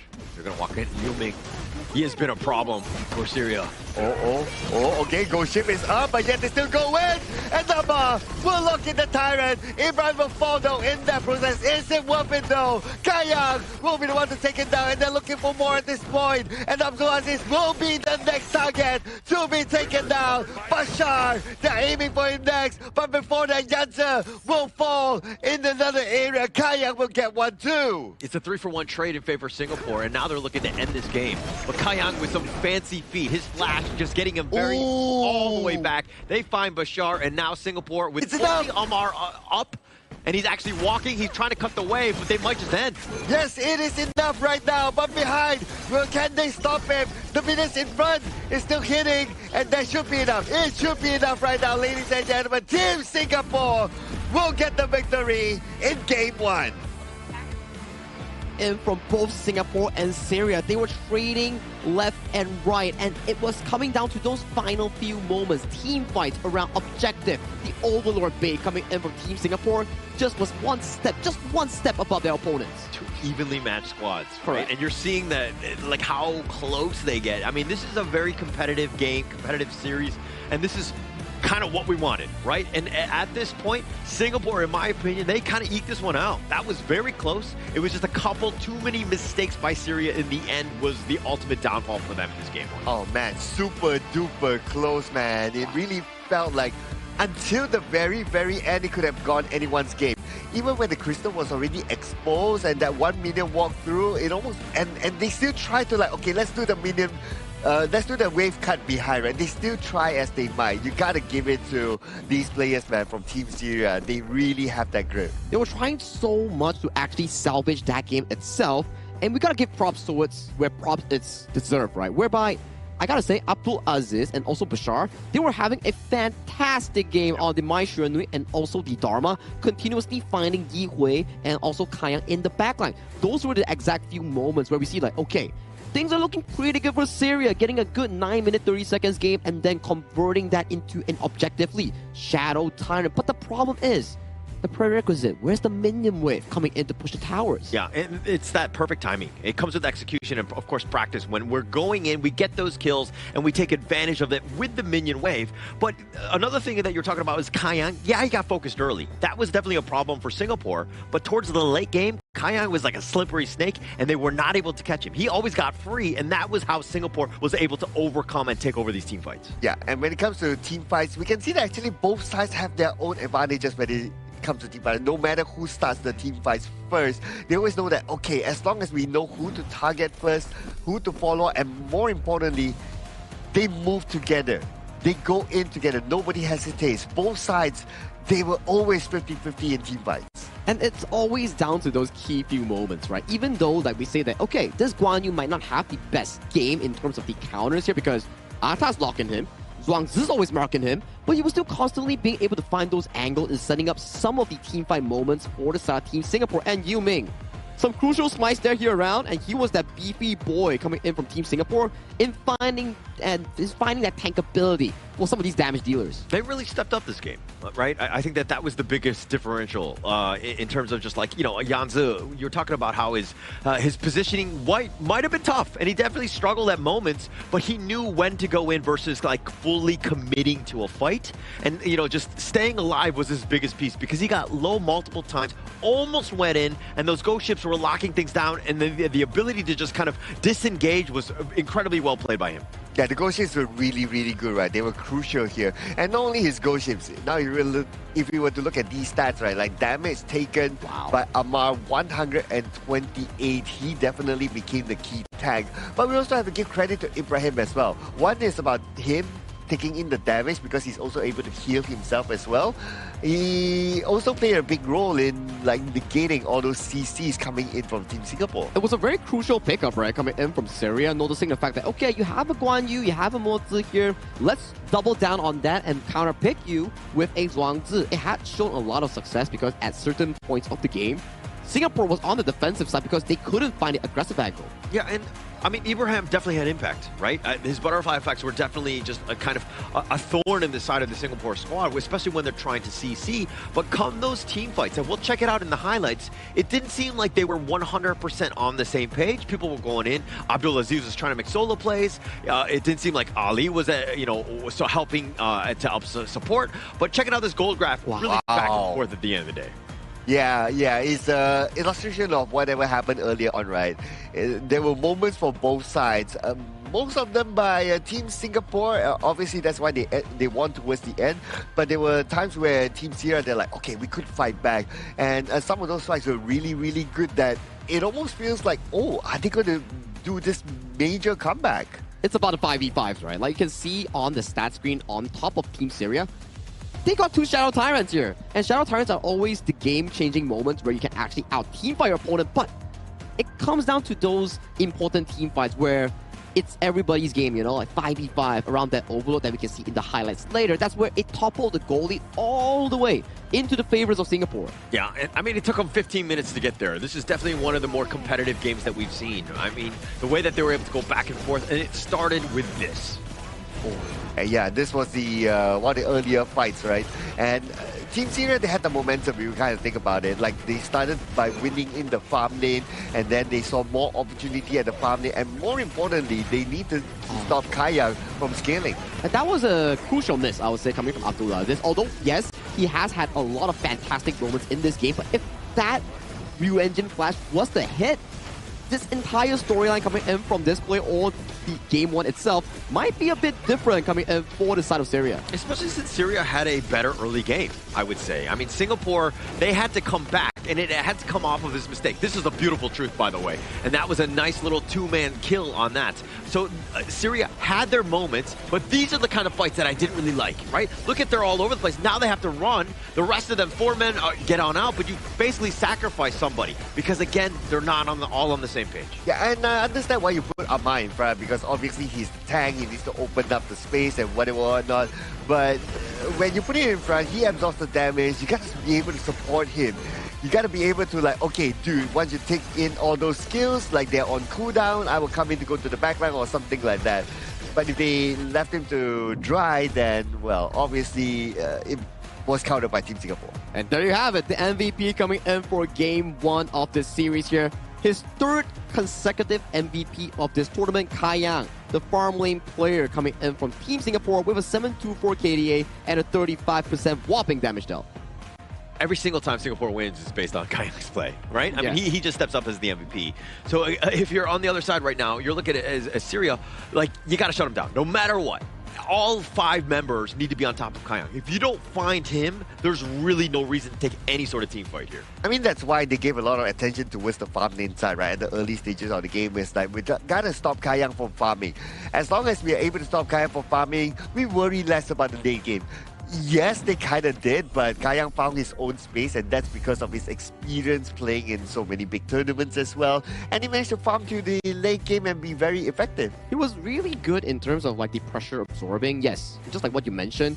A lot of the moments in the early game, that 2 key takedowns on towards the side of Syria, whereby he was the crucial target that's been constantly pressed by Bashar and also the side of Abdul Aziz. But as the game progresses, as he started getting the Splendor, the Sage Sanctuary, those were more harder compared to the previous early game that we were to see. And when they can't get themselves on towards the Aaron, things started to look shaky for Syria. Yeah, and Syria, like, they saw numbers, they saw Singapore and were like, attack, right? But they didn't know who they were attacking, right? And they didn't know in the fog of war. And it's like a vision game, right? If you know where Kayang is, it makes it much easier. When you go attack and onto Kayang, you're going to take him down. And that's what they need to do better in Game 2. Yeah, they probably don't know that, but what I do know is that where we are.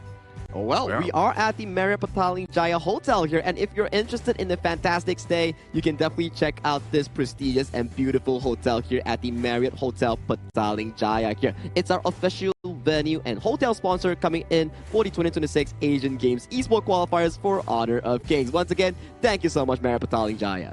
As we go into game number 2, I think that we kind of saw like a little bit of execution errors, I would say. Target priority, definitely a bit of something that they need to shore up. But anything in terms of the draft that they could have done better here? I think no. I think Syria's draft was actually really complete and they played it to their perfection in the first 10 minutes of the game. When it comes down to the planning on how they strategize their team fights, I feel like 4 members are on point, but they're not synchronized in terms of the last players coming in, where sometimes you can see Abdul Aziz clearing the wave, wanting to come in later for a team fight, but it's a bit too slow for his like past pacing, whereby it's either, okay, 4 members go in, and then the last player is too slow, or the last player is too fast, and the 4th player is too slow. It's a bit desync in the later stages of the game. I saw that too, right? I noticed that, especially when the coordination of a team fight happening, that jump in. Abdulaziz it seems to be like, you were rightly pointing in the sense that like he's very fast, right? He sees a moment, he just goes for it. There's no waiting, there's no patience. But I think that if Syria want to hit on that and take advantage of that, they need to kind of, again, be on that same level. Like that coordination is not really hitting its mark. Well, they have to stay focused, right? And we're coming back into the draft. What kind of draft will we see? The difference this time is that Team Syria will have the first pick. So they pick up Aaron for themselves, and then the Sangpe, and then the Angela. This is going to be a very different type of setup from them. Now, Team Singapore, they can still go for the Garden mode to counter the Angela. Yeah, and if we were to look at these certain picks, right, it's actually a very fast pick and bans coming in thus far, and you can see Singapore's approach is like, okay, Kayang was having a bit of a trouble handling the Maestro, so let's ban it away. Let's not have it at all because it was having a very good game thus far. So that's going to be a bit of an engaged potential removed from the Syria side. Maybe coming to the second phase, we might even see the Dharma, Guan Yu being removed from the pool. Yep, and they're going to pick up the Yukio as well as the Byron. This is a very strong, tanky, early, in-your-face type of lineup. You back that up with a Yuan in that mid lane. Potentially, it might be Rome. I'm pretty sure, though, it's looking like a mid. This is a pretty tough 3 first phase picks for Syria to deal with here. Yeah, interesting that Team Syria, they banned the DRJ, which is a rather popular sort of farm laner, and totally understandable. But that means that the channel is open, and I think the channel will be great here to be brought in. Or maybe they're thinking that we can deal with Chano anyway. We do have the Blazing Brilliance and so on and so forth. But when it comes to the farm lane phase or the laning phase, the Chano will still be pretty good. Yeah, and that's for farm laners ban away from Kayang, man. Oh yeah, the Chano's out. Yeah. Yeah, it's like okay, yeah. let's pick Aaron and then let's ban away 4 upcoming farm lanes from the side of Kayang. And you can see those 4 heroes gone. Aaron gone. That's 5 heroes here. So as we venture down the available pool of farm lane, potentially we might even see things like the Shoyu, Consort, things like the Fang. Yeah, I think Shoyu makes perfect sense. You want to put your eggs into a consistent fund, which is Kayang on the late game carry here. But it puts in the same thing. This is a pretty weak early game farm lane if and only if he can't hit his skill 2. Yeah, but I look at the rest of the other guys, right? I'm kind of looking at Byron and Ukyo to create that space, right? And I think that while Shoyu is definitely late game and it's going to take a while to get there, I think that you're not putting all your eggs in one basket of just being an early or late game composition. You are somewhat balanced. So I think that plays into the hands of Singapore in a proper way in game 2 here. Well, I would say that if Shoyu is bundled together with a Mozi, in this case, and it's still possible there. It's still possible, Yeah, right? you get the long-range projectiles that is so annoying, and that will allow you to win the early game phase. You win the early game phase, obviously you scale in terms of damage rather quicker. Go for the Moza, I would say. Well, I think that's definitely something potential that they can actually go for. Maybe utilize the Yuhuan in towards the mid lane, and then pick up the Mozi so you can have like a strong 2v2 coming in for the bottom side that helps Kayang win out the laning phase against Ali just now. It comes down to what Singapore wants. Is it the Yuhuan roam? Is it a different mid lane like the Ganemo against the Angela? Options are available coming in for the side of Singapore. It looks like a Swangzu would be nice here, right? Oh, okay. Oh, wow. Completely pivot off. Okay, interesting. The Kongmin in the mid lane, they're going to go high damage, dealing with the Angela, who's going to be largely static. The Nakaru, obviously you have burst, but you're able to kind of blow her up if you need to. So this is an interesting draft by Singapore here. Yeah, what do you think, Sagi? Before we let you go, which draft do you think is better? I gotta say, if we were to look it at a 50-50 side, right, where we don't look at players here, let me take a look real quick. I think Syria's draft is more consistent here. I think so too, actually. I mean, we're going in. I mean, they have teamfight galore. The Bai Chi, the Zhang Fei, those are going to be some wombo combo, plus the Angela on top of that with a Blazing Brilliance. You have a lot of burn. So it really comes back to execution. Singapore on the other side, if we're looking at this Shoyu, I mean, Kayang is your win condition. Give him space, he will carry you. But for the record, yeah, Sagi said that the last time too. That Syria has the best draft. It's okay. Nobody's keeping score unless we're talking about the number 67. Oh, okay. That's the number, right, to keep track of. Okay. Okay. I'll keep an eye on the next one then. But anyway, I would have liked the Moza combo together with the Soyu, though, because it's so annoying. 2 projectiles, and also you don't have the Arlie on the other side to negate all those projectiles. But okay, they went for this instead. Let's see how it turns out for their strategy. Yeah, and look at how Singapore right now on the they have to dodge the Chaos Cinder. Well, what? Okay, that's 2 Chaos Cinders dodge back to back though. I mean, but they're still, it's about this, the Firehawk more than anything else. I think Singapore, as long as they don't, it doesn't look like Abdulaziz got any sort of value out of that. They didn't get a kill, they didn't get the Firehawk. He's just moseying on his way back to the mid lane. Oh, but look at what's happening at the top though. Pasha opening up the space, he sees the blue buff being taken, and they will jump in to try to get that one. Ammar is pretty low on health, and Yihui gets the first strike. Abdulaziz trades it back by taking it down, so it's a 1-for-1 for now. Pasha kind of low, but he is the Bai Chi. Yeah, I love the way that they engage there, Singapore. I mean, they were looking to be aggressive. They took 3 members, understanding that, hey, they're going to be weak in other lanes. It happened to be the bottom. Abdulaziz rotates all the way down there and actually made it back somehow to have some sort of an impact in that team fight. But Singapore came out on top. Oh, snipe or miss. Okay, but that's the scary part, right? If you're going up against a Shoyu, right? It's like, okay, you can see that line, and it kind of gives you that anxiety of like, okay, will it hit onto me? Will it not hit onto me? So you're always thinking about dodging that line. Yeah, man, I hate lines. Don't you? Oh, yeah, I do. So don't cross the line. I've crossed it many a times, but Ali getting a little low here, and look at, he's just looking to, like, I mean, just explain the way he's playing. I mean, he's just pointing it away, and at the last second, right before it's about to shoot, he then tries to unleash, try to catch him off guard. It doesn't look like Kayang's been on point thus far. Oh, you mean now they're starting to nick this jungle invasion, and did they manage to get it? Oh, not really though. Abdulaziz got it, but more importantly is that it's taken away from a jungler. Yeah, contest, right? And you're creating, I mean, it's still, actually, it looks like they did steal it away. So Yuming actually got smite on it, so that's tremendous value. Taking it away from Omar, and you know the Nakaruru wants to be farming. He wants to be left alone, and he will be able to carry at a certain point. But right now, Singapore being aggressive. Yeah, they're turning on the pace right now. They see Abdul Aziz, and they immediately get a strike onto him. In fact, they get a double strike together with Ammar at the same time. That's a double 8 down. Yeah, double. Huge for them. I'm taking both of them down, but Abdulaziz, these are also moments where like, hey, okay, Ibrahim, you gotta rotate. We gotta get the numbers even so that we can contest and defend our own jungle. Singapore right now putting the hammer down because they're being so aggressive, taking even your boars from under your nose. And look at what the Shoyu is doing at the bottom, right? It's like a free lane for him. He can farm, he can push, but lucky for a Team Zero is that Shoyu is not the fastest of pushes. So the best that he could do is that, okay, I just push forward and then I farm, I turn back and I farm more. The focus right now for Kayang is to farm as quickly as possible. Oh, the Chaos Cinder and the Umbrella Outburst, both of them missing. Oh, and they're going in. Yumi takes a lot of damage, and Ali was ready for him. Thanks to a little bit of help with the tower, Yumi was not able to follow up. Yeah, Yuming, not the greatest of decisions. I mean, Ibrahim had just missed his Umbrella Outburst. He was still in Ferali form, so he was going to be tanky enough to take on any sort of assault. So Yuming, again, I think it was more of like, hey, I feel great. We feel like we're ahead. Let's try to force something. And again, Yuming with a bit of a mistake there. Okay, and why Kayang channels his snipe from behind before he moves in front, right? Is because he doesn't want to allow his opponent to see that line. Because as an opposing side, you still can see that line whether it's aimed at you or not.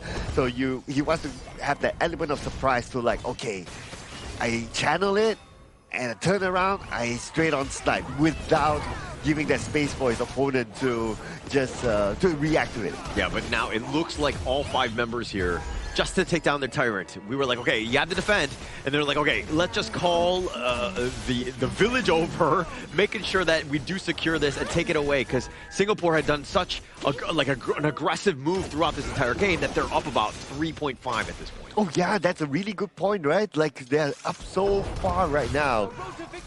It's a big gap, and they're looking at Bashar.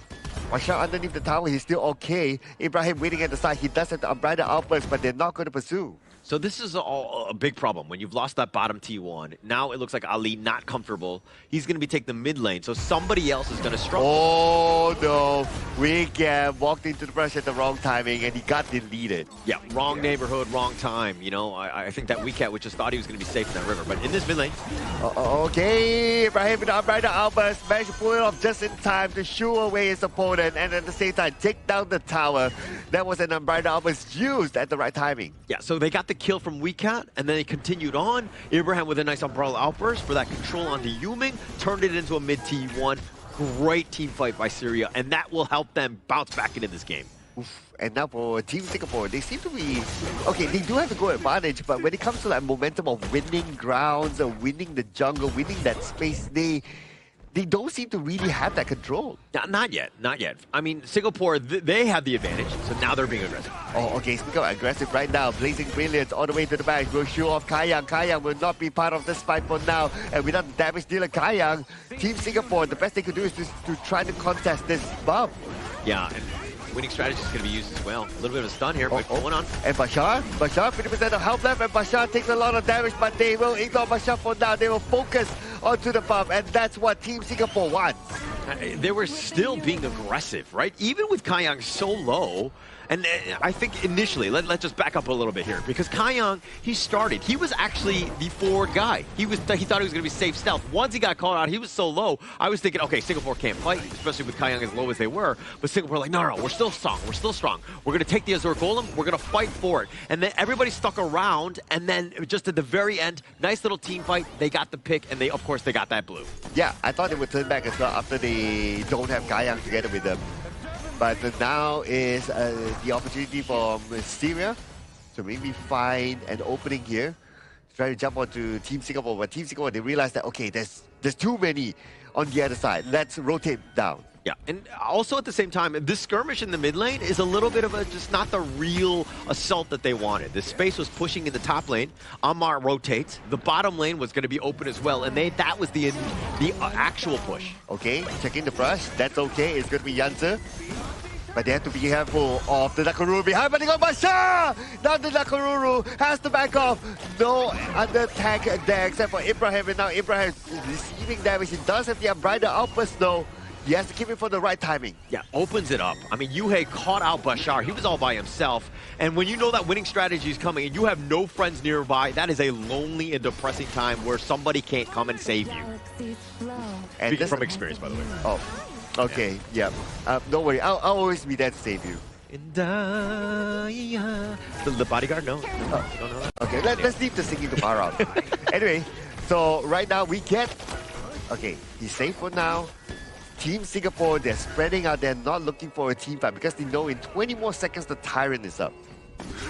And that's the big piece, right? I think the way that Singapore are moving across the map, putting, again, the top T2 just barely hanging on, but it's all about this big Tyrant here and then the Shadow Tyrant later. But again, it's about kind of funneling him and forcing them back. Okay, they managed to get Yumi, but can they delete him in time? Yes, they will. Amar will target him down. Crucial in the shade onto Yuming, but can Team Singapore trade off a couple of players from Team Zero? They're kind of low though, but Team Singapore, without Yuming, they cannot follow through. I mean, they don't have the catch, and this is the thing about the Syria lineup, is their team fight is legit. Right? If they're able to initiate on top of you, like you saw from Bashar, those are the kinds of plays that they need to make because they're going to be team winning, right? He goes in. Ibrahim's a secondary, and Amar and Ali are literally there for cleanup. Abdulaziz, again, can just burn people down as well. So this is the generally the best case scenario for them, and they were able to get a pickoff, but they didn't get any objectives out of that. Oh yeah, that's true. Let's not forget about Bashar as well. He's able to use his lane ways to follow up too. So they have a lot of options there. Now for Team Syria, they just need to find that sequencing. But Abdulaziz went down to the hands of Kayang, and without a big bursty damager from behind, well, this is the opportunity for Team Singapore to push. Okay, we were talking about how Kayang on the show was going to be a late game monster, but going up against Abdulaziz, he like four-shotted her, right? And she had to use the Blazing Brilliance just for a little bit of shields to mitigate one more shot, if anything. Kayang right now is becoming a monster, and he's munching down towers as well. Yeah, we're already towards the mid stages of the game, right? So Kayang right now, he's very, very dangerous. And we can see through the damage that he's putting out right now, even Yuming pushing at the top, and he's going to take down the tower just like that. Unbridled outburst onto the floor, but who's going to follow up from there? They try to stay by though. They still got Yanzi, but they will lose that tower in the process. Right now, Team Singapore in fire, man. They got Ibrahim, and Bashar gets taken down by Yihui from afar. Yeah, Amar actually went in very late. They were actually disengaging, but Amar's like, no, go. He actually just was barely able to go in, but he gets picked off, and now Syria, in a world of hurt, somehow have to hold with only two. Oh, okay, look at the Kayang's position. He's at the Overlord right now. He's soloing the Overlord by himself. He's like, okay, guys, okay, we don't have enough ammunition to push. Let's get this Overlord and let's push again. Yeah, and I feel like, I mean, if we're checking out this replay, look at the play from Ibrahim. Nice umbrella outburst, but now the follow-up comes in. They get Yanzi. Things are looking fine, but then they take down the tower and the damage is for real. Yuming and, of course, Yue, both of those guys doing enough, but Amar coming in late. This is like one, hey, if I'm making a grab delivery, I want things on time. Oh, wow. If not, complain? Yeah, well, not like that. I mean, if it's going to be late, the food's going to be cold. Okay, sorry, well, I'm hungry, guys. Unfortunately, no refund here. But, yeah, Unbridled outburst was great, right? You catch 4 of them, but the timing to come in is a little bit off there. So, yeah, they have to work on that because second chances don't come often, especially if you're this late into the game. And now the Shadow Vanguard, bottom lane, and Kayang, like artillery bombardments from afar. This is like best case scenario for Singapore as they can slow siege this bottom T3. Oh, I'm also looking at what's happening in the middle. Yuming pushing in through, and he almost got that tower. Tower is pretty low, down to the last tick of power, and he will be taken down. Taking down everything. This is a very difficult hold. Now you have the Shadow Vanguard, and now how does Syria hold? Okay, time for them to go in. Yuming tries to make them all out, and now without the Unbridled outburst. Unbridled outburst used push them too far away for Syria to follow up. Now it's time for Team Singapore to end the game with the minions coming in. Can they actually do so? Yeah, I mean, with all three Vanguards, all the different lanes, they're trying. Yanzu is doing a little bit of work on the backside. They funnel them all the way back into the fountain, and oh, and here we go. They're really low. And this is the moment for Team Singapore to push it all the way to the back. And Yumin kicks up no answers. That's the target that they want. Amar goes down as well. And Team Singapore will move on to the next stage. Welcome to the last chance stage, Singapore. And sorry to say, Syria, this is where your road ends. They take a convincing 2-0 against their opponents here, and they make it on to the next stage. they had their opportunities. This is definitely a series that they're going to look back on and be like, actually, it's closer than the 0-2 scoreline will show. But I think Singapore were just too strong in the end, and it came really down to Kaiyang's play. Him able to just knocking down some of these guys and just taking down the squishies was the game changer here. Yeah, it almost came to like, who makes that mistake first, right? Like Team Syria, yes, they were really good until at some point it's like, maybe just that one mistake. Remember the umbrella outburst at the bottom left? Oh, okay. Yeah, that's a bit of... That's a bit of eye contact. Yeah, back to your point on the umbrella outburst. He's doing FaceTime. Yeah. Anyway, the umbrella outburst at the bottom left, when he got 4, right? Yeah. It was a good umbrella outburst, not gonna lie there. But the follow-up from there was kind of lacking.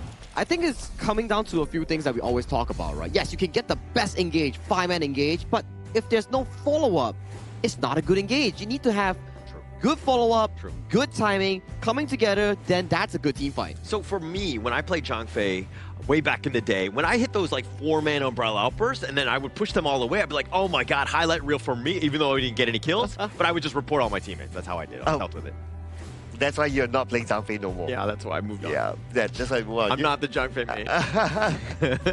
Not the Ferrari that you are, right? Yeah. Yeah, but that's true, right? Like you can get a good engage, but yeah, and if I remember correctly, it wasn't only that one occasion. I think there was also another occasion in the middle or at the bottom. Something similar happened. It's like, okay, you can engage to get a good 4-man, 5-man, but the follow-up was kind of lacking. So it kind of felt that Team Syria, were they exhausted at that point of time? I think after losing that game one, knowing for the fact that you had such a big lead, it's a bit disheartening coming in from Syria, especially when you don't really have that much competitive experience. Maybe mechanics-wise, both teams are pretty 50-50, but when it comes down to macro rotations, how they deal with objectives, how they set up team fights, I do think that Singapore is one step, if not two, above their opponents. Yeah, and I think it was, I hate, like, we keep going back to it, but I think it's the Kaiyang factor, right? Because it was very close up until, like, the 12-minute mark when you see that Kaiyang was able to burn down Abdulaziz literally by himself. And then that was that moment you're like, oh, crap, we are really behind. He's able to tear them down.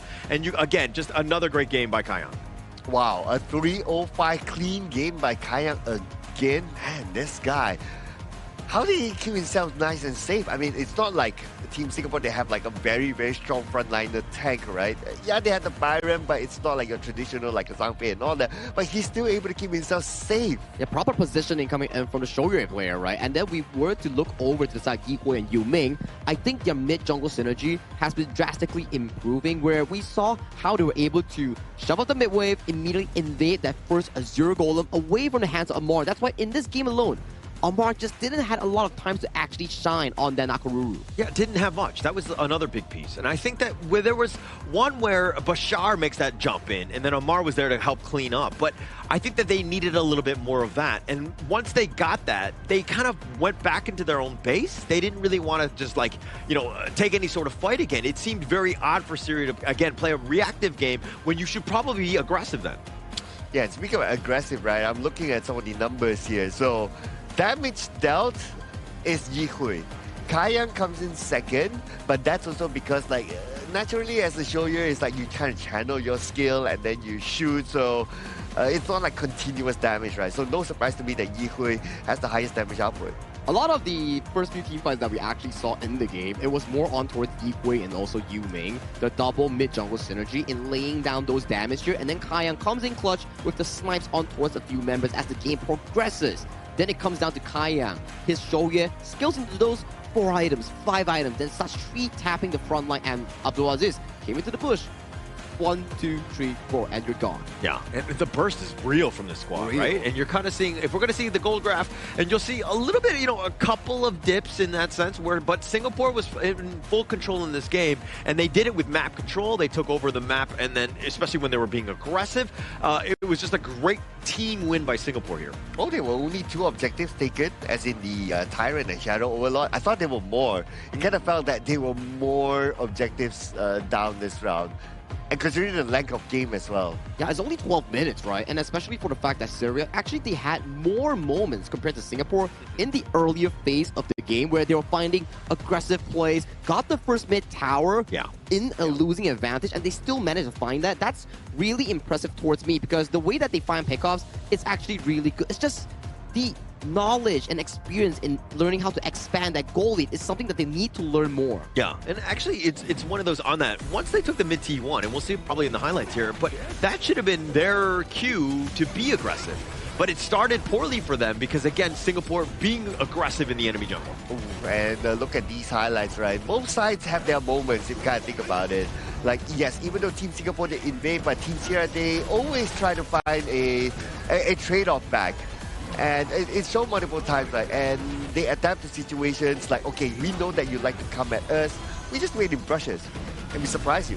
And you see, the last 3 highlights, it was serious play after play after play. But as we say, if it's a dry takedown, it doesn't convert much to any goal lead advantage. But we can see, good unbridled outburst. But then the play, Nagaruru, Amar was not here. It's not a 5v5. This is a disadvantage coming in for the side of Syria. Yeah, when somebody goes, everybody needs to be there, or within, like, an arm's reach, right? They were so far. Amar was completely on the wrong side of the map to really take that fight, and by that time, the sacrifice was essentially in vain.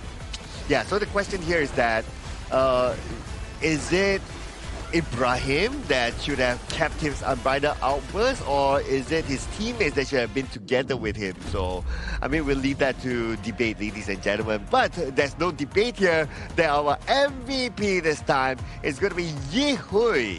29.6% damage dealt, right? An amazing game coming in from the final red side. 5th pick Kong Ming that actually showed a lot of value in this game.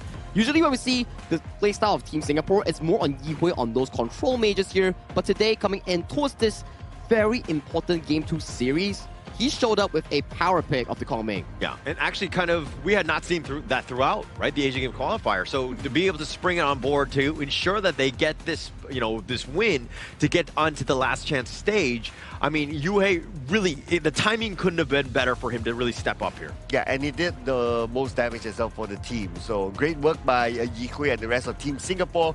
We will be seeing them more in the last chance stage tomorrow. So it will be interesting to see how will they survive that one, because playing a single elimination is not easy. Yeah, BO3 of all things, and then after you win it, it's not over yet. You still have to pace towards it into the second BO3, which is the final one that decides amongst A, B, C, D. Only one representative on that 3rd placer will go to the main event.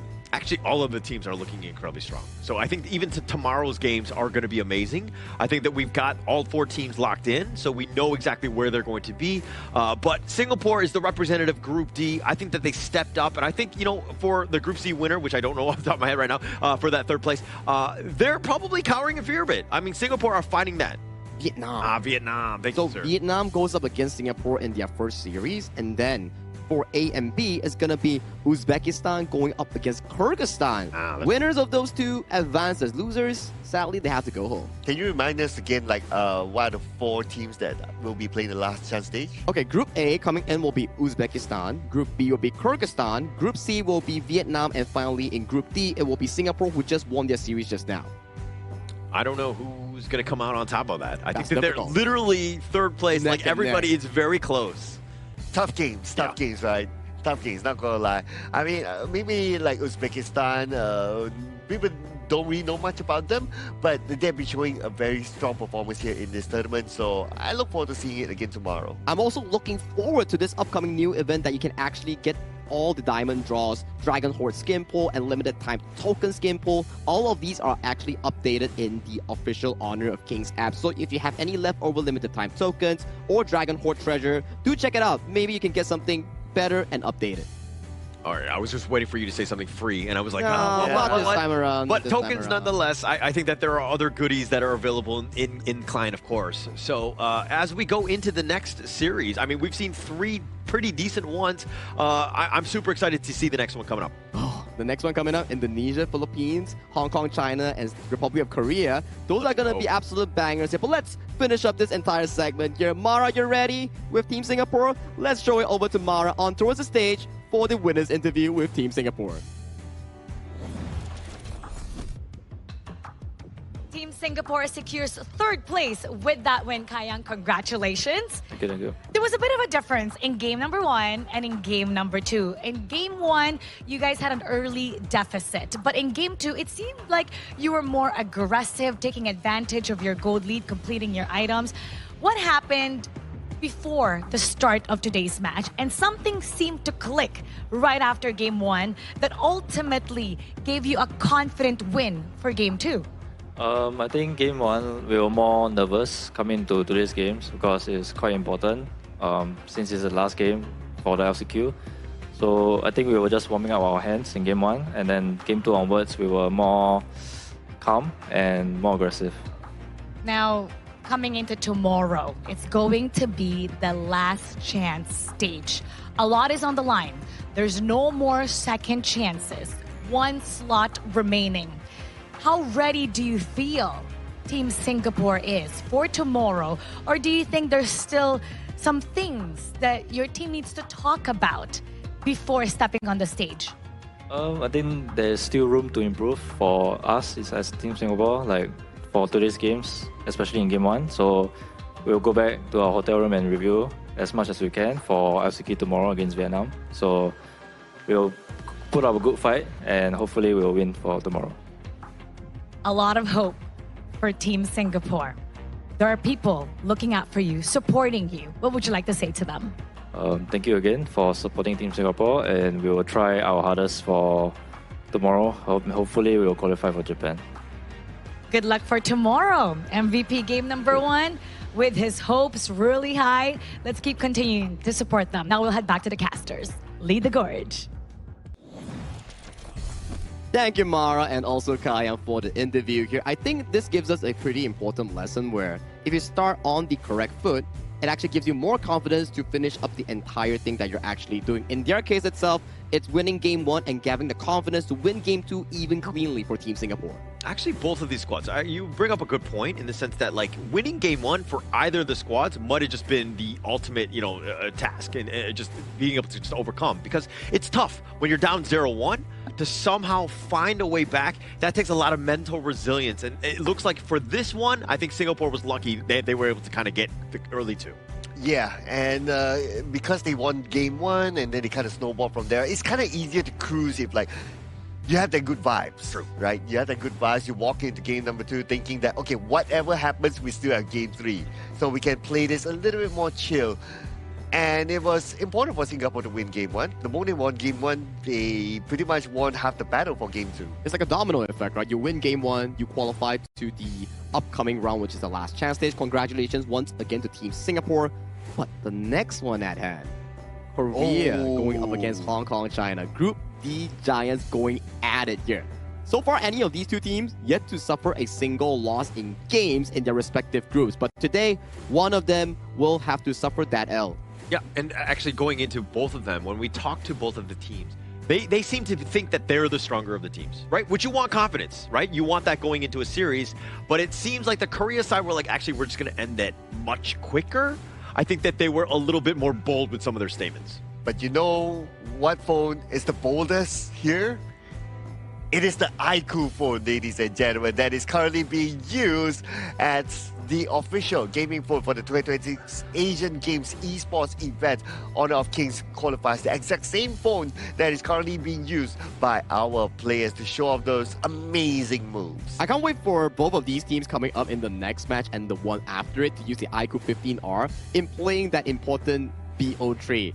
Like, ladies and gentlemen, I understand that the coming games, they don't have that like substance where I say in terms of like qualifying or not qualifying, because the upcoming 4 teams that are going to play, they're all qualified to the main event, but it's the grudge match, the battle of firsts that's so entertaining between these four teams. We have Indonesia going up against Philippines in the last series of the day, and later on, just now that we saw, Hong Kong, China, and Republic of Korea. These four teams, these two series, is going to be an absolute banger. Yeah, you don't want to go in limping, I would say, right? I think that you want to go with your best foot forward. I mean, we've kind of been talking about even game one, right, with this Singapore and Syria. So even for this one, it's not only bragging rights, it's about respect and just becoming the best team in your group. I think that would speak volumes as you go to that main event. But you know, good things takes time to cultivate. We need to give it a bit time to actually marinate it before we come back for the important match between Hong Kong, China, and Korea. So after this, we will come back after this short break.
Who will be the next to shine on the Asian Games stage?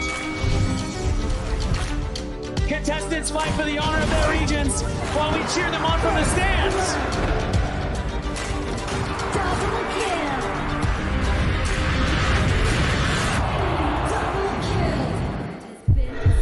This is a challenge, but it is also an opportunity. The tide is turned.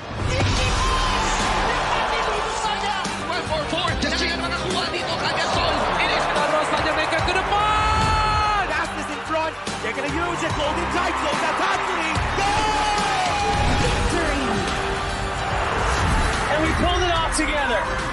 We share the same voice, the same radiance. This moment of brilliance belongs to all of us. Together, we shine.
Welcome to the 2026 Asian Games Esports Qualifiers, Honor of Kings. 20 regions, one stage, and only the strongest 9 teams will earn the right to shine above the rest. Taking place in Malaysia, June 13th to 21st, 2026. Coming to Malaysia, this is the battleground where teams fight for the right to qualify for the Asian Games. 20 teams enter, but only 9 teams will move on. Apart from the 20 regions, there are 3 regions that have direct qualification. Here is the 2026 Asian Games Esports Qualifiers Honor of Kings format. First, the 20 teams will split into 4 groups of 5. In each group, every team faces every other team once in a single round robin, with every match played in a best-of-3 format. That means every match matters. Every game matters. Every single point matters. The point system is simple. Win the match, earn 1 point. Lose the match, earn none. At the end of the group stage, teams are ranked by the total points they've collected. And from there, the road begins to shine. The top 2 teams from each group qualify directly to the Asian Games main event.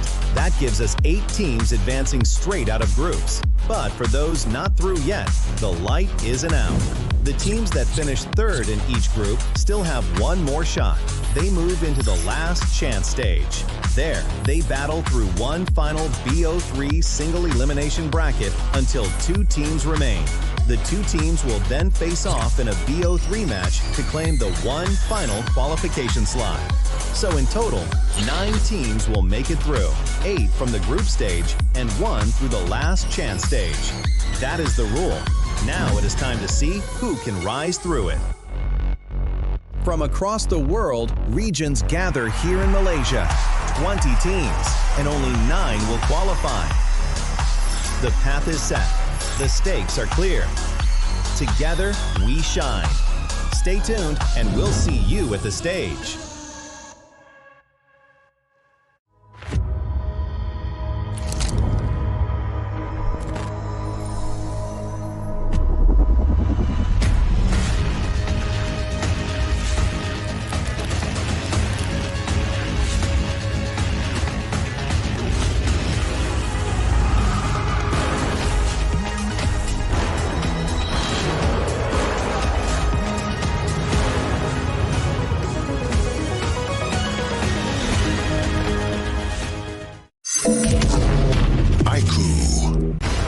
Ultimate not ready yet.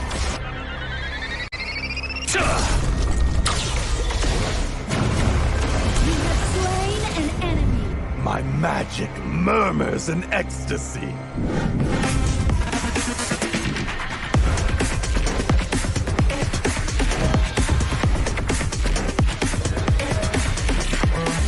Amazing! There is no escape for you. Killing spree. Double kill. Triple kill. Spectacular kill. Don't worry. I'll be back for your life soon.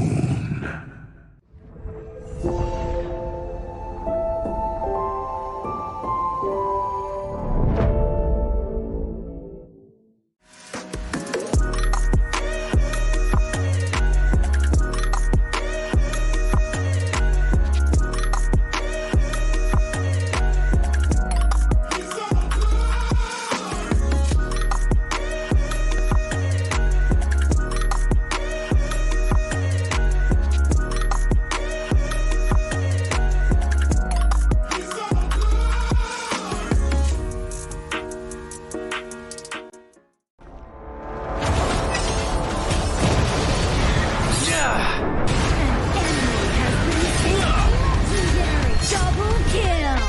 Shall I compare thee to a summer's day? Slain. Don't engage. Don't crush us like insects. Slain an enemy. Defend our base. Our high ground tower is under attack. Amazing. Unbelievable. Triple Ah, the fragrance of romance. ally has been slain. Rampage. Double kill. Triple kill. Spectacular. Pentakill. Lady Fortune is on my side.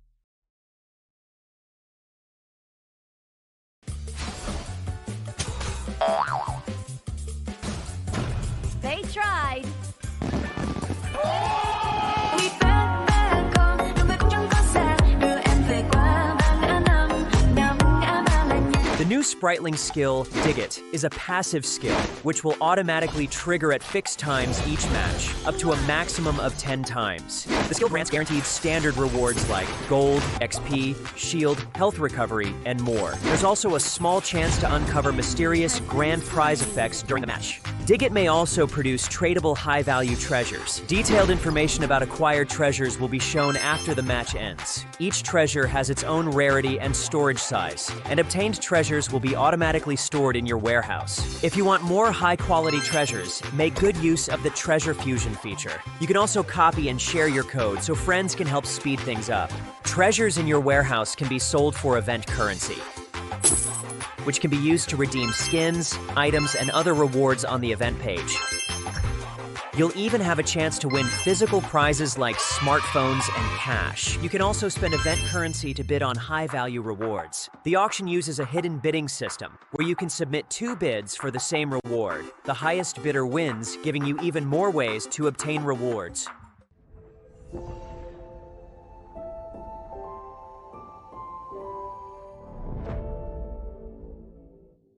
Itu bukan track kita. Relax, bro. Phone aku! Jom kembara. Mountain View!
Now I see that I got everything I need. It's alright, I'm on fire, I'm alive, 'cause now I fly so high, so high, light up the skyline. Let's do it this time, like it's a whole new colorful world.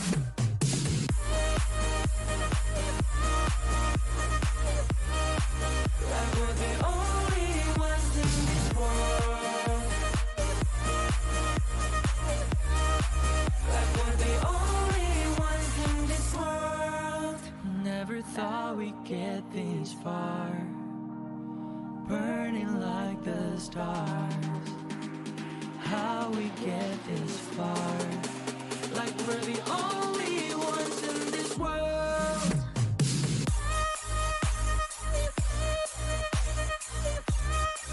Like we're the only ones in this world.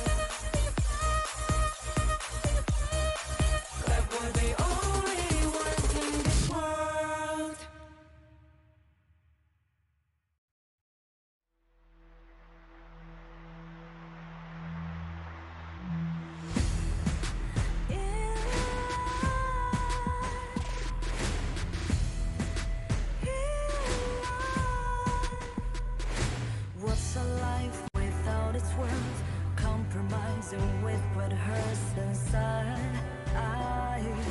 inside. When you let fear decide your fate, you don't choose which path to take alive. In life, I'm finally letting go of everything that still holds me. I'm against all odds, but I won't give up, 'cause it's my time to shine. Standing in the spotlight, and no one let me down. Destiny is calling high. I'm not afraid to fight for everything I love. Victory's on my side.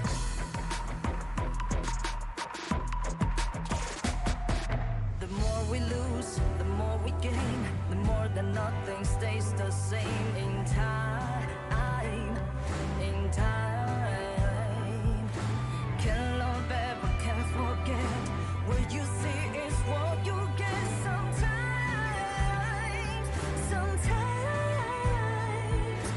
gonna show the world tonight. The light that shines inside us. We're against the odds, but we won't give up, 'cause it's our time to shine.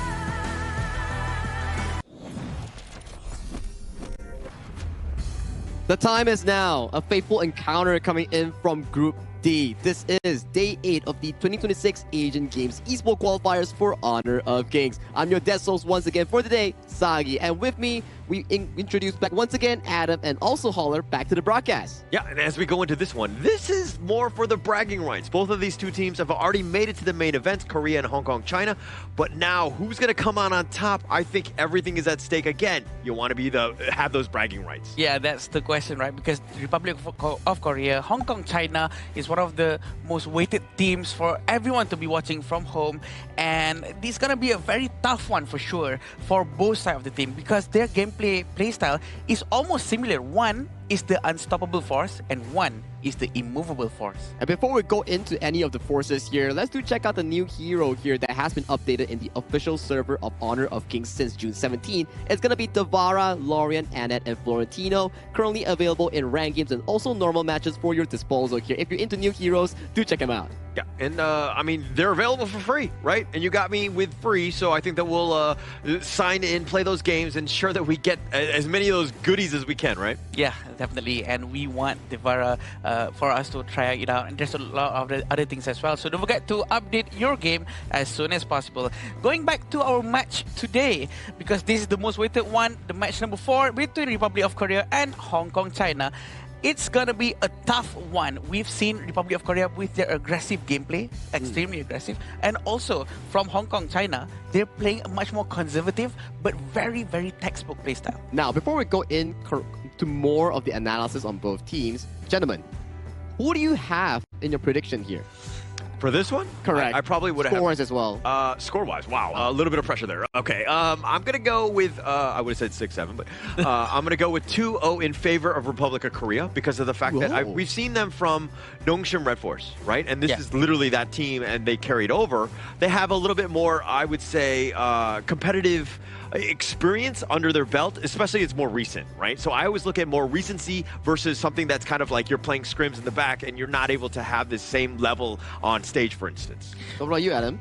I initially have the same idea with him, but I feel that maybe the gameplay from Hong Kong, China is just so textbook, so conservative that we're going to be heading into a very long, probably a little bit slow game, but I think Hong Kong, China is going to be winning probably 2-1.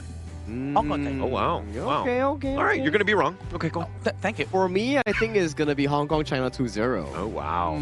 Okay. Oh, we have different ideas here on top of the broadcast here. None of us are agreeing to each other, but that's the interesting part, right? So, let's kickstart off this epic showdown between Hong Kong, China and Republic of Korea with this teaser video to introduce our teams towards the stage. Let's go.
Fast, aggressive, relentless. A team that has torn through the competition with confidence and precision. Their win streak continues and every opponent knows the challenge that awaits them. Here comes the powerhouse, Republic of Korea!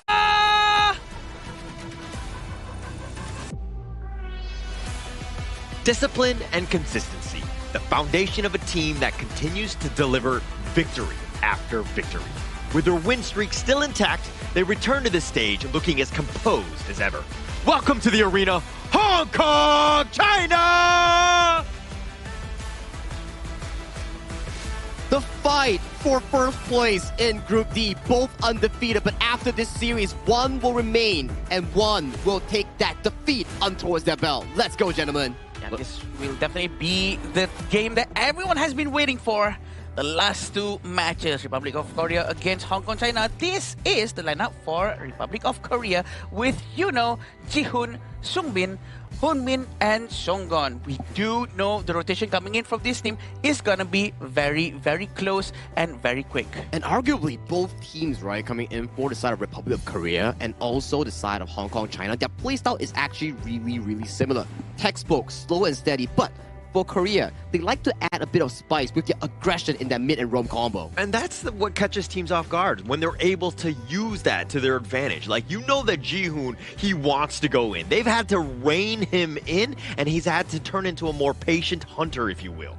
Yeah, definitely, and we do want to see on how Hong Kong China is going to go in right now. Yeah, and it's going to be Hong Kong, China. They're going to be made of Zikin, Kahing, Kawa, Sumki, and Kahing to end this one out. And these guys have a lot of experience. They played together on Fearless Esports. There was AG Global 2024, as well as Pause Gaming. So they have the pro experience as well. A lot of experience for sure. The rotation coming in from Hong Kong, China has been excellent. They have been doing this gold shine technique flawlessly, and this is the team to look out for and learn from to do these economical advantages from the early game. Even when they're at a disadvantage in terms of the takedown score in the early game, their consistency in terms of being able to search goal and counter out against their opponents is just really, really beautiful to watch. As you can see towards the KDA, alright, Holler, it's on towards you. The first strike rate, 67-6-7 from Hong Kong, China. Yet again, it How does seems it always like happen? all of the teams have that rate. And okay, look, I was predicting that Korea wins this one, but after that first strike rate, I'm going to change my prediction into Hong Kong, China, just for the 6-7. I don't know why this keeps on happening every time Holler gets on the desk. All right, let me just bring you in on towards this again. You do see the total games played down there. After this, although it's not going to be shown on the screen, one's going to be 6-7 and one's going to be 7-6.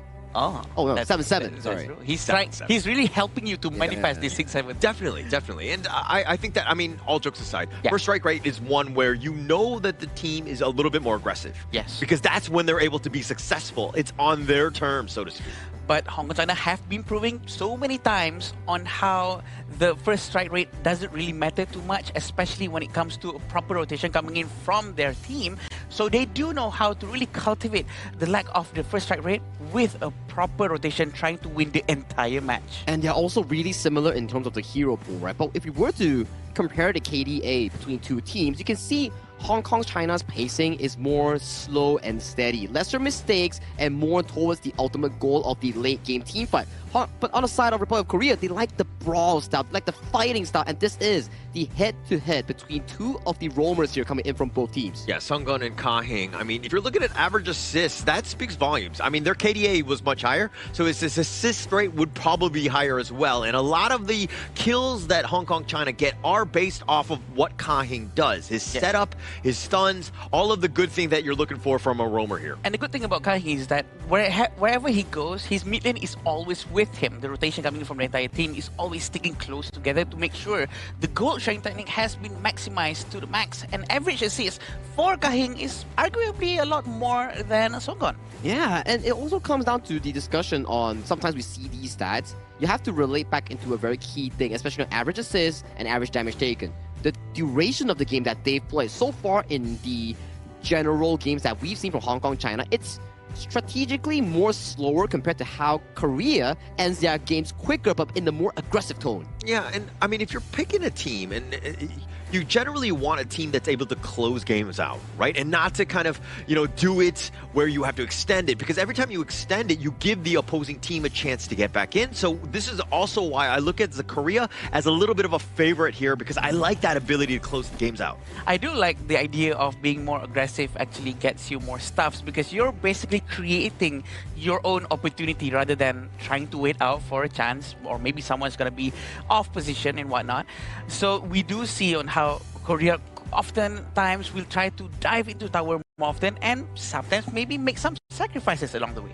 It's about the gameplay of the side of Korea, right? It's more aggressive. It's more saying that, okay, we ride on this play, we use the aggression into the next play, But then we compare it towards Hong Kong, China. Yes, we mentioned that both teams, their play style is very similar. Textbook style, resource heavy, play on the combos and team fights. But for Hong Kong, China, it's like you play a video, but on a 0.75 of speed rate, and Korea is the 1 speed rate on the regular speed. So for these two teams, it's a clash of philosophy. One is careful, calculated. One is slightly more careful and slightly even more calculated. Yeah, and actually being calculated is going to be key, right? I think that between these two teams, it's basically whoever blinks first in terms of those mistakes, right? Is Korea going to just step out, get punished for being over-aggressive? Or is Hong Kong, China going to be just too timid and, again, giving space and time for Republic of Korea to get back in, take over the game? And the last time we saw the gameplay coming in from Hong Kong, China, they did actually make a mistake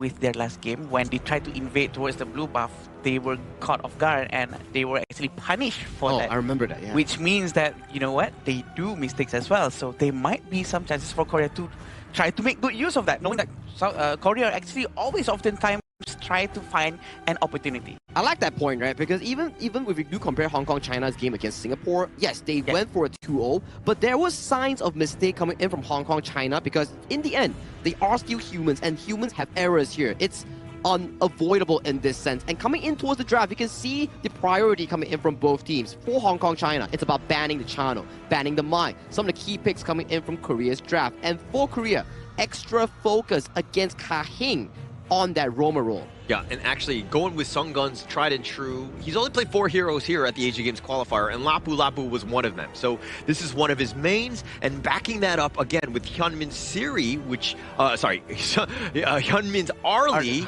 He's Siri, his actual IGN, but he's a phenom on this hero as well. Yeah, for sure. Be able to follow up very quickly with the Parasol that he has. And right now, we also have the Renji and also Xiao Chao that will try to reduce the amount of HP coming in from the Roma of Korea. And I think what Hong Kong, China really has right now is a very good disengage combo, but also a chance for a Guan Yu to try to rotate to the back and push everyone towards them. That's a very scary situation that he actually put out, and is a good example of what they can actually do in those team fights. For me, at the very least in these first 3 picks, it's looking really comfortable for the side of Hong Kong, China. Yes, you put the priority on towards the early coming in Korea, but we've seen so many competitive games thus far, and the Arlie's main counter, laning-wise, Direnjie, team fight-wise, the Xiao Qiao. So that force coming in from Siri, or otherwise known as the player Hyunmin, he's going to have a relatively tougher time in that case. Yeah, they have a lot of control, right? The Guan Yu is also the problem that they first picked it, because wherever he goes, that Parasol got to be key, right? Where does he end up light stepping to? Is he going to be in a bad spot? Is he going to be forced to do it? Or is it going to be where Korea are aggressive? They take over the game early, and he's able to dictate where he goes because he's pushing you back. It's definitely an extra headache coming in from Hyunmin to think about where's the positioning of this Guan Yu, and it's going to be so troublesome for him to always be aware of his umbrella, and at the same time where he is trying to be at. So we do have Jumpy that has been taken out, Moze, and also Atta. Not surprising to see probably another Clash in the Heroes going to be taken out by Hong Kong, China side. And this is the last ban coming in from them, which is gonna be Angela. Interesting bans all around, right? For the side of Korea, they're putting a lot of focus against that roamer matchup on towards Kahing. That's 4 roamers down, right? We see the Diadia, Liang, Mozi, and Zhang Fei, leaving a tank roam like the Lian Po available for the side of Hong Kong, China, unless they want to go the unorthodox role, something like the Zhuangzi Donghuang, Zhuangzi that we've seen for the past few days, right? It's definitely available. I mean, the Zhuangzi are probably not the best. There aren't too many stuns for wanting that. But Hong Kong, China can pivot off. And Korea understanding that Ka-Hing is that guy. He's scary when you get him the right roamer. And they've been heavily focused in terms of the bans, just targeting him alone. Surely, and waiting for this fourth pick from them. And it's going to be Charlotte. Charlotte, it is a direct counter for Guan Yu. Compared to any other heroes, it's one of the nicest one to pick. I'm quite surprised now that Hong Kong China did not ban Charlotte from this situation.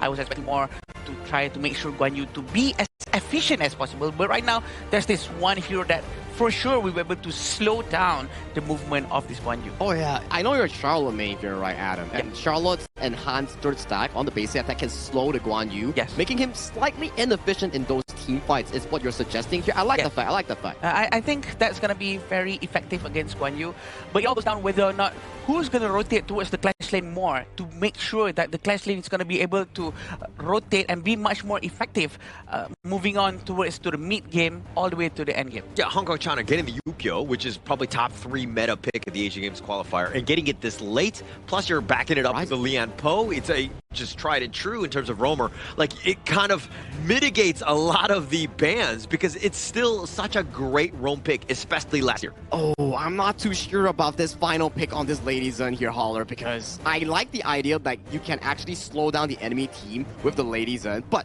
take a look at the mid-jungle roam matchup here. Korea's side, it's really defensive and very slow in the early game. I would think that they will put the Lady Zun in towards the farm lane, rotate the early towards the mid lane to strengthen up that mid lane 3v3 for the side of Republic of Korea. If not, the Ukyu Tachibana is going to have a free roll into their jungle. That's definitely most likely what's going to happen, but it all goes down to execution from both sides of the team, and having this Lady Gen is surely going to spice up the way Guan Yu is going to be able to move towards the team. Yeah, 4 series of the day. Game number 1, we wanted to see who's going to be tops of Group D, right? Hong Kong, China, who generally play a little bit more patient. I think their draft is a little bit quicker. The Republic of Korea side generally play fast. That lineup is looking a little bit more towards the mid to late game. Yeah. So this is a very interesting chess match as we, of course, go into game 1 here. Chess match it is, and they're going to try to open up the vision very early on. Very standard play coming in from Ka-Hing. He's not going to be able to try to steal that one, but the early rotation coming in from Hoa is going to be able to help them out a lot in the bottom lane. I think what they need to do is to try to rotate more towards the clash lane so that the Guan Yu can be much more useful later on. But it seems like this might be what they're planning to do for Hong Kong China for now. What do you think about that lane matchup, talking about that clash lane? The Charlotte versus the Guan Yu? Who do you give the edge to? Surely the edge is on to Charlotte, because Charlotte is a natural counter towards Guan Yu. Having that enhanced basic attack stacks will be able to slow Guan Yu down, which in turn means that Guan Yu is not going to be able to have his passive at all once Charlotte is applying the enhanced basic attack towards him. So he does need all the help he can get to be able to try to rotate faster and clear the minion faster. Yeah. And I do agree with you. And I think that, especially come like the 4-minute mark, Zekin is looking to just ditch that lane because he needs to be there for the Tyrant fight. And so he's looking again more towards that team fight. And Yunho can definitely make them pay. But they get a little bit of a mini stun here. Korea just doing a great job in terms of this gold sharing. They're very efficient across this map. Yeah, and same time, Ka-Hing really managed to clear the mid lane very quickly. This is the gold sharing as well that's been trying to be done by Hong Kong China. The amount of gold coming in from Hong Kong China has been 500 gold more, even though there's 0 kills and death from both sides of the team. I think this is going to be a very great start for them, but they are also prone to doing mistakes sometimes, especially when they're trying to do some invasions. Yeah, this is going to be a cagey match, right? To start things off, nobody wants to give an inch. And I think that even with Ka-Hing looking to threaten, looking to support some key, Kunmin is like, no, I'm going to zone you out. How dare you go even near my lane? Huge amount of damage coming in from both sides in the bottom lane. We're going to see a lot of this sort of conservative passive gameplay just a little bit for now. It's not going to be able to be a lot of fights early on because both teams really respect each other and not wanting to do any mistakes whatsoever. So any overextension might cause a single, death. Yeah, and actually, this is also why Korea on the other side, it looks like, they're both staying on their sides of the river. Nobody really wants to cross. Maybe before they get the little pick up, but they get Sumki in a bad spot. He's under the tower, and Hyunmin just trying to has to life step on back. He gets on back to safety, and here comes Ji-hoon looking for the final blow, and he's going to get first strike. One after one, diving under the tower. There's nothing he can do. The rotation coming in from Republic of Korea definitely is fruitful just now. And I think it's a very good move coming in from them. They know what they're doing. They want to really focus down onto Sumki, making sure that he doesn't get all the goal that he needs. Yeah, and Hyunmin was, he took him down quite a bit. Sumki was very low, and I'm sure Hyunmin was like, if I just had a little bit more damage. But he set things up, right? It's about your teammates, it's just success across. Sometimes you need to start sharing. You know what? He does get an assist. So he does get an assist goal, which is more than enough rather than not getting anything else. Right now, the money is almost the same, which is because of that one strike that has been done by the Republic of Korea. So they might want to try to continue this momentum that they have to make sure to extend the goal lead. Yeah, they're going to take the Tyrant in a hurry. Right at the 4-minute mark, everybody was there. Now they're looking to just invade. And Ji-hoon was not even in the right side of the map to even contest. So Korea a little bit behind in terms of this initial phase of the game. Yeah, with the same amount of goal for sure. But Republic of Korea really have an edge just a little bit, but still waiting for a commitment coming in from both sides of the team.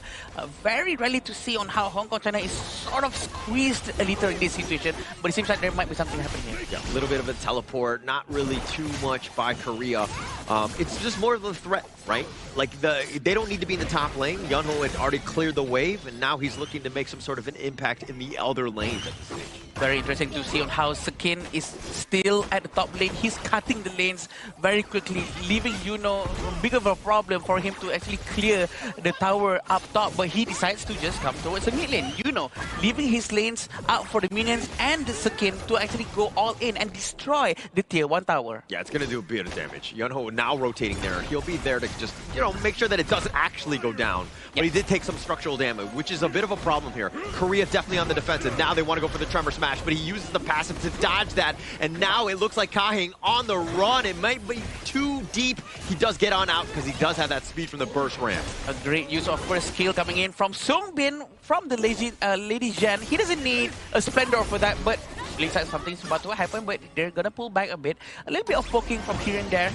The first skill usage from Sungbin is just on point, really wasting a lot of skill sets coming in from Hong Kong, China. And the goal is showing to us that it's equal amount of goal for both sides of the team.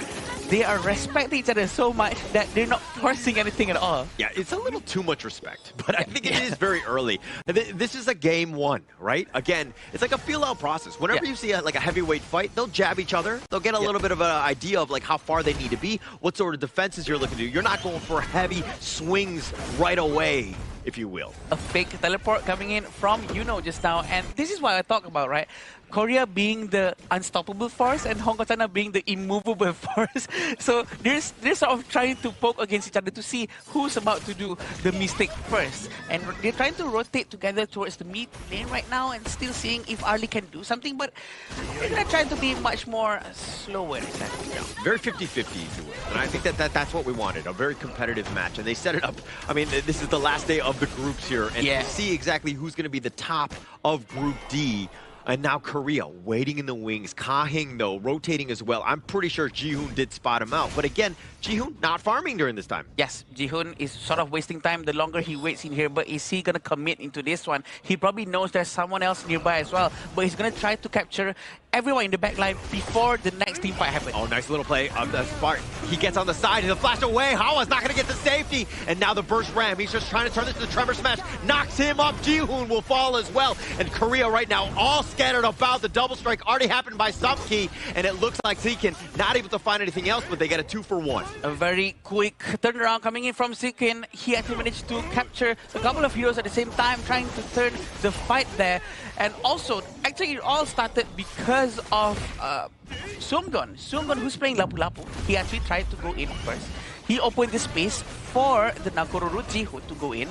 But the counter fight coming in from the DRNG, free hitting everyone, and the Guan Yu pushing everyone non-stop really helps them out to get one after another, which is a very good thing. Yeah, you know, he's all surrounded by 3 members. Kahin's going to take him down, but they got numbers elsewhere. The Raging Sea, they find Sumki, so they get the return kill. That's a bit of a trade, but they lost 2 from Korea. A very nice team match, a team fight just now coming in from Hong Kong, China. They managed to actually come out fine once again with an extra annihilation and a strike for sure. 2,000 gold in front, 1,500 for Hong Kong, China. Definitely going to be giving them a lot of advantage over the next few minutes. All right, so Jihoon has died twice, but he's gotten 3 of the kills. Right, so it's like feast or famine on this guy, where when he's rolling, obviously he's doing a great job, but at the same time, he's kind of giving away some of that lead here. So Jihoon, it's one thing to get those picks, but you gotta stay alive in some fashion. It seems like he's not able to do so. Yeah, and Songgon is still trying to open up the map from the front line on the left side. They're trying to find and see where Sekat is going to be. Knowing the vision of Sekat is probably half of the game for Republic of Korea, because they really need to know where Guan Yu is going to be at, just to avoid any possibilities of flanking maneuver. Actually, everyone from the Hong Kong China side is very scary. I mean, now they go in, the flash away, the light step, he's going to be running for his life. The Crimson Golems just with the smite. Zekin, though, deciding to go in. Hyunmin has to just sidestep it. The Tremor Smash is going to be on point, and it looks like they've gotten Songgon. That's going to be a huge win for them. They're not able to get any sort of return kill. There's not enough people coming in from Republic of Korea. The fight, they need to somehow get there together. And looking at how Hong Kong China managed to rotate together most of the time, that's what gives them an edge. That's what consistently puts them into a better position to have that fight. Yeah, it's like Zekin making plays. He's scaring them away. Like, if you want to fight, okay, but he's going to raise your cavalry. So you're trying to dodge him as much as possible, and then you're on the run, and that opens things up for Sumki and Kahin to really, you know, take out some of those retreating pieces, if you will. Yeah, and they're trying to steal the Azure Golem for now. A very quick smite coming in, but did not manage to steal for Kahin. Jihoon manages to find a better timing, but look at this. Lady Jan setting up a fight that's gonna go down very, very soon. Yeah, Tyrant at half. Top lane is pushing as well, so this is a huge opportunity for Hong Kong China. They can look to just slow it. They don't have to do it. I mean, they're gonna leash it here, but this is actually buying even more time for that top lane push here. Korea thinking about going in, not actually gonna commit though. They are playing very safe. We know that they respect each other a lot, and they're trying to make sure that no mistake is going to be done. Very smart gameplay coming in from both sides, and at the same time, Jihoon is not going to force it out, and they're not going to be able to get the Tyrant. Yeah, Yunho finding the back line. The Tremor Smash is only onto Yunho, but they get him on the side. They find Hawa to start things off. Kahin is a little bit low. He's trying to run for the hills, and now it looks like Hyunmin is doing some damage and finds Sumki. Zekin is on the run. He's going to literally get on his horse to try to get away from Yunho. He gets to the mid lane, and he will look to just at least clear the way before he goes. He makes good use of his mobility, running all the way and buying time for his teammate to try to at least defend the bottom lane. This is the high ground tower we're talking about. 11 minutes in and only one tower has been destroyed. They're trying to really push Kahin and probably force it out. This is very dangerous. Hawa up in about 3 seconds. They get the nice 2-man style. Kahin is going to be taken down. The Raging Sea will be used, but Sungbin is going to be taken down. It looks like Hong Kong China have held in a very risky attempt at ending the game there by Korea. A very good positioning coming in from Hawa. Really managed to try to put in a lot of damage into Jihoon and Sungbin. This is what just happened with the Liampo going in. Just initiating a little bit of the knockups, but at the back, Sekat just took his time, strolling around, galloping, and he managed to actually push them towards the crystal at the end of that wall.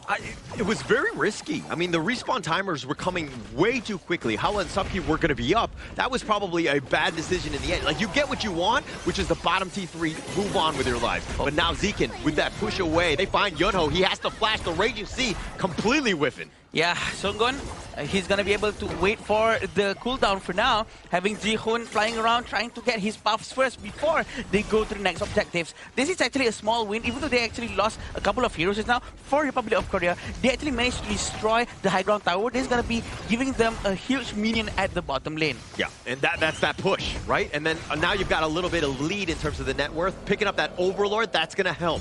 And objectively, Korea, this is the way they like to play. It's not all about the kills. Yes, they tend to be aggressive, but they turn those initial kills into bigger objectives. And this is what we want to see, right? Because we rarely see on how Hong Kong China try to defend when they're on a high pressure situation. And this is going to be very interesting for us all to learn from. How are they going to set the chess pieces in front of them, trying to be ready, be prepared for the oncoming onslaught of Republic Korea. Yeah, Hyunmin just dancing in and out, like taking his shots, understanding just the absolute limits. Is he at risk? Shadow Vanguard in the top lane, though. Sekat behind them, still waiting for the moment. He's waiting for any vision. That's going to buy a lot of time for Hong Kong China to do something.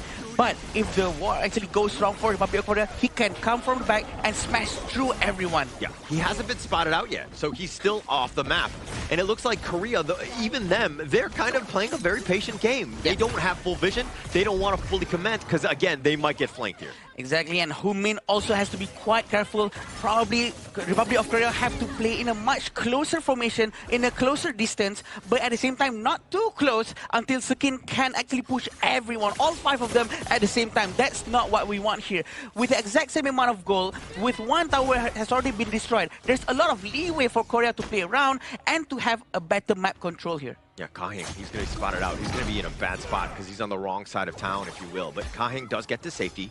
This is also a moment now where Hong Kong, China, how are they going to look to defend? They are slowly losing resources in their own jungle. That lead is going to go further and further in the hands of Korea. It's definitely bleeding out away, and they have to do something very soon. They have to force something out. But I'm pretty sure they are also worried that maybe the Guan Yu is not close enough for them to attempt anything. Songgon trying to open the map, but at the same time, you know, is still on the left. 3 people right in front of the Tyrant. Sekat has just been so patient, waiting in the wings. They try to force it out because they're going for the Tyrant. They're going to start things off. The Tyrant is already about half. He's going to be leashed on back, and now the Tremor Smash is going to be used. They find Jihoon. They got that pick, but Hao is going to be killed in return. They find Songbin as well, and now the chase is on. Sekat is going to go on the side. The Tyrant is getting a little bit low. Yunho running for his life. The Sparksborg Edge doing a little bit of work. Sage's Sanctuary is going to be popped. They get the turn. They get Hyunmin. Songun is now trying to run away. Is he able to get it from Kahin? The mini stun is going to lock him down. Songun with no chance. Double strike going the way of Kahin. Yunho looking to recall, to salvage, and to save the base, but he too will be chased. Kahing is on. He's got the shields, the burst ram, and the reinforcements are on the way. Subkey is going to be there, and now Zekin fully healed, and now he too will take down Yano. What a long team fight coming in from the both side. They actually managed to get Tyrant eventually, but what happened just now was on how Zekin tried to go for Arlie, and Arlie used the Parasola, and he missed a couple of skills, but eventually he managed to bring him down, but also pressured by Hyunmin. On the side of Tyrant as well, we still have Yuno trying to run away from the Tyrant, and this is how they set the set pieces, right? They really try to play around with a very wide area, and Hong Kong actually managed to cultivate and try to focus on focusing fire on one by one. They call out the heroes during communications, and all of them moved towards the same direction. 3,000 gold in front for Hong Kong, China, just from that one team fight.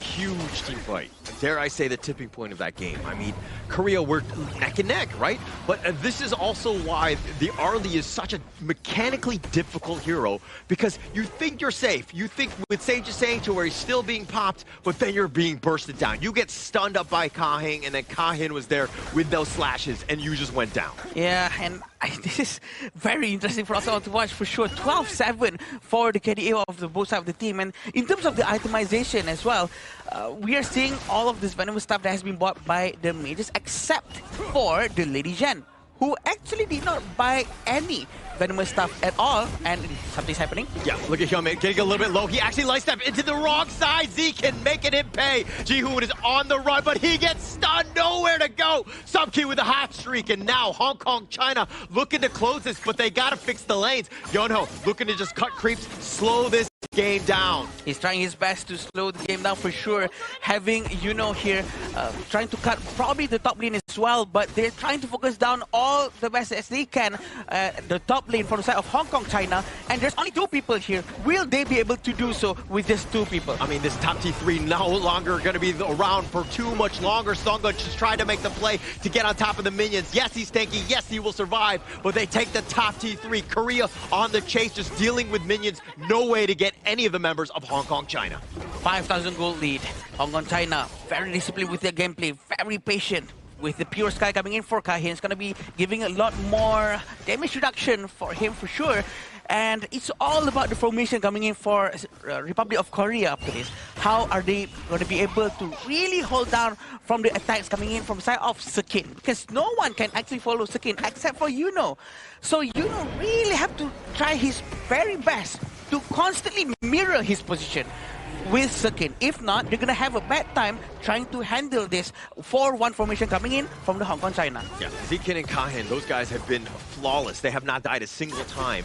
But the amount of impact that they've had, Zikin just prowling on the wings, waiting for that perfect heroic strike with Razor Cavalry. Kahin has just been taking them down. He's 6-0-2. He's completely outclassing Jihoon in this game. For sure, and we have Vanguard down here. It's going to go down, but still the Shadow Vanguard is still flying towards the bottom wave.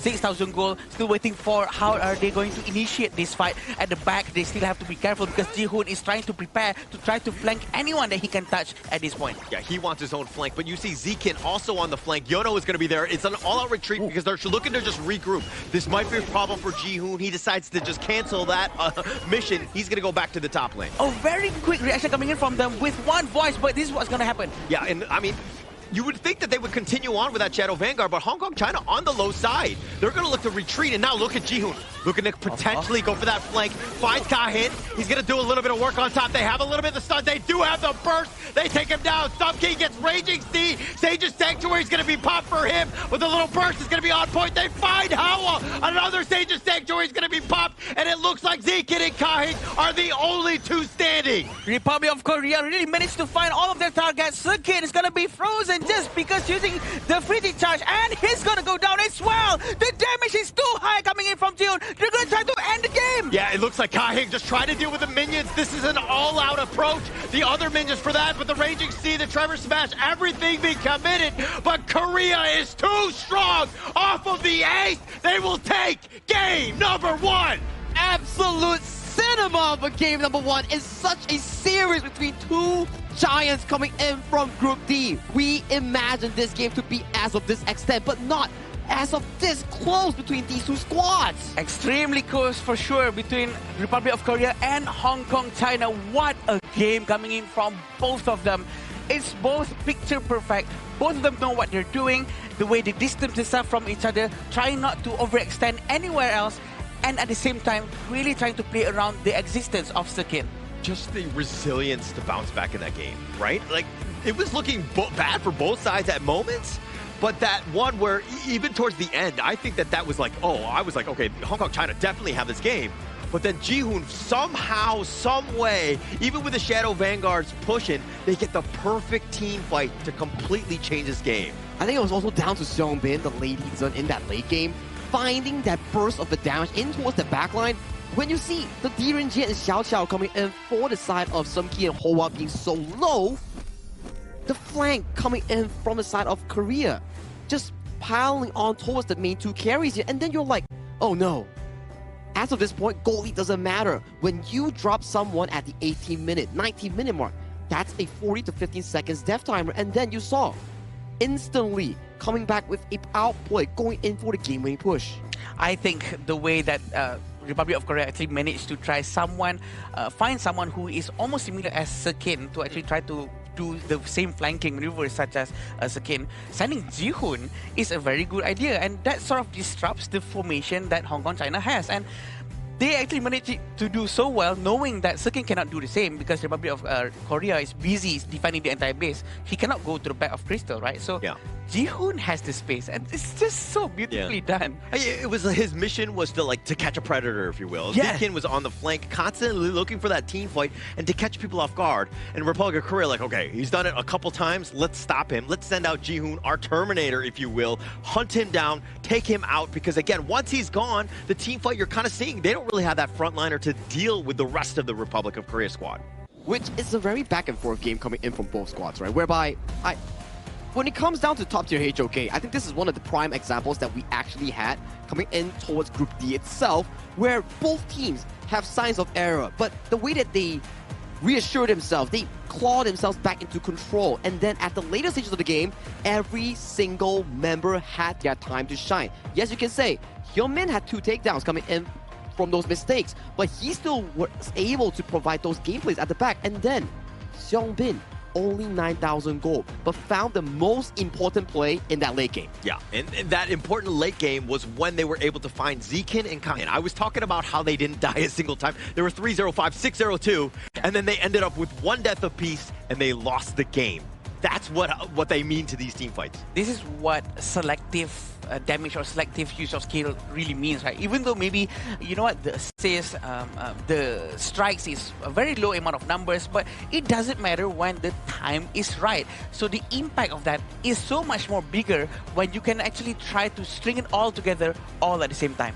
And take a look at the damage here coming in for this exact game itself. I would say Hoa didn't have the best of the best games, but he was actually trying to limit Hyunmin in most of these team fights. And sadly to say, he was the prime target coming in for the majority of the flanks coming in from Yuno or Ji-hoon. And then you take a look towards the side of Seongbin. Also 33% team fight rate. But the last play is exactly what you need, a heroic one, to topple games at this high level. Yeah, just that final moment. Final moment. And then, but I like you rightly mentioned the Hawa one, where in the sense that he was prioritized almost the entire game. They were willing to throw everything in the kitchen sinks to just at least take down Hawa to start things off. And sometimes it wasn't great in the beginning, but towards that end, once you take away his damage and that control, this team really starts to struggle, if you will. And that really proves something, right? Because without Hawa being able to get all of his itemizations and all of his damage out efficiently, it really affects them because that's the only magic damage dealer. And there's nothing that he can do when he doesn't have all the items that he needs to actually put out all the damage towards Republic of Korea. And you need gold for items, right? Just check out this gold chart here. Up until the very last moment, both teams were neck and neck. But there was just one big moment I remember coming in for is that Hong Kong, China. Back-to-back fights, they found Hyunmin's early, and they were able to ride on that goal lead into that later stages of the part of the game where it's 6,000. But then, a play comes in for the side of Republic of Korea. The flank coming in from Ji-hoon. The burst damage laid down by the late-game ladies in on the hands of Seongbin clawed them back into a game-winning comeback. Yeah, and I mean, this gold graph, it looked like Hong Kong, China were gonna win.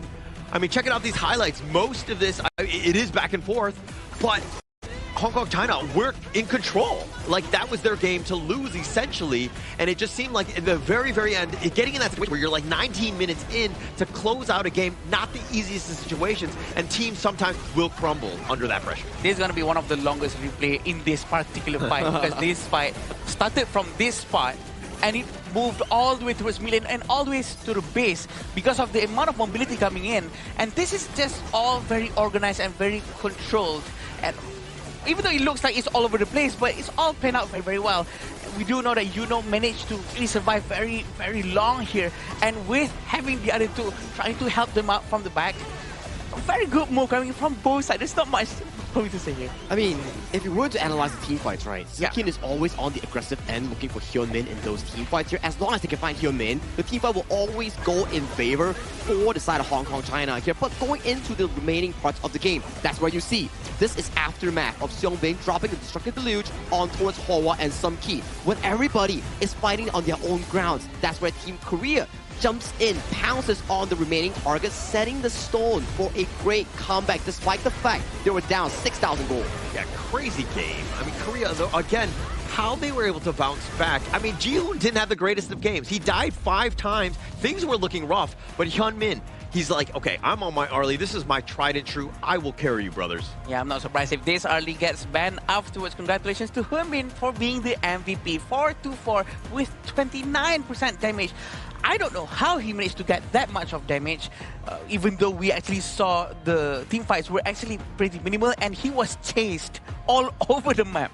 And this sort of hero, right, Arlie, there's no middle line. It's either you're really good at it or you're really bad at it. And this showcasing coming in from Hyunmin or Siri, he's really good at the pick. Yeah, he loves this hero. He loves this hero. This is definitely one of his tried and true. You're like, okay, I think that going forward, Hong Kong, China, like, if he was on something else that was not as high of an impact, a little less mobile sort of farm laner, I think that they would have had a better time and maybe able to close this one out because he had just enough to get away. Then Ji-hoon, you was coming in also very mobile as well. So it seems like, again, these are the two you want to prioritize as much as possible if you're Hong Kong, China. Yes, and the fact that they can quickly find a solution for them to find someone who is almost similar like Sekat and sending Ji-hoon is just me, that's just genius. And I wasn't expecting for that to happen, to be honest. But thinking about it again, yeah, Nagororo actually has the ability to fly and go over the wall, over everything, and they can really literally just go around and just find a target, and he manages to do so. And I think these are the few moments where I really enjoy Honor of Kings itself. And not to say that I'm not enjoying the past few days, but these moments where giants clash, it's not only about team fights, it's also about macro decisions, comeback moments, legendary moments here. And in a visual term, that's the game you get. Exciting. Cinema, right? Cinema. I think that when you see two competitive teams and they're very even, you're going to get games like this, right? We didn't see a Tempest Dragon, but we were so close to it. This is as much drama as you get without a Tempest Dragon. Let's put it that way. I can't imagine what's going to happen if Tempest actually brought up just now, because I wouldn't be surprised if that actually happened, because the game was moving towards that direction. It's just that the way they actually force it out, again, in a very Republic of Korea way, they force the fight to be, and you know what? The unstoppable force is actually unstoppable. Unstoppable, being able to move the unmovable force here. And all this is happening right now at the Petaling Jaya Marriott Hotel, the official venue and hotel partner coming in for a prestigious event of the 2026 Asian Games Esports Qualifiers for Honor of Kings. All this wouldn't be possible without Petaling Jaya Marriott Hotel. Thank you so much. Yeah, thank you, Petaling Jaya Marriott Hotel. Without this, again, we wouldn't have this drama. We wouldn't have this competition. We wouldn't have this series, right? But now Hong Kong, China, what are you doing to respond to that game? Like, how are you getting back into this one? I think they have to be off the books just by a little bit. I think they were playing it too safe. I know for sure that they have the mechanical skills and they do have the macro strategies to go along with any aggression. Probably even better than anyone else would. So I just would like to have them try to make good use of the knowledge that they have to actually try to be more aggressive and probably be more aggressive than Republic of Korea. It's a good point, right? Where right now you are coming into the second game. You're looking at Hong Kong, China coming in towards the blue side. Republic of Korea going currently back to the red side. And you need to be thinking like, okay, was it a draft issue? Was it an execution issue? Because for me, draft wasn't an issue. Both teams were playing to their strength, like what Holler mentioned. Everybody got their picks, but it comes down to execution. It was only a tiny step from Korea that was just higher compared to their opponent. Yeah, it just came to the micro details, if you will, of that mid to late game, of being able to overcome when the adversity hits. But I think that if you're going to look into this one, I mean, we always talk about how Hong Kong, China are patient, right? And they're the patient hunter types. But were they too patient in game one? Yeah, that's the question. I do believe that they were too patient. They were being too safe. And probably, if I were them right now, I would try to bring out all the most aggressive heroes possible to really try to accommodate what could potentially be a very aggressive gameplay from Hong Kong, China. And I think this is one of the few series that we're actually getting with Arlie's priority is skyrocketing across these picks here. You see how Hyunmin was able to contribute to so much moments in those team fights, and immediately in towards this second game, Hong Kong, China is like, okay, we can't answer that. Let's take it away. And also, they're going to counterpick the way that Hong Kong, China did in game one with the Zaqiao. They're going to pick up the Byron here, also another way to kind of get onto that back line and do as much work as possible. But going up against the Charlotte, you're tried and true. How do you like that matchup against Byron here? I think it would be great for Charlotte to just go up against any heroes. Probably because a bit biased here, because it's my favorite hero and whatnot. But it does seem like Charlotte can sort of fit in most situations, such as Byron as well. But it's going to be quite hard for her to actually catch Byron with the shield that he has. And we also have an Ukyo Tachibana. We do know that this is a very aggressive jungle. And I'm excited to see what Hong Kong China is going to be bringing out to match the jungle energy levels, such as Ukyo from Republic of Korea. We're trading a lot of picks here coming in from both sides, especially when it comes down to the first phase. Last game we saw Korea taking more on the Arlie and some of these Charlotte picks. And then you come into the second game, juggling between drafts, right? Because these heroes right now in this Asian Games version, these are the top tier meta heroes being displayed by both teams. I feel like we should have just kept the same, you know, the overlay, but just change the flags, because that's kind of what's happening from game one to game two. It just looks like a little bit of a swap. But okay, farm laner here, you're going up against an Arlie. It looks like the Chano's been banned out. A nice counter to it. What else are you looking for here to deal with Zeke Sumkin?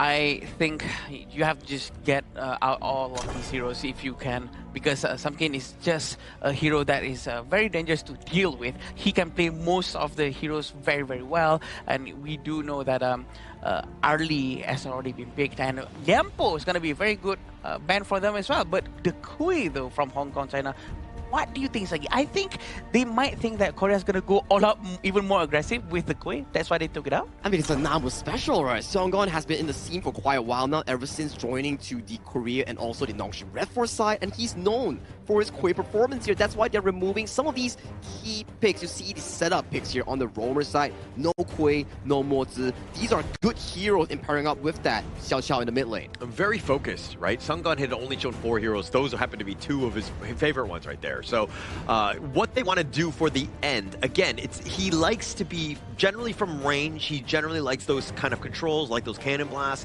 That's the type of hero that he wants, but he might have to shift depending on exactly the last 2 picks from Hong Kong, as at the show before Korea. And this is going to be the last 2 picks coming in from Hong Kong, China. They want to try their very best to pick the best heroes. They need somewhat of a tankier hero to be able to deal with what's coming from the Republic of Korea side, because they do have Byron and Lapu-Lapu.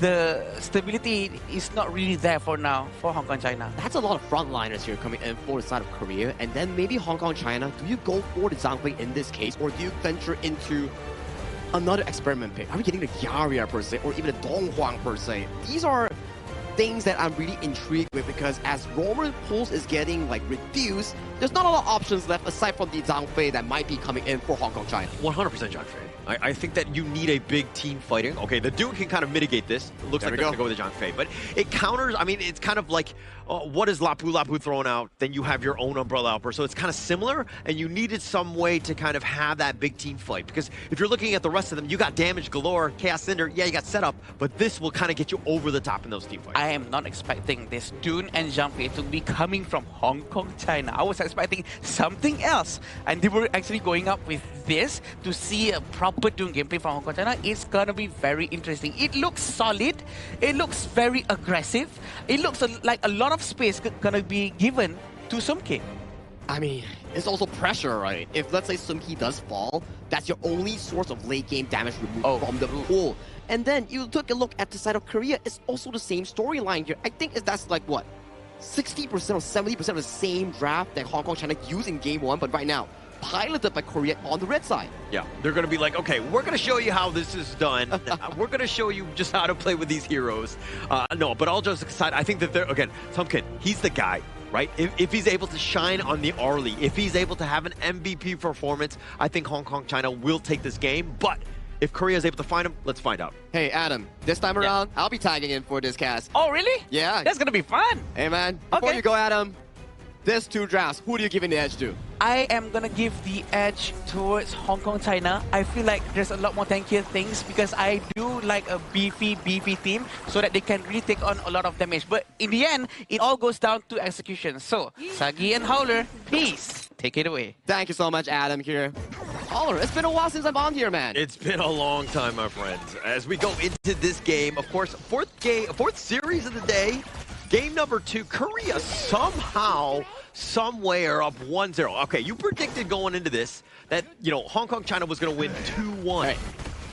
Are you still confident with your predictions? I mean, with how the 2 teams are so close, right? I mean, okay, I'm already wrong on the prediction. Korea right now, they're already 0-1. So maybe we go into a full extent of another BO3. But you did say 2-1, right? So you still have a chance in terms of overall prediction. Yeah, maybe I'm right, maybe I'm wrong, maybe. Because I went for 2-0, so I missed. Oh, my bad. Okay, all right. Adam said 2-1 then. Okay. Yeah. All right, but it is fine. It's fine.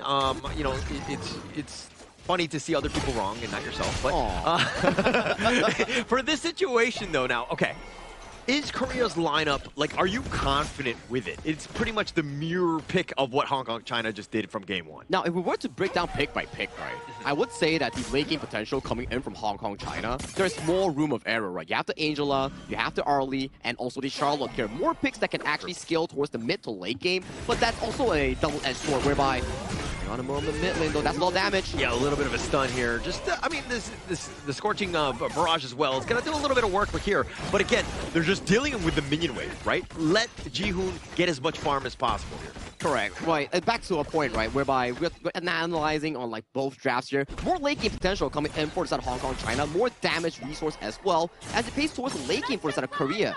I would say that Byron, Ukyo, they sort of scale away from that late game potential, you know. And you can be aggressive. This is kind of what they're doing because, again, you are a little bit tankier. You're definitely, the early game spike is definitely in your favor, so they can take advantage of this. They want to, again, you got to take away the farm from Kahin, right? That's evident, right? Check out the goalie right now. It's 700 going over to the side of Team Korea, whereby they're just utilizing the laning phase, just breaking through some of the potential. Okay, mid lane push. We go for a small wild board invade. Oh, topside Zukin, a bit of a danger here, but he's still fine. But that's gonna be not the safest health part that you're looking at. Korea playing a little bit differently, even from game one. They were a little bit more passive. Hong Kong, China had a bit of a spike in terms of that early game, and you're seeing that Korea are like actually taking the fight to them. They have the lead.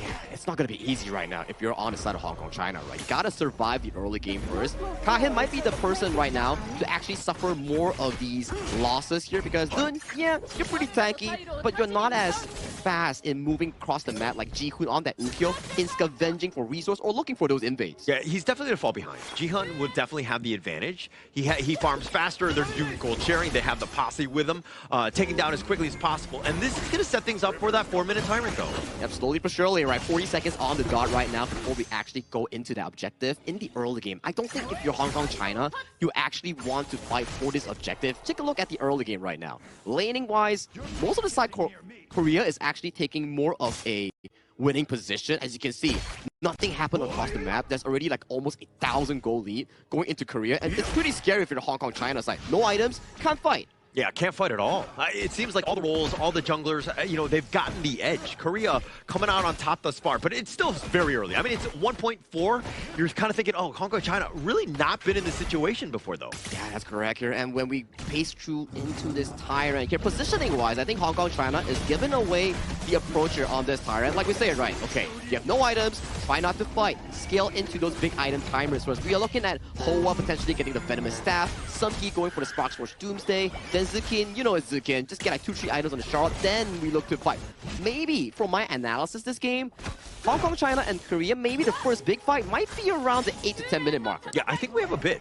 They're feeling the same thing that you were talking about, where Hong Kong, China, they realize they're losing, right? And so that's kind of why they're going to just, again, not take those big fights. They don't need to compete. They don't have the items to really take any sort of fight. So they too are feeling the same thing that in the losing department here. I like the fact it's like adversing your risk. Try to reduce any uncertainty in those gameplays here. Yes, like 1,000 goalie is pretty scary sometimes if you're on the opposing end. It's like, man, I did nothing the whole game. We're losing out. But then it's fine. As long as there's no explosive gameplay happening, the goalie doesn't expand to a level that you cannot actually recover, I think it's still fine coming from Hong Kong, China as we get a split of the map here. 5 members coming in for Hong Kong, China, taking down that top turret, and then a trade-off is exactly happening in that bottom side of the map. Yeah, it starts to crumble with other teams when you see that, I mean, if they have like a 1K lead, the map control from that aggressive team is able to just push them away. You're seeing how Hong Kong are like, okay, actually, we're going to continue to fight. We're going to go for that top lane, trade away towers, right? Map control is still even. We're talking 50-50 in this game. As long as you're trading, I'm always okay with it. Kahin, in a bit of a peculiar situation, has to unruly play towards safety here.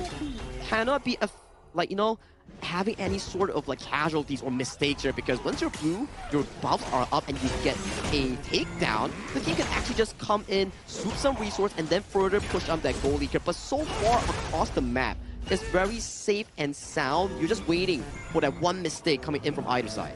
Both teams, again, very cagey. Kahin there with that vision, right? He was just ensuring that nobody really jumped in. Ji-Hoon wasn't going to go for that steal. That was nowhere going to happen because he's got that umbrella outburst as well.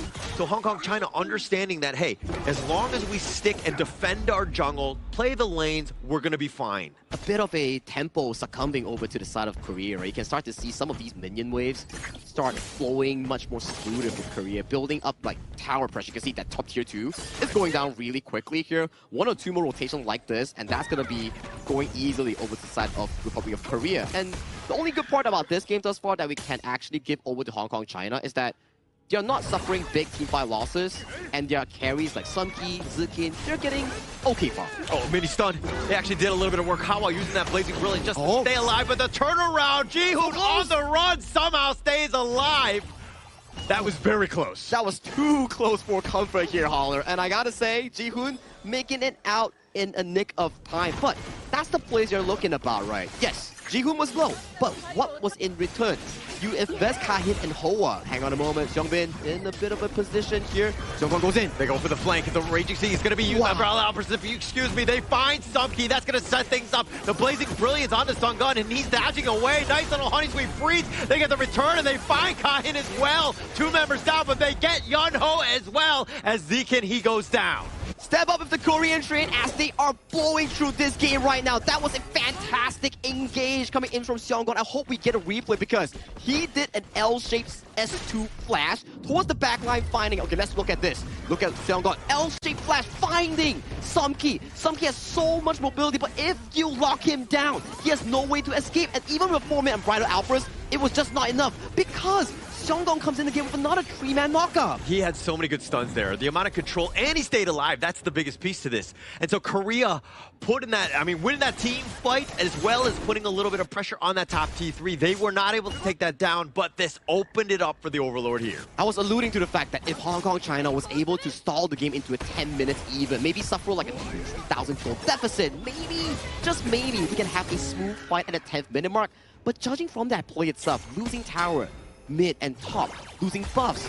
Right now it's a 5,000 goal lead over to the side of Korea. It's not looking too good for the side of Hong Kong China. Not great, but you still have your T3s. You got to be somewhat Pollyanna about this because Hong Kong China still have ways to get back in. Plus you have Sumki on this Arlie who you know can be a late game monster. As long as you're able to kind of stay alive, I think you're fine. But they find Hyunmin in the top lane all by himself. Wow, that's a solo kill here coming in from the side of Sumki. This is exactly the play you need to put yourself back into a potential comeback sort of situation here. So that's 15 seconds without the farm laner here coming in from Hyunmin. Bit of a Blazing Brilliance here, but you can see the rotation. Since Hyunmin is down, immediate shove wave mid, move towards top side here. Play with your strong side. Sumki is the late game potential coming in from Hong Kong China here.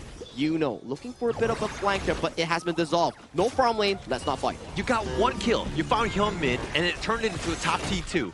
That's how quickly this game can shift, right? Yes, you still have a lead from Korea, but that will dwindle as we get in further. Taking down Hyunmin was huge for Hong Kong China. His position has been found out here. He might be in a bit of a trouble. Yeah, now the little bit of a flank here. Sungun, though, he's going to hold it. And now the Jose Freeze, they find Sumki. The Blazing Brilliance is actually not going to be enough, but the Umbrella Uppers is on the pushback. And it looks like Zekin wants to go, but he's very low. He too will fall. The Unruly Blade, Kahin on the run. The rest of them are going to just try to get on out of this one. Ji-hoon decides to go back in. The Chaos Cinder covering his retreat. They find that, but the mid T2 is going down. One good play, but after that, over-aggression coming in from Sumki, and that's 10 minutes timer here, opening up both shadow objectives for the taking here as we check on the replay here. He found a bit of a damage on towards Seongon here, but the Honey Sweet Breeze finding the return of the Parasol coming in from Sumki. And Zekin goes in, has Pure Sky, has Flash, but unable to use it, gets punished. And as of this point, you're losing both objectives to the side of Republic of Korea, and right now is not looking good at all. Korea, total control. Total control. I mean, taking both, that's incredibly greedy. Also, Sungbin, this is the counter pick, right? The Zachiao, you know where Sumki is going to be put in that Parasol. You can see it. And being able to time that Honey Sweet Breeze with the threat of him, you know, and then he has to try to escape. Sumki got splattered like a fly he is. And now Sumki has to somehow get back into this game. Somehow. Good wordplay there. But you know what? If we were to put our focus back into this game, not all hope is lost coming in from Hong Kong China. At the very least, the biggest goal lead is between the junglers here. This dude can still be the front line here, but Ji-hoon goes in. Yeah, it decides. I mean, they're going to back off, right? Kahin is still around. There's no minions. They're going to chip away with this, especially with Hyunmin's range advantage, taking the bottom T3 for essentially for free.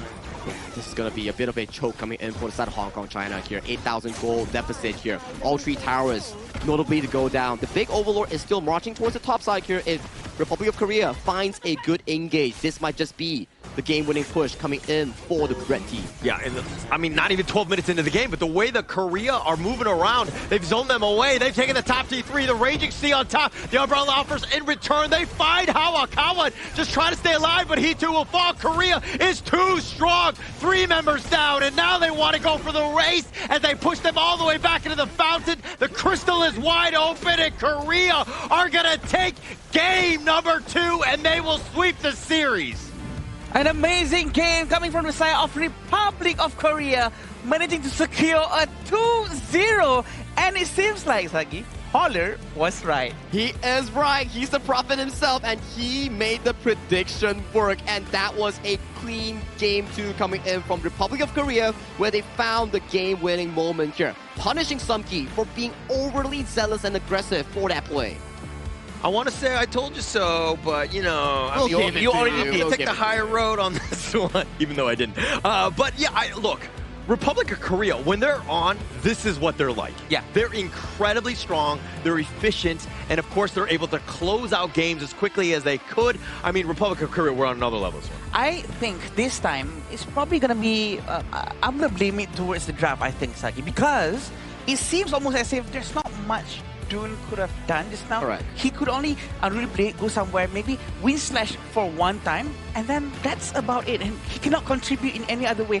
But that also allowed Republic of Korea to really stampede towards the side of the Hong Kong China. It wasn't easy, right? We were talking about, like, yeah, there's a lot of carries coming in for the side of Hong Kong China. You have the Charlotte, you have the Angela, you also have the likes of the Arlie, right? But when there's so many carries. Yeah. Resources are finite, and your early game is not that strong compared to the side of Republic of Korea, giving Ji-hoon the Ukkyo Tachibana so much room to invade and steal goal away from the side of Hong Kong China. I kind of look at this as an outdraft, right? Because as you rightly pointed out, they're all very late game. They all need time, right? They all need space. And Korea didn't give any of that. Ukkyo, you know, once he gets going, he's just going to be invading. He's going to constantly be in your face, and he does enough damage by himself. So again, Hong Kong China, we're having to play a reactive game, and it's a losing proposition when you want to go late. It's often like this, right? The reactive game is always like a downside for any team, and the way they try to play aggressively really rewards them. And maybe the next time that Hong Kong China is going to be playing at the main event, I would think that they would have to try to be much, much more aggressive, and I'm not surprised if they have to change the way they play altogether. Well, at the very least, there's no harm in the standings here coming in for the qualifications in Group D, but congratulations, Republic of Korea. 0 losses throughout the group stage. Against a giant like Hong Kong China, they still managed to pull through 4 clean wins, 8 games wins. Done. And the way that they did it was pretty dominant in that fashion, right? I don't think any team that... I mean, Game 1 was a bit of a back-and-forth one. Yeah. That was probably the closest one. But all of the other ones, completely what you saw right there, it was all Republic of Korea. I think, again, thanks to the draft that they had in the Game 1, because the capability they have with Sekat to be able to really rotate to the back. He tried to do the same with Charlotte. Correct. But he cannot do the same to actually dash from the back line and try to catch someone, because Charlotte's damage is not really that bursty, it's not really that explosive compared to a Guan Yu who can just ram into people. So they do not have that catch by surprise sort of moment. I think you make a good point where it's also a bit of a thing where imagine you are on the side of Hong Kong China. Game 1, so close, you just barely lost it out. Kind of feels bad moment, but your mentality is still there because you're like, okay, pretty 50-50, we can make it a comeback. But imagine the mental damage that you actually receive because your opponent played your same exact draft, 80% of it, and it won against you. Yeah, it's the ultimate disrespect, if you will, right? Like, they're like, we're going to show you how to play it. And, I mean, you're seeing exactly, it was pretty much flawless. I mean, Hyunmin and Yunho died a single time. Everybody else was just setting things up. Songbin on the Zaqiao, with how many good Honey Sweet Breezes did he have? Yes. So much. Right? Yes. That's my answer. I can't count. Yes. Yes. I saw that, and there's a lot of damage coming in from him, and the fact that there's no one who's going to be able to touch Songbin once more, then this time it's not a Lady Zhen, it's a Xiao Chao. It's just so magical, the way he controls his positioning, thanks to Arden as well, with the shield that comes out when he gets low. Gives him an extra confidence to just go to the front, and with the Honey Sweet Breeze, just keeps on hitting on point. Wow, I can't pick the MVP here. It's either Seongbin for all the Honey Sweet Breeze, the consistent gameplay coming in out of him, or Seonggon. Yeah. That L-shaped Lapu-Lapu flash. That was sick. Finding Sumki in the backline, that was insane gameplay coming in from a roamer. I don't want to hear anything of roamer main saying roamers can't carry, because that is a carry performance coming from Seonggon. Actually, throughout this entire series, he's actually played so well. He was always on to Sumki as well, just, you know, because he does have that a little bit of an advantage in that he's just tanky, right? He's able to survive. But the way that he's setting things up, I mean, if we're talking about damage, Ji-hoon, you can't kind of undersell his performance on this one, because because he didn't die in this one. He played much better, a much cleaner game on the Zukyo. Yeah, he definitely managed to deal a lot of selective damage, which is the most important ones at the right times. And looking at what Sagi said just now, Seongyeon's teamfight rate is 100%. Wow. And he's involved in every single thing. And his KDA was actually 0-0-10. Even though it's 0-0 in front, 0K, that just means that, you know, he's carrying in terms of assisting. And the things that he does enables his entire team to do whatever they needs to do. That's why when we calculate KDA, there is that assist factor there, because assist converts your team to takedowns that you are looking for here. So Seonggon and also Seongbin, they definitely did really, really well in this game. I'm not sure about this, you know, like this is this the ultimate form? Is this the pain train that's going into the main event? Because they look so good. It looked very good, but I think that this is a team that's starting to grow, just like this gold graph, right? Everything is kind of going in their favor. You could see the hard work that they put in, even from the beginning when we're talking about like Season 4, kind of setting things off. We were like, they had 2 new additions. How would this team do? Yeah. And you're seeing them evolve. They are all on the same page. I think this is the final or the best form of this Korea squad that we've seen, at least for the past couple of years. Everything you just described is exactly what went through my mind before coming into these Asian Games qualifiers, because the way that they play was just very different from what I expected. Actually, I was just reading your mind. Oh, I just was ahead wow. of you, and that's how I was able to do it. Oh wow, I'm traveler, I see, huh? very proud of it. Please stop reading my mind. I don't want it to continue. Oh, you're hungry. Okay. It goes back to the interview yesterday with the side of Korea's representative. They said like, okay, we're going to deliver a fast 2-0. Man of their words, I'm telling you. This was a great series coming in for both teams. I thought it was just a slight taunt coming from them just to have fun, but they were actually serious. Now they've proven their words very right. That's what we wanted to see. I mean, if we're talking about highlights, we wanted to also kind of, you know, see the players back up their talk with the actions. And I think that you're seeing those actions here. The way that they were able to take this team fight. I mean, it really set up by Songa, just complete, dominance here. Hell-shaped Lapu spell 2 flash is just mesmerizing in these team fights here. Like, he even juked out the Chaos Cinder coming in from Hoa and still make it out. But this was the key play coming in from Seongbin.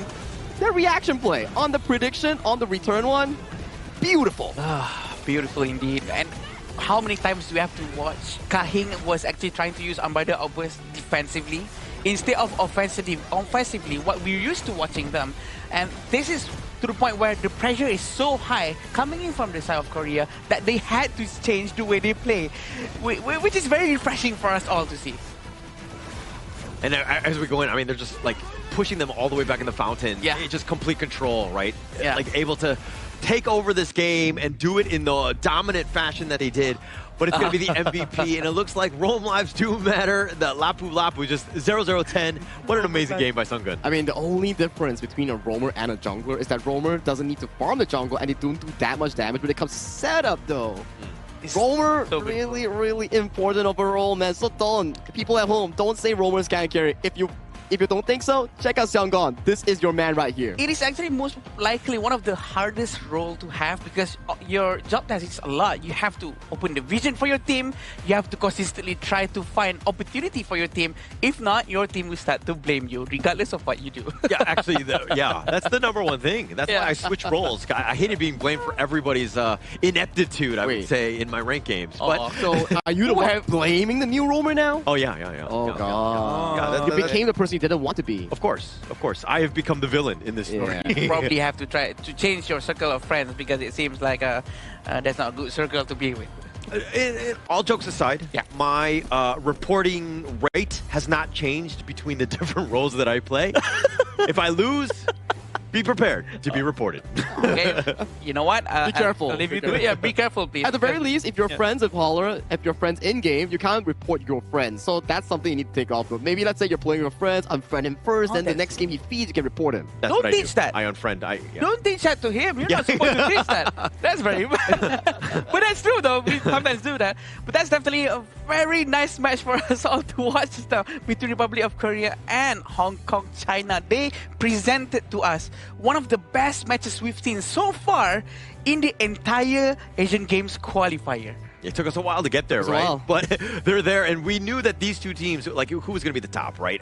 It's like they're already in the main event, but they wanted to play each other. I think that when they saw the groups, this was that number one target that they wanted to go for. Definitely. And they did manage to actually climb all the way from that original spot to that top spot in Group D. Because we're talking about Group D, right? It's the group of difficulty.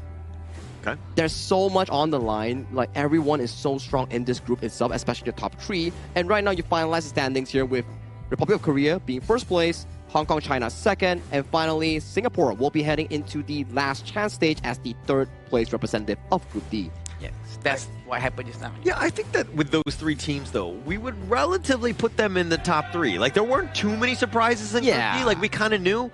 But Singapore, like, are you a believer now? Do you think they have a chance going into that last chance stage? I didn't at first because it was going to be a very hard match, right? Because I want to watch and I'm just going to witness it, right? But eventually they proved them right, and you know what? They deserve to be there. Okay. Are you okay that with makes that? sense. Okay, let's review, right? Okay, Group A. Who do we have in Group A? Let me check real quick on my little note also here.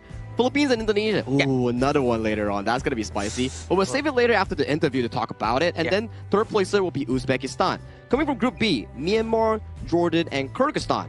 Group C, Kazakhstan, Laos, and Vietnam. And finally, Group D, Hong Kong, China, Republic of Korea, and Singapore.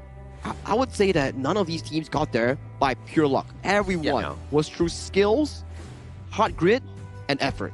And there's a lot of upsets that happens here and there, right? Because, for instance, in Group C, I didn't expect Vietnam to actually not be at the top, because I was expecting Vietnam to be one of the top ones, right? So this just shows the progress coming in from every other teams as well, how fast they learn in such short period of time, being so effective. Yeah, and actually, for over the course of the total with tomorrow 9 days that we've seen on broadcast with all of these teams, I've learned to love them all. Right? I don't want to send any team home. Right? I mean, it kind of sucks that we have to have a last chance stage to find only one team out of four, because I like them all and I want them all to go to the main event. And it's actually a rare occurrence that we actually get to see so many regions participating in a single tournament. Where this time around, like, I just come down from a hotel room, going to breakfast, and then like, players are just there saying hi, and then we can just like talk to each other, you know, like trading information and everything. And then, although like maybe the language isn't that smooth, but the vibes that we give off, you know, is really friendly. Yeah. And the fact that they can have like almost a physical scrim with each other to really practice against one another,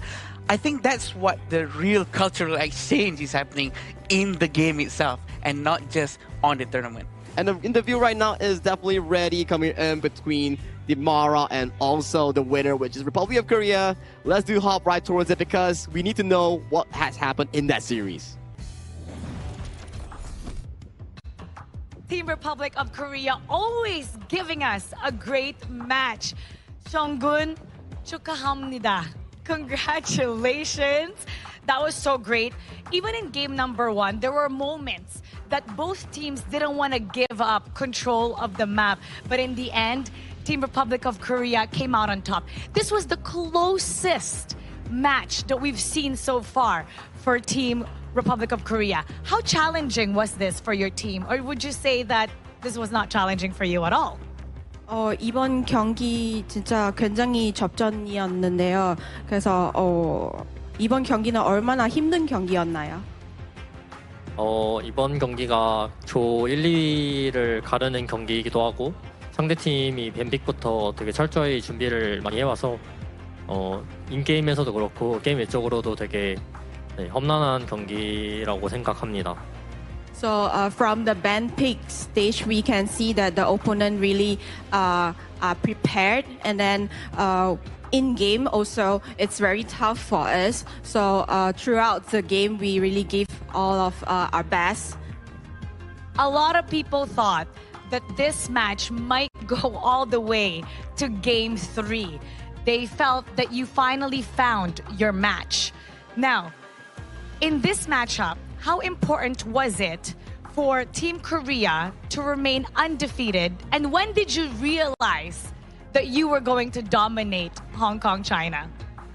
그래서 이번 대회는 진짜 무패로 마무리하는 것이 팀에게 얼마나 큰 의미 있다고 생각하시나요?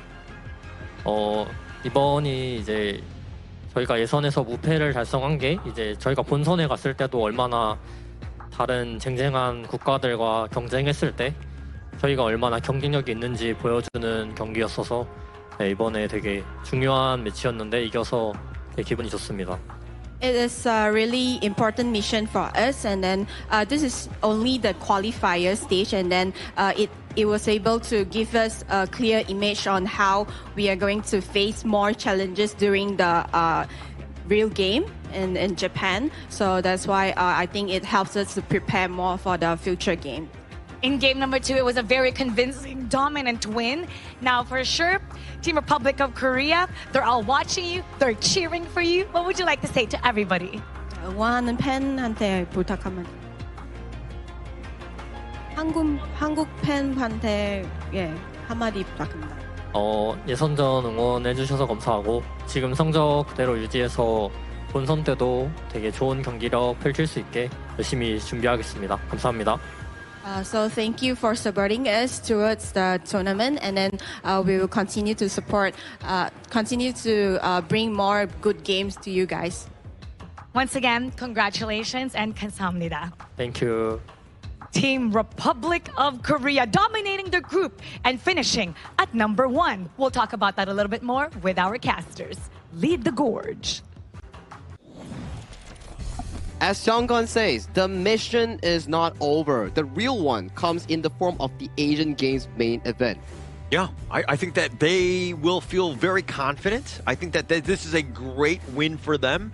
And that position to be the top of your group speaks volumes about the play and the hard work that they put in on this team. Again, they managed to prove to the world that they actually can put up with against Hong Kong, China, which is one of the teams that people expected to be one of the best here in the Asian Game qualifiers. And that speaks volume. And I wouldn't say that's an upset.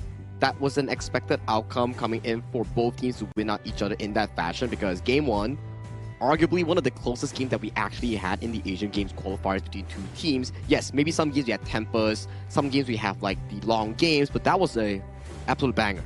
Yeah, absolute banger here. And I think I feel great because you guys were wrong in the predictions, so that makes me even feel better. Hey man, happy that you're right, happy you're right. But enough about you. I want to hear more from our Hong Kong China representative in the interview with Mara here, because that was a good performance coming them as well. So Mara, please take it away.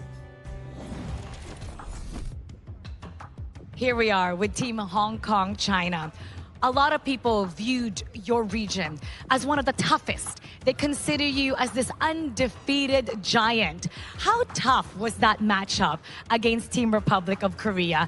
And was there anything that you learned from that you could take moving forward? 今日呢場比賽我哋係有少少發揮得唔好啦，即係我哋係有喺戰術上啊、BP 上都會有充足嘅準備嘅。但係就係我哋比賽經驗比較少，局內調整得唔夠快，反應唔夠快咯。即係有好多平時喺訓練賽會打到出嚟嘅真實水平，我哋今日都係打唔到出嚟嘅。所以第一場我哋出到優，但係冇辦法拎住呢個優勢去結束嘅遊戲。第二場我哋係直接係出唔到優，即係有好多平時打到出嚟嘅嘢，今日打唔到。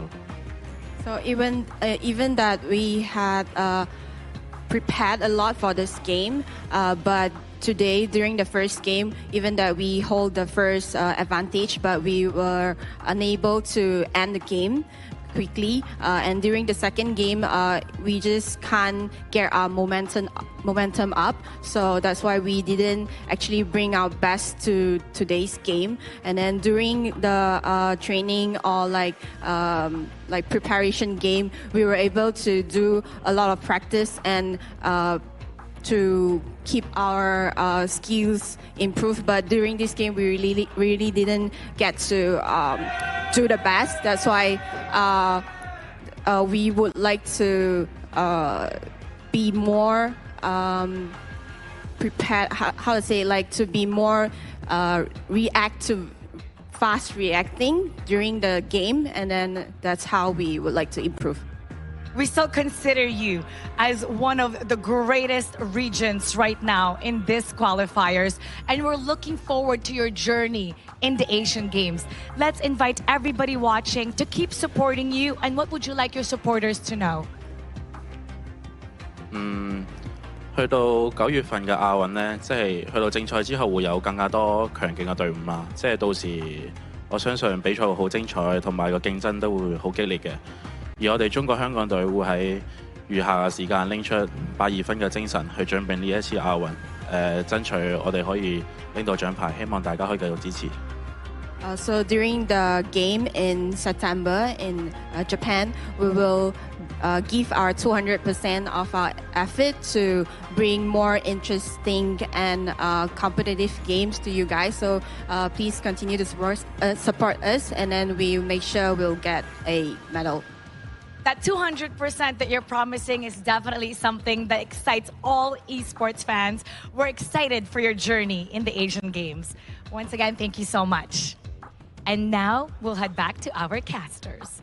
Lead the main takeaway here coming in from that interview is that however you scream, however perfect you are, if you cannot convert that into tournament experience and gameplay, it's not a waste, but you cannot realize your full potential here. Like what Kaihan mentioned, right? It's like they always can do certain things in their scrims. When it comes down to the tournament, they couldn't bring their 100% from the scrim to the tournament performance itself. Well, for him, just like he mentioned here, there's still more time, and he hopes that he can actually claim a medal and deliver more interesting games coming in with the Asian Games main event. Yeah, but playing on stage versus playing in a scrim, very different situation. The bright lights are on you, way more pressure, right? And I think that with this time, hopefully they'll be able to level up. They definitely have the foundation to do so, but I do expect big things as they move on here. You know what's the next big thing? I'm sorry, Adam, okay, but I gotta cut you off here because next one, Indonesia, Philippines. Our last game of the group stage. The last game of the group stage, one of the most important ones today as well. But what's more important after that is also our phone sponsor. It's gonna be the iQOO 15R official gaming phone for 2026 Asian Games esports qualifiers for Honor of Kings.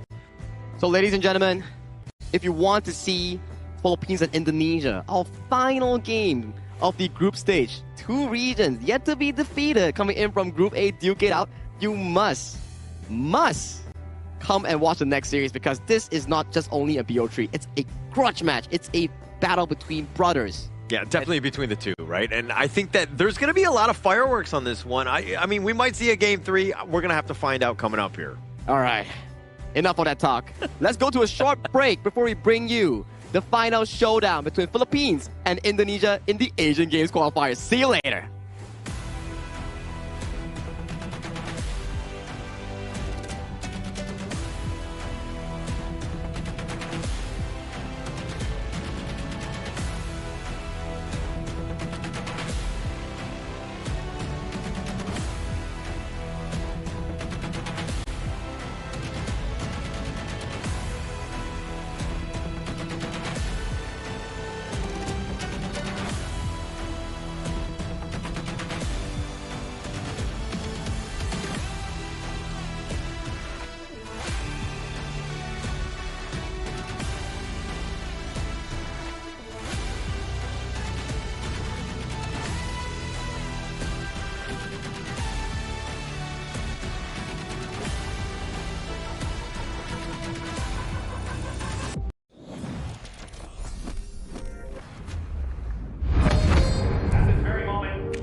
Who will be the next to shine on the Asian Games stage? Contestants fight for the honor of their regions while we cheer them on from the stands.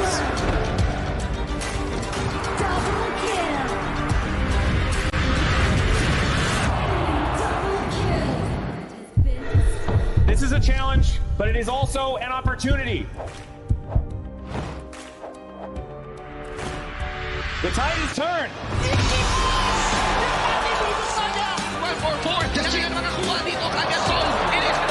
Mereka ke depan. Aspas in front.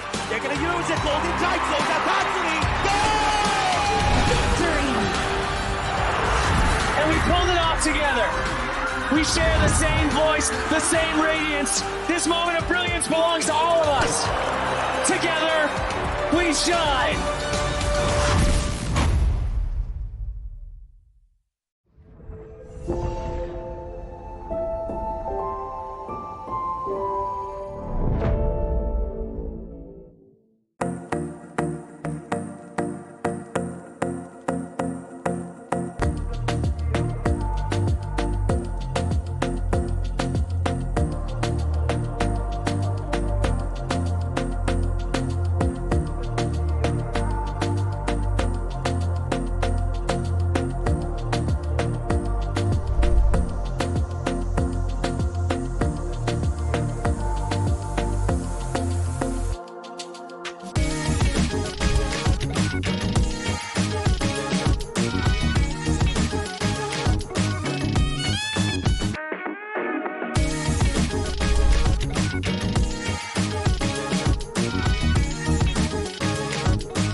Welcome to the 2026 Asian Games Esports Qualifiers, Honor of Kings. 20 regions, one stage, and only the strongest 9 teams will earn the right to shine above the rest. Taking place in Malaysia, June 13th to 21st, 2026. Coming to Malaysia, this is the battleground where teams fight for the right to qualify for the Asian Games. 20 teams enter, but only 9 teams will move on. Apart from the 20 regions, there are 3 regions that have direct qualification. Here is the 2026 Asian Games Esports Qualifiers Honor of Kings format. First, the 20 teams will split into 4 groups of 5. In each group, every team faces every other team once in a single round robin, with every match played in a best-of-3 format. That means every match matters. Every game matters. Every single point matters. The point system is simple. Win the match, earn 1 point. Lose the match, earn none. At the end of the group stage, teams are ranked by the total points they've collected. And from there, the road begins to shine. The top 2 teams from each group qualify directly to the Asian Games main event. That gives us 8 teams advancing straight out of groups. But for those not through yet, the light isn't out. The teams that finish 3rd in each group still have 1 more shot. They move into the last chance stage. There, they battle through one final BO3 single elimination bracket until 2 teams remain. The 2 teams will then face off in a BO3 match to claim the 1 final qualification slot. So in total, 9 teams will make it through, 8 from the group stage and 1 through the last chance stage. That is the rule. Now it is time to see who can rise through it. From across the world, regions gather here in Malaysia. 20 teams, and only 9 will qualify. The path is set. The stakes are clear. Together, we shine. Stay tuned, and we'll see you at the stage.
Now I see that I got everything I need.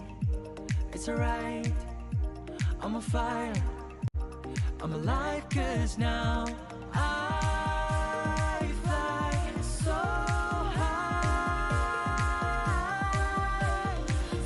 high, light up the skyline. Let's do it this time, like it's a whole new colorful world.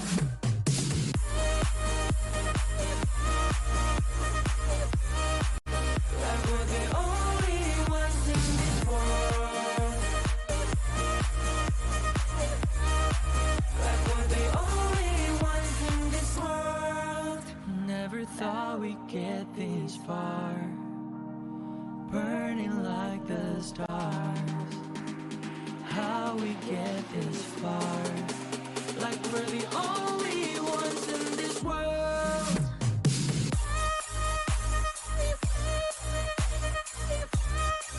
Like we're the only ones in this world. It's time for a epic showdown. My name is Sagi, your desk host for tonight.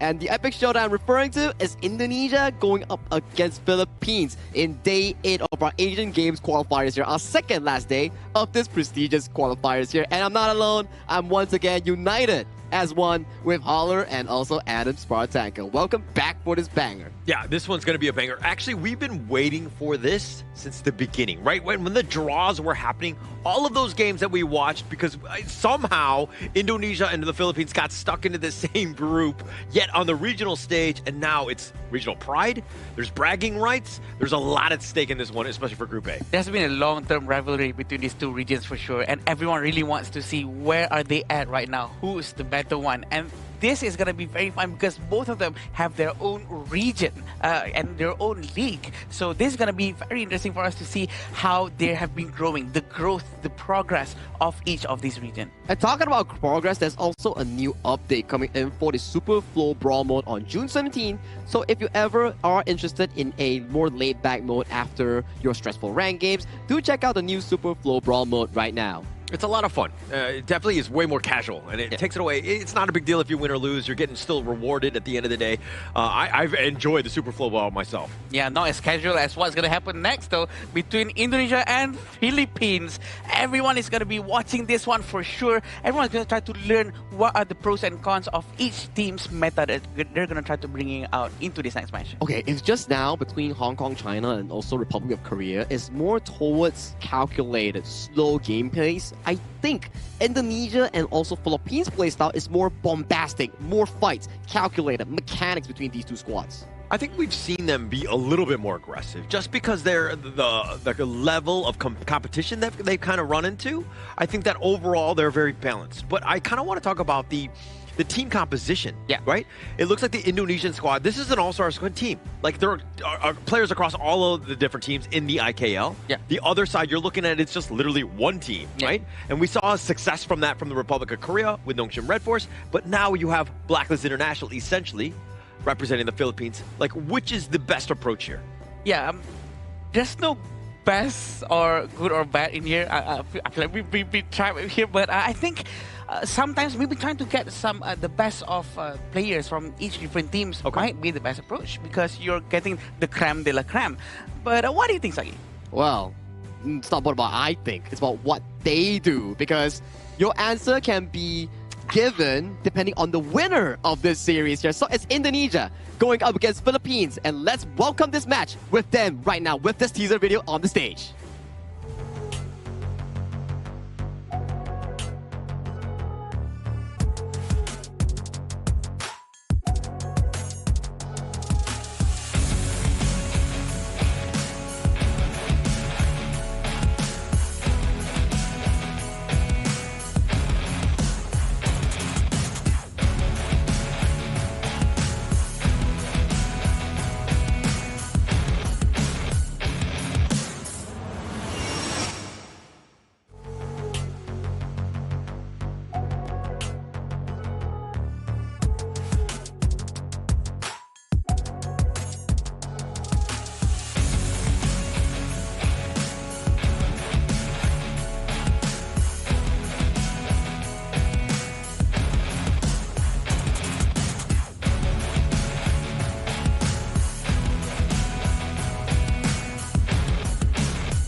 Every match, another statement. Every victory, another reminder of why they are considered one of the strongest contenders in the tournament. Their momentum continues to build, and they show no signs of slowing down. Give it up for Indonesia!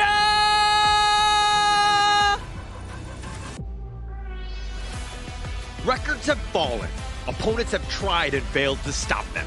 With an incredible win streak and performance that continues to set the standard, they enter the arena once again, looking to make history. Here come the challengers, Philippines! The battle begins between Philippines and Indonesia, the top two teams coming in from Group A. One will claim top spot and the other will claim another defeat. This has been a long rivalry between the two regions, and it's now time to settle it in the 2026 Asian Games eSport qualifiers. This will set the new benchmark and standard for everyone for sure. And this will be the lineup coming in from Indonesia. We have Iqbal on the Clash, Neville on the jungle, Emmanuel on the mid lane, Agung on the farm lane, and Naufal on the roam. We do know that they come from different teams, and we're excited to see how they're going to perform here against the Philippines. I mean, they've been flawless. They didn't die a single time in all of the games they played thus far, and that is a huge feat considering it is like 6 games, right? And the amount of time that they played, very short as well.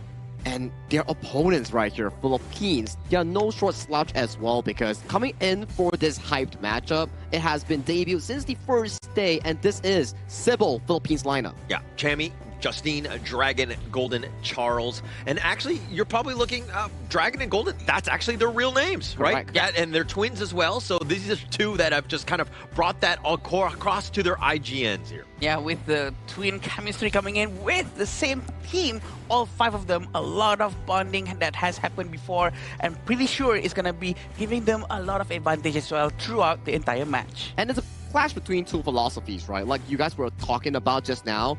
It's a team of superstars from different teams coming in together for Indonesia. And it's also a team that has been known for being the one true representative coming in from Philippines, coming together to represent their nation here. And this is the head-to-head. And so far, Indonesia yet to suffer a single death in any of their 6 games played. That's insane. I mean, 77-0 and 204, and somehow not one person got out of position and died?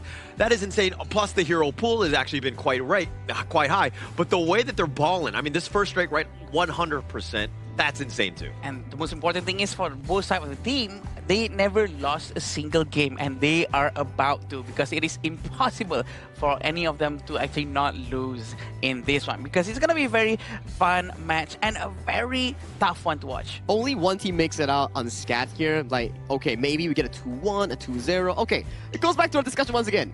Gentlemen, predictions. Oh, even before we see the draft? No. Of course. Yeah. I mean, we kind of did that going in. Look, it's hard to vote against Indonesia, especially when they've been flawless. But I do think that the Philippines, I like their resolve. I like their aggressive play. Yeah. I'm going to go 2-1 Philippines. Ooh, I'm going to go 2-0 Indonesia, actually. Even though it's going to be close. But I think it's going to be 2-0 Indonesia. Wow, I don't know, man. For me, I have friends on both sides. If I vote for Philippines, they're gonna Indonesia friends are gonna be like, why you vote for Philippines? If I vote for Indonesia, Philippines, the Sybil boys be like, Sagi, you voted against us again. I can't pick here, guys. Yeah, I didn't think this through. I'm sorry. I made the prediction without realizing that I too have friends on both sides of the fence. So this is very awkward. But speaking of both sides, we're talking about the head-to-head here. Both average KDAs over 10. I mean, both of them, when you're rolling, the KDAs come very easy, right? Yeah, for sure. And this is where it really shines out for Dragon, because he really excels in his match previously, and the goal per minute is the most important thing. It really shows how they're doing economically and trying to rotate, especially as the mid lane, which is very important to really do the goal sharing technique with the jungle and the roamer. Check out the DPM coming in for Son Emmanuel here. One of the highest MVP count mid lanes coming in for this specific tournament, and he is piling on towards that damage resources here. Generally speaking, right, you can say that Philippines games are much shorter, but Indonesia games are much cleaner.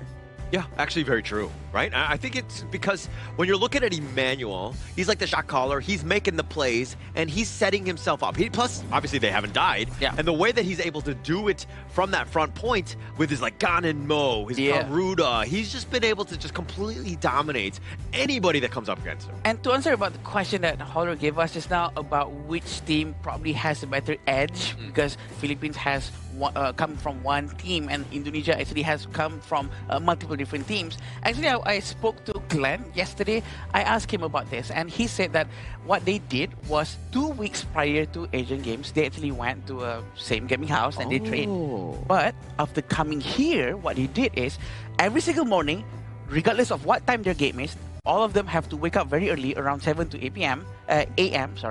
And go have breakfast together. They cannot leave one person out. Everyone have to go there together.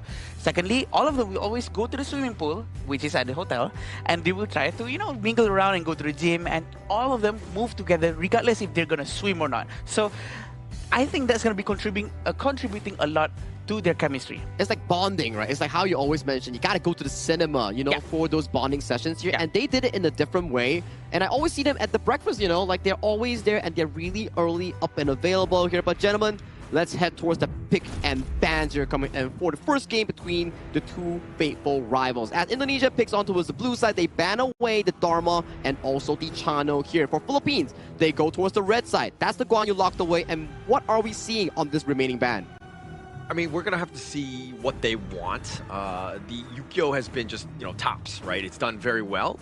Definitely something that is heavily targeted. But to kind of go back to the point that you were talking about, Adam, in terms of the bonding, I mean, it's hard for players. These are gamers, right? They're playing till like 4 a.m. And to have to wake up at 7 a.m., that is probably the most difficult part of this training regime that I would think, just waking up on time. It's against our nature as gamers, right? Because we usually, play all the way to late nights, but that's the discipline that the coach, Glenn, is really trying to implement into all of his players. And I think it might give a good impact, but it's going to be reflected into this match. It builds unity in and out of the game where you are closer as a whole with your teammates. You're not just subordinates, you're also friends in and out of the game. So I guess that's the unity that he's trying to build, and we're looking at interesting draft. Fuzi Daqiao. I haven't seen this since Season 3. Yeah, it's been a while. It's been a while. So basically, the split push is real because you got that Fuzi. He's very tanky, and then he just survives enough. And then you have the Daqiao. You can teleport both of you guys on out. This is looking to be very interesting and a bit of a curveball in game one. Yeah, previously, why this one worked so well, because Daqiao actually has this string attached to Fuzi or anyone who's the closest one to give a little bit of extra movement speed and extra stats. But this time, that thing is no longer around, but they're going to try and do it anyway. So it's going to be very interesting how they're going to pull it off with the recall skill coming in from Daqiao and implementing here at the final days of Asian Games. It's just so fun. I love it, right? Strats straight up off the board here. The Fuzi Daqiao in this patch, you want to use the Fuzi to ult someone, and then Daqiao sends everybody in towards that immediate team fight here. So it's like a boxing ring, if you feel me. Yeah. But coming in for the Philippines draft, we do see a Dia Arlie heavily focused towards the side of Golden to be the main carry for the side of Team Philippines. I like the bans here coming in from Indonesia. Banning away the Bai Chi. I'm not surprised if they go for the Atta as well. Removing all the tanks coming in from Philippines lineup. What a crazy way to start this one off. I mean, it's just the best of three, but you were talking about Coach Glenn on the Indonesian side, and then you're talking, TG on the other end from the Philippines. Like, these guys know each other, right? Yeah. I think especially when it comes to the draft, and being able to just spring this up is just like, a surprise, if you will. And this is what they want to do as much as they can, right? The surprise factor can really help to really throw people out of their feet, especially for the coach of Philippines, with the TG. So it depends on how he's going to react to this. They're going to try to go with the idea, and they're also trying to remove any fast mobility heroes such as Nakoruru and Musashi, which to me reduces a lot of problems and headaches for the side of their players. And talking about a headache, right? That's 3 Clash laners banned away from Chami in towards the side of Philippines Clash laner here. So they will definitely have to venture into something like the Charlotte, something like the, I would say, different picks, for example, here, because picks are starting to get a pretty low in that Clash lane pool. Yeah, Chami's always incredibly scary, right? I think he is definitely that team fight winning guy, and he's incredibly scary at any time because he's able to just change the team fight on it, basically put it on its head, if you will. But he's the guy, again, you want to target is Indonesia. Yeah, and we also have this Atta that has been picked. It's going to be able to really tank a lot of damage coming in from the side of Indonesia. And we want to see a hero to at least try to reduce the HP of Atta. Probably a marksman, who would be able to handle an item such as Doomsday? I don't think there will be a marksman here coming in from the side of Indonesia. That Fuzi is heading towards the farm lane. Oh, that's true. And then maybe Clash lane, we get a Fatih or Charlotte coming in for the side of Iqbal, going up against this specific matchup here. True. I could be wrong, but you know, time is up, and let's do see what is going on. Okay, Fuzi's going to the Clash lane. But wait, is Dajiao's gonna be babysitting Fuzi or the Renji? It all depends on what they want to do, right? But I still feel like it makes sense for Dajiao to actually linger around the Clash lane area instead of trying to be closer towards the marksman. Yeah, I think for the beginning, you're just going to play her a little, like, in lane, right? She's going to be with the D-Renji. Now that you've got Lam, you're thinking a little bit more standard, but the Fuzi's split push potential is always there come mid-game, right? And then that's when you could be annoying, assuming that you're, you know, getting pushed in elsewhere. I like the Hano here, man. Very confident stuff here coming in from the side of Philippines. I would say that both teams have held their draft up to the very end. And usually for Team Philippines, they like to rely Chammy more on those aggressive playmakers here. On an Atta, I'm pretty excited to see what he has in store in making some of the fancy plays coming in to build Team Cebu for their victory here. For Team NAS, for Team Indonesia, I'm interested as well.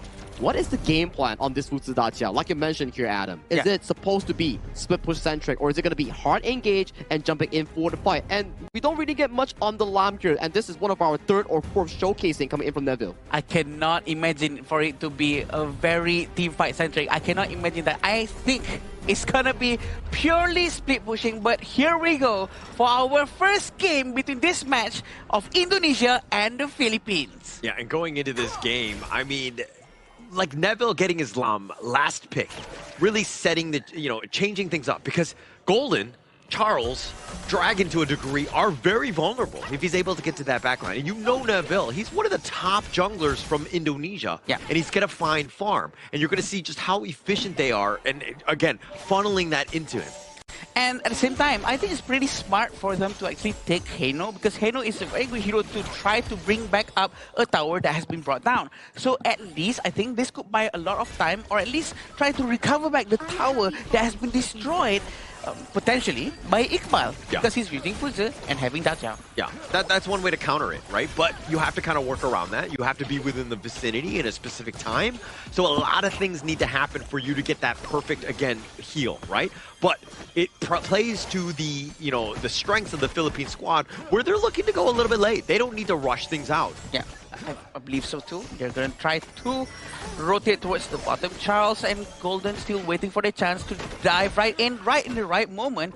And it seems like he is able to do so. Yeah, it looks like Golden will just be back into the lane. But another thing to take note of, look at the top lane. Iqbal, by himself, they've got two members of the Philippines here. Justine, he's the one that you want, right? Chammy and Justine have been a nice little 1-2 combination. They've definitely threatened. Iqbal needs to really respect these two. And I think it's very important for Chammy to really play around his teammates later on, for his involvement on each team fight is crucial for the entire team, because he is the only hero that is actually quite thick compared to maybe they're going to go with a Hano that is a tank or a semi-tank, but I still believe that Chammy needs to be involved in everything as soon as he can. He does have that early advantage, especially using an Atta. Yeah, when we were talking about predictions, I think that one thing we kind of glossed over was, like, what is the minute mark? I mean, Indonesia does not go flawless in this one, right? Yeah. They don't, like, have a single, like, death in, I mean, they will have a death in this one, right? There's no other way. Yes, question mark? I think so too. Because, well, they set a very high benchmark for sure, but I don't think they're going to try to risk their gameplay to stop dying at all, right? But at the same time, I believe Tyrant is going to be the first map where they're going to try to go all out into this fight. They're going to try and go towards the Tyrant and try to get the Tyrant as fast as possible, regardless of what's about to happen. And it's going to be a little bit of a problem for Emmanuel to clear his wave as fast as he can, because the Kachosen is too much of a single target skill. I mean, for me, it's like, I know the Philippines know that that streak is there, right? Yeah. In the undefeated one. But in the top lane, Sage's Might is going to be used. The Ghost Ship, and here comes the teleport with that Whirlpool. And now Chammy one under the tower, if you will, does stay alive. Eye of the Whirlpool is just so annoying. It could just call everyone quickly to that spot, waiting for a teleportation to give help to Agong. But it seems like there's another fight happening at up top. Yeah, a little bit more action. Iqbal, though, in a greedy spot, gets charged to the side. The pull away. The flash is trying to get to safety, but Iqbal is enough. The severing surges are just in time to get the mini stuns on. Very quick move coming in from Iqbal. He managed to run away just in time. And right now, we're going to try to focus on rotating towards the mid lane again. And Philippines having quite a huge gold lead, 1,500 within 3 minutes and 40 seconds. That is actually a huge amount. It seems to be like a bit of a problem coming up from the rotation for gold sharing coming from the side of Indonesia. This is like uncharted territory for Indonesia. Never been on the losing side. I mean, it's going to come back to, like, how do they respond? Because this lead is starting to grow. It's 1.5, 4 minutes in. The Philippines taking the Tyrant for free. Everything is going their way right now. Ujze is still up top. He's going to try to wait out at that area for the red buff. And it seems like Philippines are not going to try to do any invasions at all. Iqbal, really smart, trying to open up the map as much as possible, trying to give a lot of vision to his teammate. And look at these scepter marks. That's going to really spawn out a lot of scepters towards the side of Indonesia. Yeah, and that will provide quite a bit, right? That damage starts to stack. It starts to really wear down the squad of Indonesia.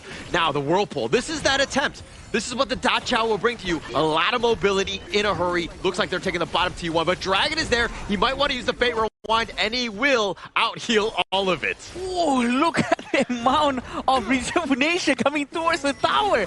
Dragon with the Fate Rewind is so effective. This is what we want and we need from every Hano player, right? To actually try to make good use of the ultimate of the Hano as much as possible. And this is that last pick, the Trump pick, if you will. They were looking to counter it, and now in the bottom lane, they actually find Gold, and he's going to be going down. Charles is on the side, and now how much more can they do? The dash away. Neville doing some work on the back end. 2 members down for the Philippines. Very great teleportation coming in from their side. Indonesia really trying to make good use of it. Emmanuel getting Dragon along the way, trying to rotate back towards the mid lane. And you had a bit of a lead as the Philippines, but the team fight from Indonesia, look at how clean they are, taking them down all over the map with an assortment of skills and doing it, again, very cleanly. And Justin is still nearby. He tries to rotate towards the mid lane again, but Iqbal, we haven't seen any split pushing coming in from the side of him just yet. We're still waiting for that power spike to come through, especially when the Spark Forge dagger has already been made. And we can expect another Glacial Buckler to really help him keep on spamming his second skill.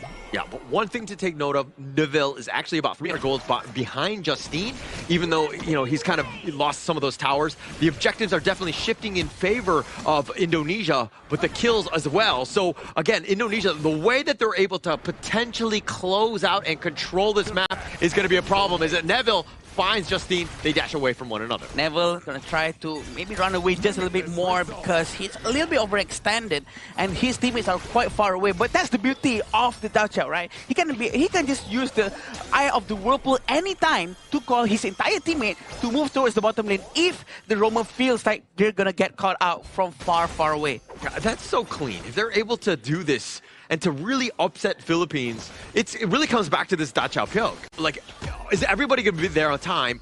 How much of an impact are they going to have? Because they've been moving across the map so fluidly that Philippines have been on the defensive. Yes, they're up, but they've lost majority of their towers. Yeah, definitely. And I think Philippines really need to try to counter this as soon as possible, especially when Dachau is around. They know that Iqbal is going to get forced and attacked afterwards. But it seems like Philippines has different ideas for now. They want to do a different idea by going down to the bottom lane instead and try to have a base race. Try to see who can destroy towers faster than each other. Yeah, space was created. Top lane is going to be pushing here. And this is where you see Dragon instantly there. It's like, okay, you want to take down this tower? Fate Rewind. Boom. I'm going to heal this one back up. He's going to time it properly so he gets as much the health bar as possible on that tower. Doesn't want to use it, I guess. Yeah, it seems like they really want to focus down towards the mid lane right now. 2,000 gold in front for Philippines. It's not too big of a deal for Indonesia, but I do feel that they have to keep up with their momentum. They have the advantage though. It seems like they're trying to be much more safer.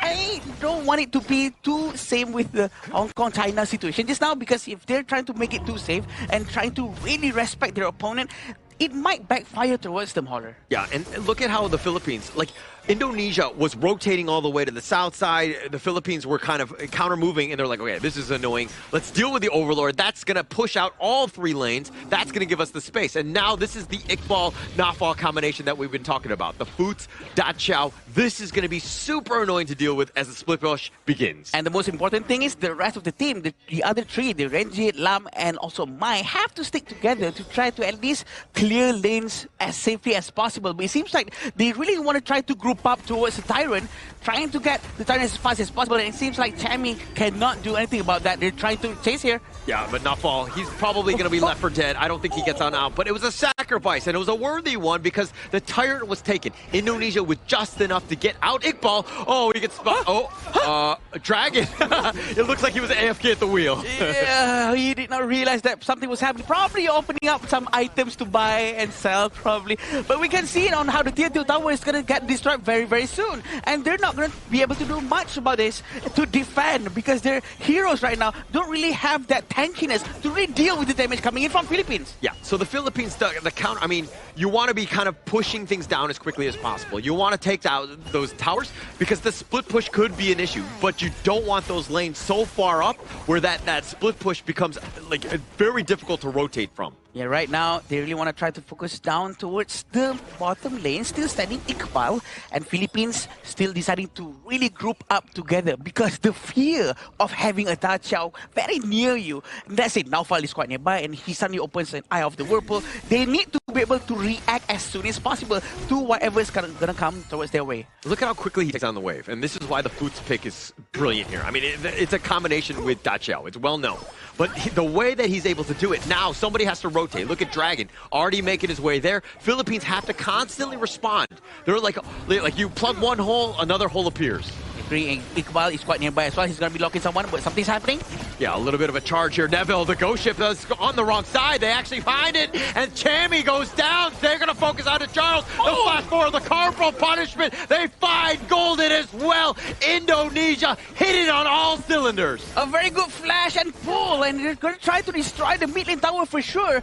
And this is going to be the first death for Indonesia, it seems. It looks like they actually found a kill, the Philippines on that one. But, I mean, the team fight was overall won by Indonesia, as it looks like they're going to be taking yet another big Tyrant away. Neville has been an absolute monster when it comes to these big neutrals. And right now, also, Neville has already bought Blazing Cape, which is very important to reduce the recovery coming in from the side of Atta and also the Diadea. And this is going to be very helpful for them. They have to try to play around this situation with the gold being exactly the same. Now, what are they going to do? Are they going to try to keep on split pushing, or are they going to try to really group up and start a team fight? And you can do anything, right? I think that you're still even. It's just based on what the minion waves, where they are at, right? If you're able to do it. Now, Fate Rewind, he will get on back. Dragon gets to safety on this one. But Iqbal will continue to stay in the top and the outside lanes. Constant pressure. And now a mini stun on Agung. He's going to get on back. But the Philippines right now, again, very reactive. They want a death ball. They want to fight. And Indonesia, from all angles, it's so hard to pin them down. Yeah, this is going to be the hardest part. Iqbal, not fall there. Oh, the corporal punishment is going to be used. He does a little bit of work onto Charles. They get the pick off onto this. Iqbal looking to run away, but Emmanuel goes down. They finally take down Iqbal as well. That's a double going the way of Golden. He's going to have to back off as he's very low, but 3 members down for the Philippines. Oh. Chammy will look to go down as well. Neville with a triple strike. Unscared. Just an absolute this is the one. This is the one. The way that they go all in, trying to really get their advantages with the Neville, trying to find one after another. This is the benefit coming in from the Lamb. But looking at this replay again, the way they move around, really trying to capture one after one. Actually, Indonesia actually got caught at first because of the great play coming in from Golden. But afterwards, having Neville really on a spree, he went down, trying to get them from the side, and really a very fast rotation coming in from them. They did a better focus fire, in my opinion. Oh my god, Neville has had such a good game right now. I mean, off of that triple, he's taken all of the big neutrals. Look at how fast he's farming. Yeah. I mean, if we're talking about net worth right here, it's like 9.9 versus 9.2. It looks like he's slightly less, but the Philippine squad, everything is being funneled into Justine. Neville is doing this by himself, right? True. So you're getting more jungle efficiency, more farm efficiency across all of the maps. And in fact, he was actually trying to farm from the heroes. He really tried to target them down.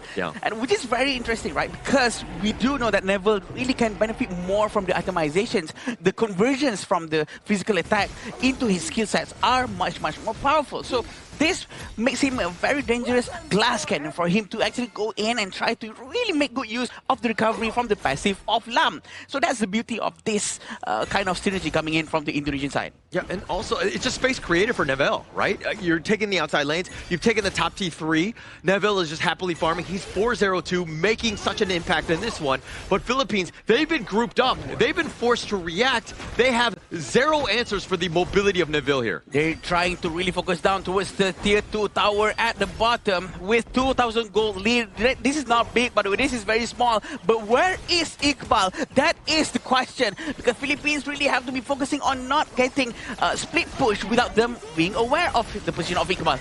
Yeah, and now with this Shadow Vanguard, the push away Chammy, just to kind of make it a little bit easier for the team to kind of deal with. Iqbal in the top lane, whenever action is happening somewhere else, Iqbal is in the other lane, constantly putting pressure where you can't really team fight into this lineup. I agree. For sure, Iqbal is going to be able to stay up top. And this is going to be quite dangerous for Philippines too, right? Because it seems like they cannot come out from their base. Well, thankfully, they have a Hino, which is a very high ground tower, a high ground hero, because he can really clear from very far away. But with this in mind, are they not going to go out from their base at all, even though they have Ata to open up any space? This is the fear that is already planted inside their heads. They cannot come out for now. Can't come out, and you're starting to see this net worth just shift in favor of Indonesia, right? Because again, they put them back. They're all like, all 5 of them are huddled around this mid tower. They don't really have much to do, just kind of farm, right? And Indonesia are taking advantage of it. They own the complete, like everything on this map.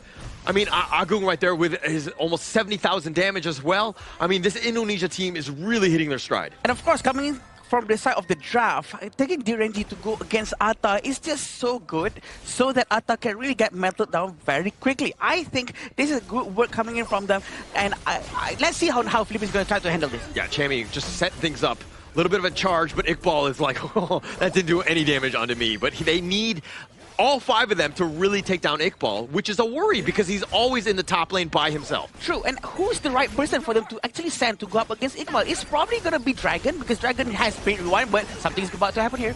Yeah, I mean, Golden eventually, but now with that Fate Rewind, maybe going in. Look at Iqbal was trying to end the game. He flashes on back at a moment's notice, but now with this Ghost Shift locking him down, this Aegis Might is going to be used on the Chammy, and Iqbal somehow still alive, creating space for the mid T3 to be taken. What a space created for him, and he actually survived that. Even the 4 of them actually turned their face towards him, and this is going to keep on going, it seems. Yeah, Emmanuel, these Kachusans have been almost 100%. Iqbal is just like laughing in glee as he makes it from one lane to the other. He's going to go to the bottom to create havoc there. No one expected that move, for him to actually flash into the crystal and try to get the crystal to go down as fast as possible. They were hoping for the minion to actually still be available in the bottom lane so that the rest of his team can actually try to push the high ground tower in the bottom. But it seems like there are no more towers on the side of the Philippines. It's going to be a huge problem for them to try to handle all lanes at the same time and try to get any objectives outside of their base.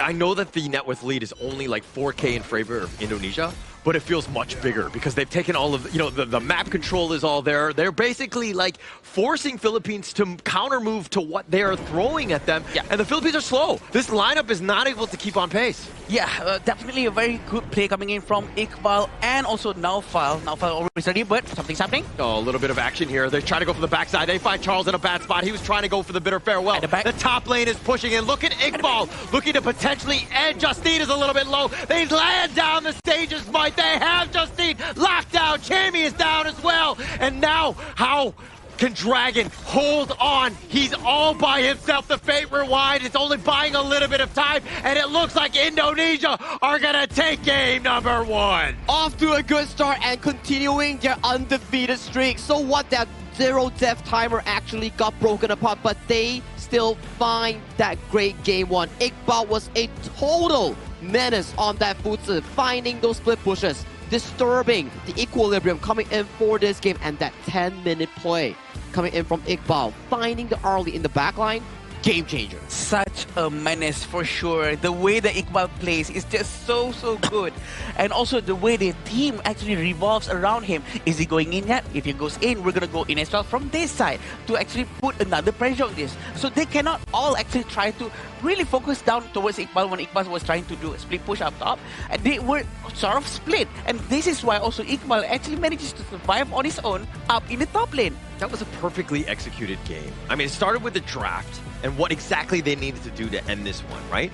They had zero answers. Philippines were like chickens with their head cut off and just like panicking from back and forth, constantly reacting, but not able to really find the true crux of this issue, which is, of course, knocking down Iqbal, stopping that split push. There was just no, I would say, proactive plays coming in for this team. Philippines, yes, they are very goal efficient in terms of goal sharing, in terms of getting resource, because at one point, even at 10 minutes, I believe, after losing 3 players coming in from Philippines, they still got a goal lead against the side of Team Indonesia. But the proactiveness, the team fights, all went in favor of Team Indonesia because they were able to find those big moments at the back line, just cementing the game for themselves. Yeah, the early goal lead coming from Philippines, even though Indonesia actually lead in terms of the kills, was actually a proof that they did their goal sharing so much more better, and the rotation coming in from Philippines are much cleaner.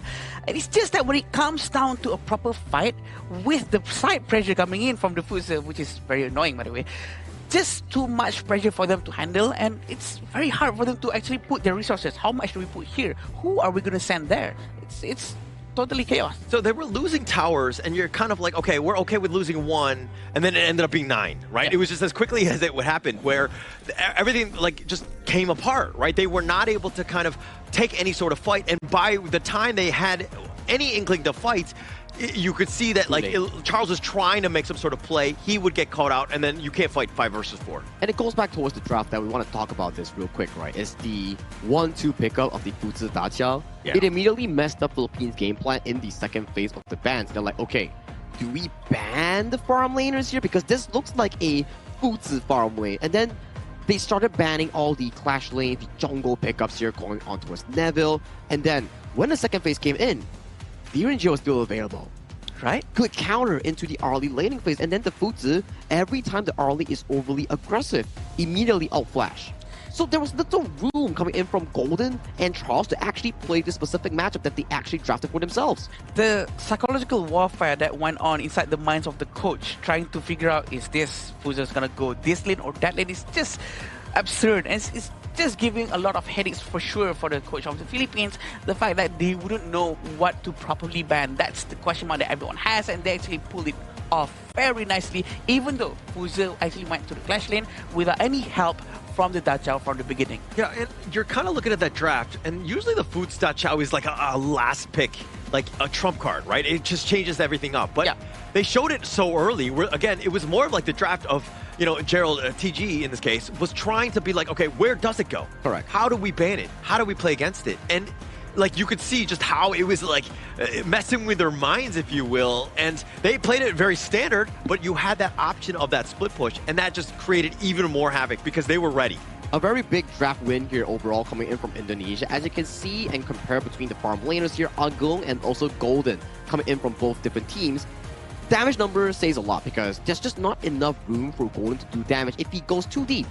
No one on this team, aside from Chami, can tank up the Sage Might coming in from Iqbal. And then, if it goes over that line, so many heroes can pounce on towards this early. True, for sure. And there's no one who can actually properly save early, except for maybe Charles. But what else can Charles do aside by just trying to heal early single target in that specific way? But at the same time, we can see on how Dragon managed to deal a lot of damage, and the presence of the Heno was actually there. But it's just that another space that he require for more damage output is just not there. Just not there. And I think the Philippine lineup, if you went up against them with a more stock standard, like non-Dajiao Foods pick, I think that they would have had a much better time. That's their playstyle. They're willing to fight that. And then this is that chess match of Indonesia. Glenn, just an amazing draft here. Caught them completely off guard, and they might have just stolen game 1 because of it. And if anyone were to tune in just now and right now looking at this goal chart, you'll be like, wait, what happened? Was this game not in control of Philippines? But actually, it's not. It was entirely in control of Indonesia. Yes, you can say that Philippines, they're more efficient in gold farming, but there was just no proactive plays coming in. It was always Indonesia on the proactive front, not because of players, but because of the draft not allowing Philippines to do so. Seems like we're starting to see a pattern today, where whoever is much more proactive is going to be able to really get an advantage inside the game itself. But from the get-go, Neville has been relentless. He is fierce going into the first fight. Yeah, he's always been aggressive, and he knows just the absolute limits of Islam and how much chaos he creates. He brings them all the way back. Chammy had no fight. They didn't want to fight on this one, and they made him pay. The way that he's able to bring it back, and then now you see Iqbal in the second wave finding Golden as well. This was a team that's really hitting their groove. That pull into the frigid charge was just perfect on towards the RLA here. And then even though in towards this backside of the game, you don't have enough damage coming in from Team Philippines. It's not as consistent as Ago and also Neville consistently finding those pickoffs. That's a triple strike going into the jungler here. And you can see in these moments here, Charles, when he loses his objective, it's just so hard to play. And coming in from the back, Iqbal sealing the game in the 1-0 fashion. Yeah, that flank coming in from him. He actually had the choice to, I think, go for the crystal, by the way, because there's already a minion inside the crystal. But he decided to, you know what, let's just join the team and try to take down everyone as fast as possible. And they take the game. I think that's probably the better decision in the end. Make sure you win that team fight, but not fall on this Dachau. Love it. I mean, 0-13, pedestrian KDA at the end of the day, but his impact, the whirlpool, the Sea of Fates, all of that mobility was just added on by Noful, who is literally just like, he's like a composer, right? Like just sending people back and forth wherever they need to go. Just pulling everybody with the ultimate, right? The Eye of the Whirlpool. Every time he finds a play, faster rotation, 1 up, if not 2 up against the side of Philippines in trying to rotate for those plays. As we can see just now towards the highlights, the main one that broke the game apart, it wasn't any of the stage mites. It was that rotation towards the bottom tower, decimating Golden's Arlie in that play. If Arlie dies even one time in a game, the entire tempo and scaling is over for that pick. And to be honest, the rotation has been enabled by Naufal. Well, he's always there. He always tries to force people to move towards a specific place. And also because of the passive coming from Dachau, he himself have a very high movement speed. And the fact that he has Eye of the Whirlpool, can always call everyone into a specific place. The possibility of having Naufal with the Dachau is just endless. Yeah, it's just endless. I mean, they could potentially pick it again in Game 2 here. So you have even more options as you go in. But, I mean, coming into Game 2, the guys that voted against Indonesia, you guys must be feeling a little worried, huh? Hey, I voted I'm on a neutral ground. I don't remember what I voted. Hello? Okay, What? you were saying Philippines 2-1. You said Indonesia 2-0. Indonesia 2-0. You didn't I was say on it. a neutral ground. Yeah. We got footage on that. All right, you can't run someone's got to clip it, send it to me, away. because I don't remember. I don't even know where I am right now. Suddenly, I know where you're at right you now. have memory problems now, huh? Where am I? You are at Pataling Jaya Marriott Hotel here, our official venue sponsor and hotel sponsor here, coming in for the Honor of Kings event, known as the 2026 Asian Games Esports Qualifiers for Honor of Kings. Once again, thank you so much, Pataling Jaya Marriott Hotel, for sponsoring this amazing event. Definitely, and this event has been amazing with them as well, knowing that we are here watching Indonesia and the Philippines in the final match of Day 8. This is just the creme de la creme. Creme de la creme. And going into Game 1, I mean, just the actual summary of that is like, Nafo took us on a ride, man. Sea of Fate, Whirlpool, like, where do you want to go? I'm going to send you there. I'm going to play dispatcher on this one. But now Philippines, they're going to go in the blue. They want to pick first. Maybe they, too, will dictate the pace of at least this draft. I think there's lesser stress here when you're on the blue side, where you can always prioritize some of the blue side picks. Lesser ban worry and more priority advantage here. Like we can see just now from the side of the Team Indonesia, the priority was always going over to the side of the Maestro Nui, for example. And you can check out the average KDA coming in for the top 3 players here between these two teams. It's gonna be Charles, Nofo, and also Dragon here, the roam and the mid lane. Yeah, but the KDA for Charles is definitely the highest with 18.8. Even though Indonesia actually, have one of the nicest KDA in the entire game, but Naufal has 11.6. Following with Dragon with 11.3. This just shows on how clean their games were, but I think Philippines really have to step up their game on this particular one, because they're not going up against just any other team. It's gonna be Indonesia, their long-term rival. Yeah, and Philippines right now, they need to fix things in a bit of a hurry, right? Gerald here, I think that the draft really played a key part in why the Philippines were not really able to fight fairly on this one. Glenn has gotten the one up on him, but going into this draft, is Glenn going to go back to that same cookie jar and look for this like Foots Da Chow again, or would you change things up? I mean, if it's not broken, why fix it, right? Now it's the ball going into the park of the Team Philippines side where they need to find a solution for this case. Okay, and it looks like Ukyo, they're like, no. We are not playing against it. Okay, that's ridiculous. Nafa, how dare you? And the respect ban instantly there by Gerald from the Philippines. Definitely. I think the respect ban is the most important thing. You know what? There's nothing to be embarrassed about, because when you know that you have no other way to try to repel the things that is being done by the enemy side, just get them out. Just get them out.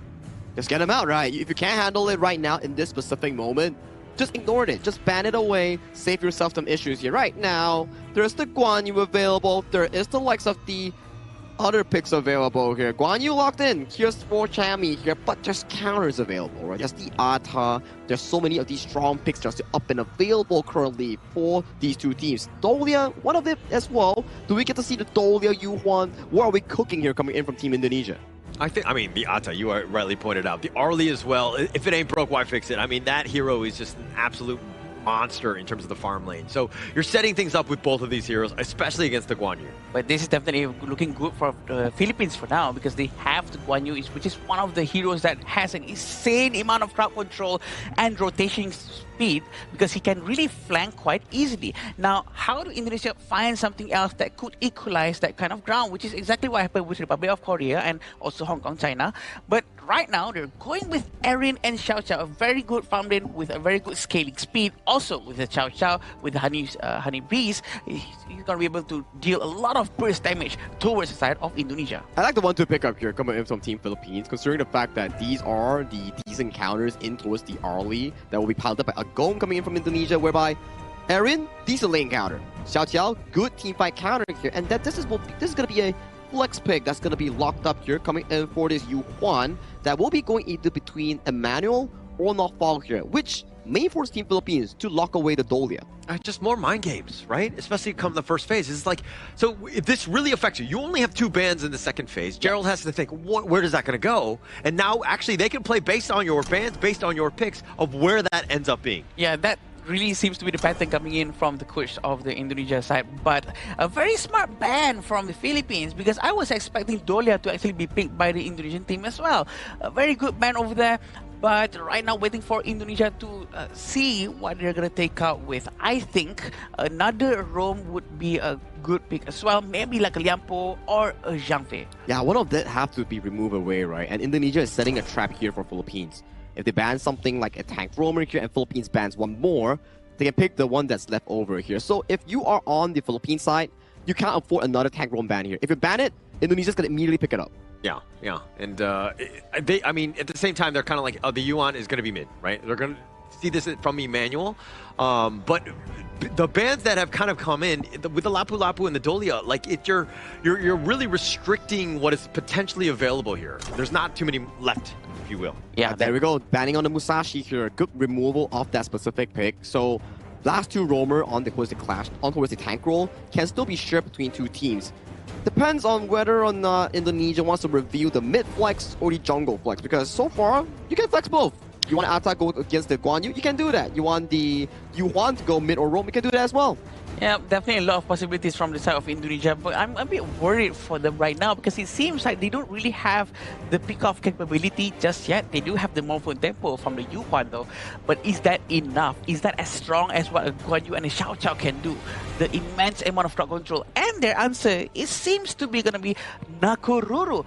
This is almost as if what we were watching just now between Hong Kong, China and the Republic of Korea. Yeah, the Nakaruru's done quite well, right? I think that it just adds quite a bit in terms of the jungle. It's bursty, it's able to kind of be very mobile, get to the back line, and especially when you see the Guan Yu there, like even in the Korea series, you saw the Jihoon on the Nakaruru take him down, right? So you can kind of solo it. It has a lot of potential here. Talking about potential here, we are getting a Han Sin that's going to be locked in. Coming in from Team Philippines. Personally, for me, I like the Han Sin. This hero is a premier counter into this Arlie here. And judging from the draft coming in from Team Philippines, it's not an easy game for Agung's Arlie. Definitely not an easy game, and it's all gonna depend on this last pick from Indonesia, which we still don't know if it's gonna be a mid lane Yuhuan or a roam Yuhuan. That's the beauty of this. They can still try to do a surprise pick and hopefully try to reduce the damage coming in from the side of Hanshin. Wow. I mean, let Neville fly. I mean, or sorry, Justy fly on this, right? With the Hanshin, especially as the last pick, you'd be like, hey, as a core, carry us to victory. Get us that equalizer, if you will. Well, it's the trade of the tank Romans here, right? And with the final draft being locked in here, I don't know who I give the edge to here, but in terms of proactive approach, Philippines seems like they have a lot of tools to actually counter against Indonesia in this Game 2 draft.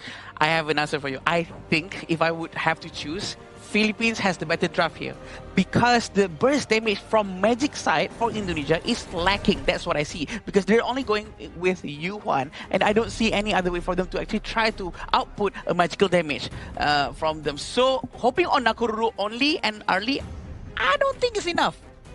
Justine, for me, is the guy, right? If he's able to get his farm, if he's able to stay off the map, at the same time, you're going to look from Neville on the Nakaruru. Is he able to invade? Is he able to kind of harass, if you will? But the counters are definitely there, especially for the Arlie. It seemed like almost all of the picks were looking to at least counter it, right? It puts so much pressure on towards the side of Agung on this Arlie here. As we head on towards the Game 2, this is Philippines finding their equalizer here, and Indonesia, they're in a hurry. They want to end this right here and right now. Oh, this is a great draft by Indonesia, I think, as well. I mean, also at the same time, the Philippines, not to take anything away, but it just...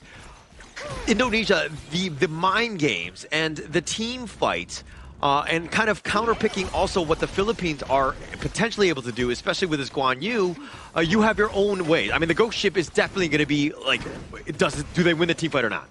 And Iqbal is going to be such an important player here because we talk about it, right? When you have a Guan Yu on the opposing end, you need someone to find those moments to stop this Guan Yu and track him down systematically, right? And what better way of doing it is a direct counter on the Ata, for example. Yeah, that would be number one. Iqbal, he has so much impact. It doesn't matter what hero he is. He's generally always at the right place at the right time, and he's kind of setting things up for the rest of the squad. He's like the perfect Clash laner to really round out this lineup. I like it, right? And previously in the previous game where Iqbal played Gafutsu, he had an amazing performance here. Like, very orthodox position, I would say, like sometimes on the left, sometimes on the right, and then he suddenly appears behind you. It puts a lot of mental stress, I would say, onto his team, Philippines. But I like what Adam mentioned as well. Philippines line up this game way more complete compared to last game. Oh, definitely. And I think that this is one where they're... I think the last one you would have given like a 65-35, right, in favor of Indonesia because of that split push potential. But this is much closer. It really comes down to the execution, who gets the ults off at the right moment, if you will. Yeah, more of a 6-4 for me, right? I personally think that Philippines draft sort of counters up against them. A bit of a poke here and towards the middle side here. But it's a Liampo. Free CC immunity, builds out. Yeah. So, also, I mean, Agung, if he doesn't, like, get caught out, I mean, we're talking about how these drafts are, like, making his life difficult. But if he's all the way in the back, and then Emmanuel sustaining, out-healing, being that poke, I think that that's the general game plan, keeping Agung safe as much as possible. The tri-carry, right? Yeah. Neville on the Nakaruru, the Yuhuan coming in for the side of Emmanuel, and Agung on that Arlie here. As long as they split apart and don't stand on the same position and they get caught by some ultimate coming in from Charles or Chammy, then it's perfectly fine. Yeah. Positioning will be key. That Ghost Ship locking down Chammy, he just wanted to get around the corner, but he can't. But again, pushing it back, this is that gold sharing that we're talking about. Justine, on the other hand, Hanshin, he needs to get a little bit of time here, but the Umbrella Outburst just pushing him back.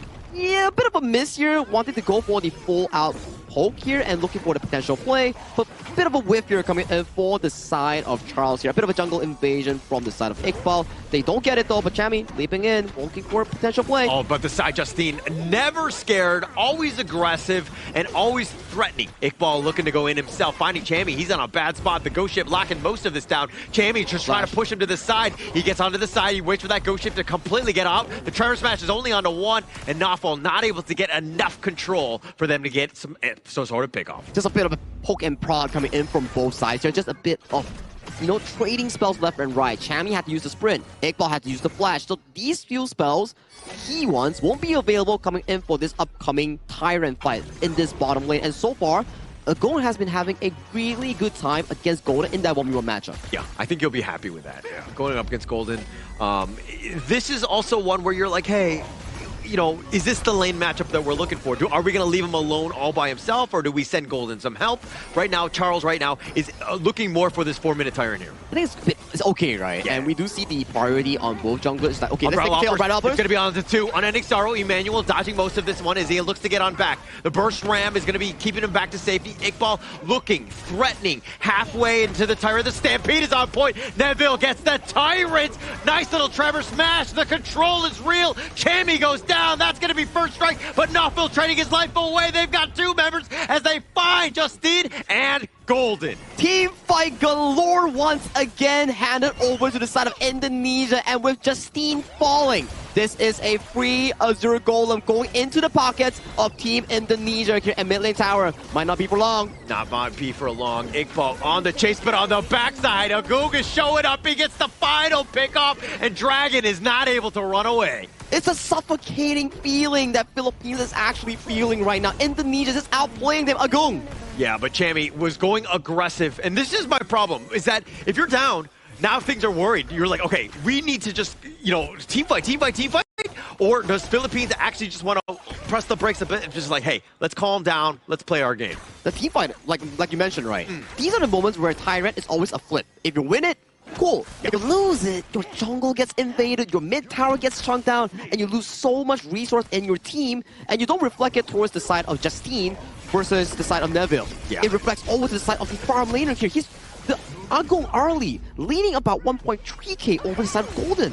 Yeah, and this lead is starting to grow. It's getting a little out of hand as Indonesia starting to use, again, the map control, taking it over, and they've already got the tower on the top side. The mid T1 is looking to go down as well. Philippines right now, in a world of hurt, they're on the defensive. Yeah, no one can really answer towards this early right now. Usually we will say that, okay, the Xiao Xiao, you know, the Hansen, they get a bit of a few plays that can actually damage out the early here, but right now, this early is way beyond reach. Yeah, way beyond. Oh, the Ghost Ship completely locking him in. Chami gets shut down. Yet again, Agung gets the pick off. Indonesia, you're making look easy coming in towards this game too. It's 6 minutes, almost a 5,000 gold lead, and right now, the room of breathing is starting to feel a bit suffocating for Team Philippines. They are not feeling good because every single resource is just being stolen away by the side of Team Indonesia. I mean, taking the bottom T2 as well. This game has been nothing but Indonesia. The map control is real, and now they want this mid T2. A mini stun on a Dragon. He's trying to clear the way, but it's just too little, too late at this point. And the mid T2 just getting chipped away. Iqbal working on it. Iqbal has been a silent warrior here coming in from Team Indonesia. Not the flashiest, but the most reliable one. The way that he's locking down Chami, the way that he's pacing these team fights has been immaculate. So efficient on this Ata thus far. Yeah, I would say silent but deadly, right? And you know what else is silent but deadly? I'm just kidding. Let's move on. But Indonesia might get jumped on this one. Iqbal finding it on the 2. Needs to be a little bit careful. But they have 5 members of the Philippines. If they wanted to jump and they're not going to do it, they're playing scared. I wouldn't say so, right? When you don't have items here, who's realistically going to take down Nofil or the side of Iqbal here? It's going to take so much time, and by the time you waste all your spells, Neville comes in, Agung comes in, and there's still Emmanuel that's going to pump up the heals. But this is a very losing proposition. Look at them, just fighting for farm. They're not getting any sort of value. There's no pickoff. At what point do you turn aggressive? Only during item spike strike. At the very least, we look at Golden probably at like Sparks Doomsday, which he just got it right now, and Justine probably level 12, 3 items locked in. But like you say, it's a dead end. It's suffocating because they have no choice but just to do this. If they force it, it's pretty much game over if they lose the next fight. But it's looking to be game over regardless. They're getting choked out. It's down about 6k net worth. That's an absolute massive mountain to climb at this stage. Well, we have to see what Philippines actually have in store right now. With a 6,000 gold difference coming in from both teams, Indonesia, they just need to play it slow. Get the next few objectives. 10 minutes, get the Overlord, get the Tyrant, and then that's GG. For Philippines, it's about a miracle play. Can they find Manuel? Can they find Agung? These are key targets that need to answer to. If they can't, I have no answers for them. Yeah, no answers at all. And I think that the Philippines, the way that they're playing, it seems like they're just playing very carefully. The Ghost Ship locking it down. They find Dragon in a bad spot. They're diving the tower. The Umbrella Outburst just keeping him alive. Not enough. Charles too will fall. He's trying to run away. Chami, that is. He too will fall. And Agung finding all of the pickoffs. 3 members down. Indonesia full strength. flawless performance coming in from Agung's early. The setup coming in from Notful and Iqbal is making Philippines wonder where is their shot, because lights are out soon and everything is crumbling coming in from civil representatives. Taking that down, mid T3 bottom as well. They're taking all of the towers at the same time. Justine looking to just split push to create a little bit of breathing space, a little bit of farm. He's going to be leaving the base to get out, but he's going to try to do a risky recall. He's going to get caught out on this one. And now Justine dealing with the minions. He knows that he's on the run. This is probably not going to be going well for him, but he's using his mobility. This is buying time. The unending sorrow used. Justine, no chance. He's going to pop the heal, but he too will fall. Emmanuel finds it. 30 seconds, jungle gone for the shadow objectives here. Indonesia, if they are playing slow, composed game here, the next upcoming clock is the time, the countdown of Philippines' fate in this game.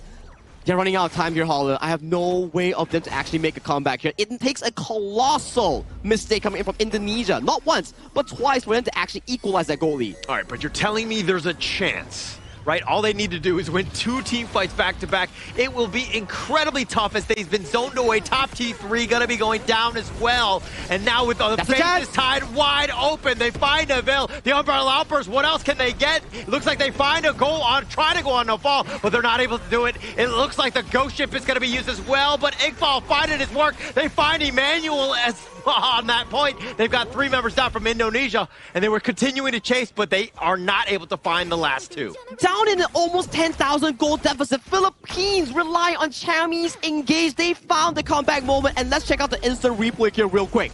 Chami finding the immense target on towards Neville here, and the Umbrella Alpha tags onto a few more. Here, Notfall forced to flash away. Iqbal still goes in for a 4v5, and then they get decimated by the Stampede coming in from Charles, sending 3 members back into Philippines' pockets here. And if they get this Overlord, this might just be the comeback signal that Philippines need for that late game marker. But all the lanes are pushing. This is a problem. I mean, they haven't taken any tower, so they have very little space. If they want to go for this, it's going to be under threat.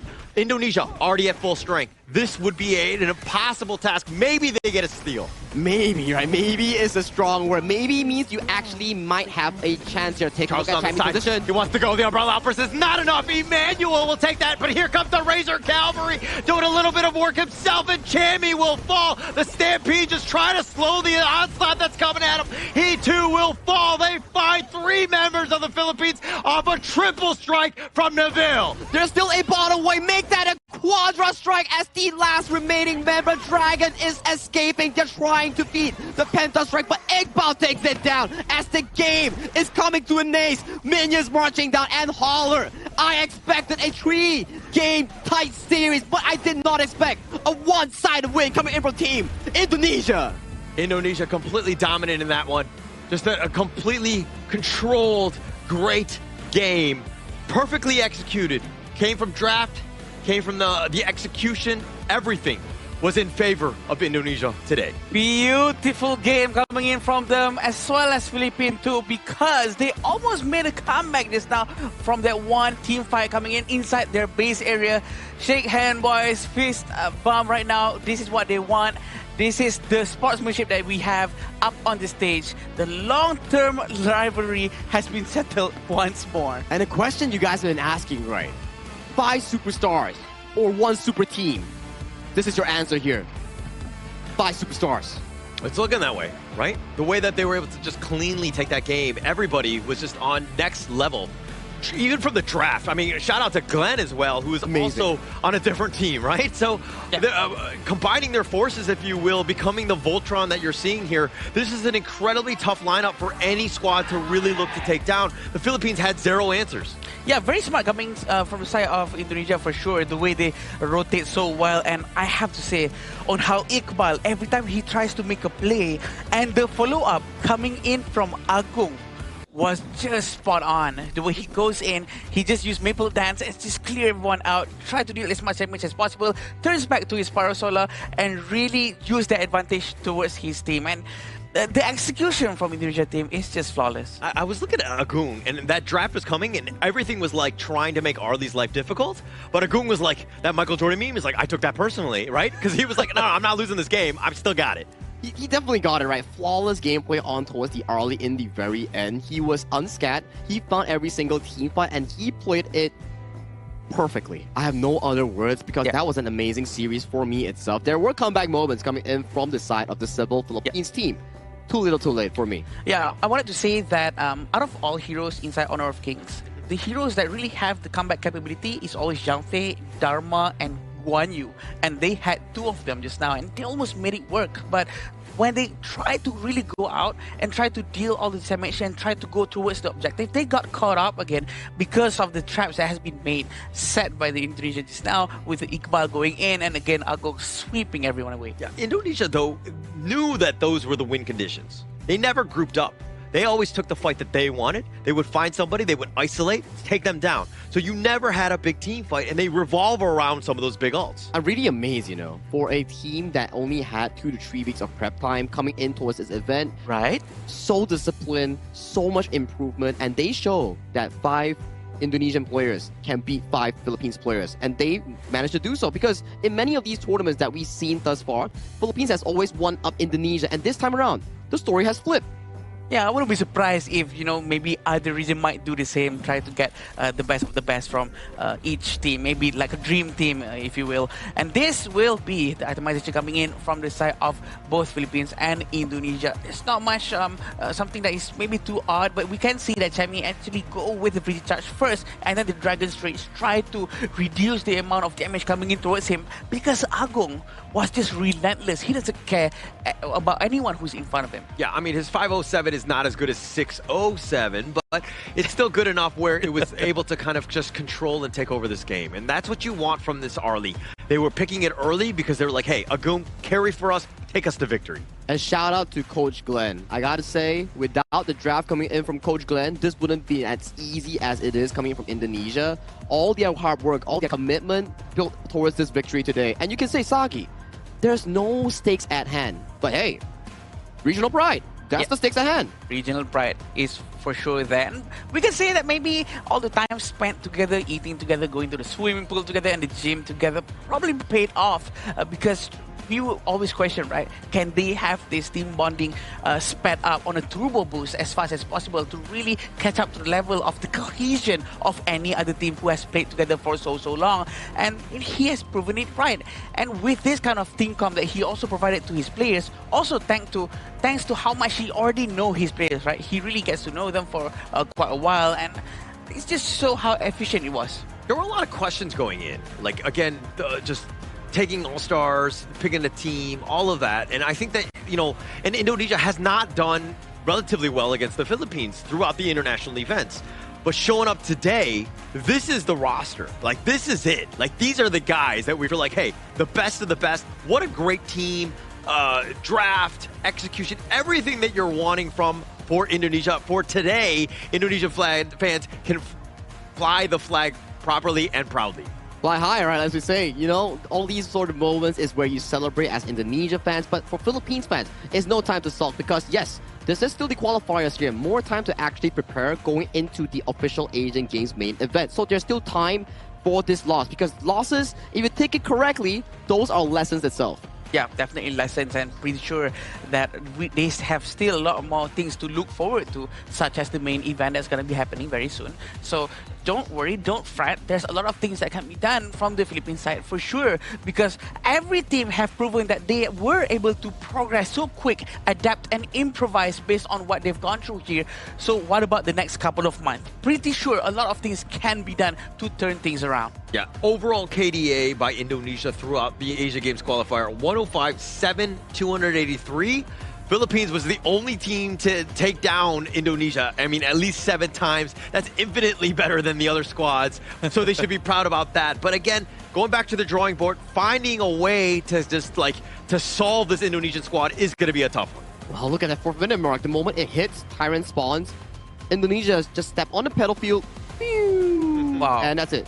The slope was exactly steep. I was actually imagining a much more softer curve, but imagine that what happened just now, the way they actually went all in, the commitment coming in from Philippines themselves as well, which is also sort of course, this is exactly where it started on minute 4, and yeah, they all really get punished for just being a bit a bit overextended into the area, but coming in from them as well. I mean, look at Agung and Neville. They're largely untouched. They were always on the back line. So Philippines were like so willing to brawl, but they were brawling into Nafal, Iqbal, both tanky guys, plus Emmanuel, who has unending star, which can bait things out. And then at that moment, then they had map control. They would find people, ambush you, and it was pretty much all she wrote at that point. Look at Iqbal, man. Just highlight reels for days.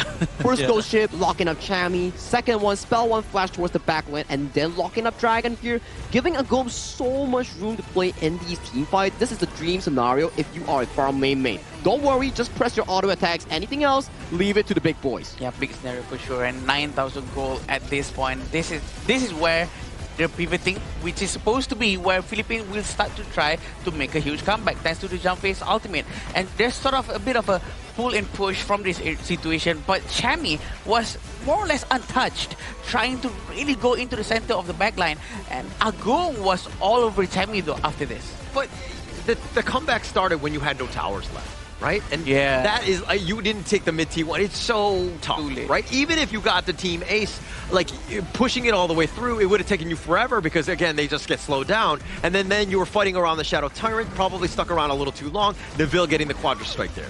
You would need a colossal comeback like I talked about just now in the game itself. Not one, but two. Yeah. And it was really difficult for Team Philippines, but you know, in Indonesia, your MVP for game 2, Agung, man. He was consistent and flawless on that early.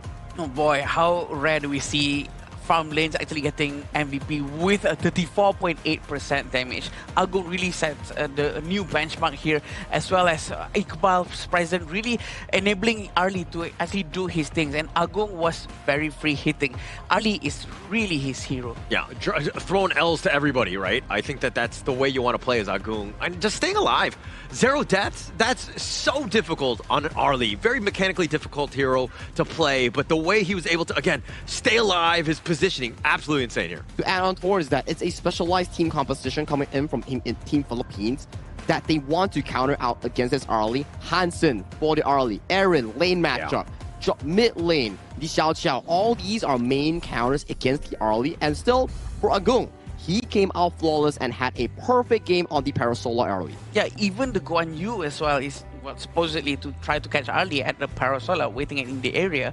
But eventually, the way they really moved the Arlie around, trying to save Arlie from any specific danger, Agung's positioning was so well that maybe the team doesn't even have to focus on trying to save him from any imminent danger. Yeah, actually, you're right. I mean, Agung was the MVP. His KDA looks amazing, but it really was a team effort. Everybody set him up so that he was largely untouched. He didn't have to just run for his life and to just, you know, sidestep the safety fuel. My personal hidden MVP, the second one coming in line, Iqbal. Yeah. Bro, Iqbal has been an absolute menace in Game 1 and Game 2. Game 1, the Futsu flanks and Futsu ultimates. Game 2, the Ata, man.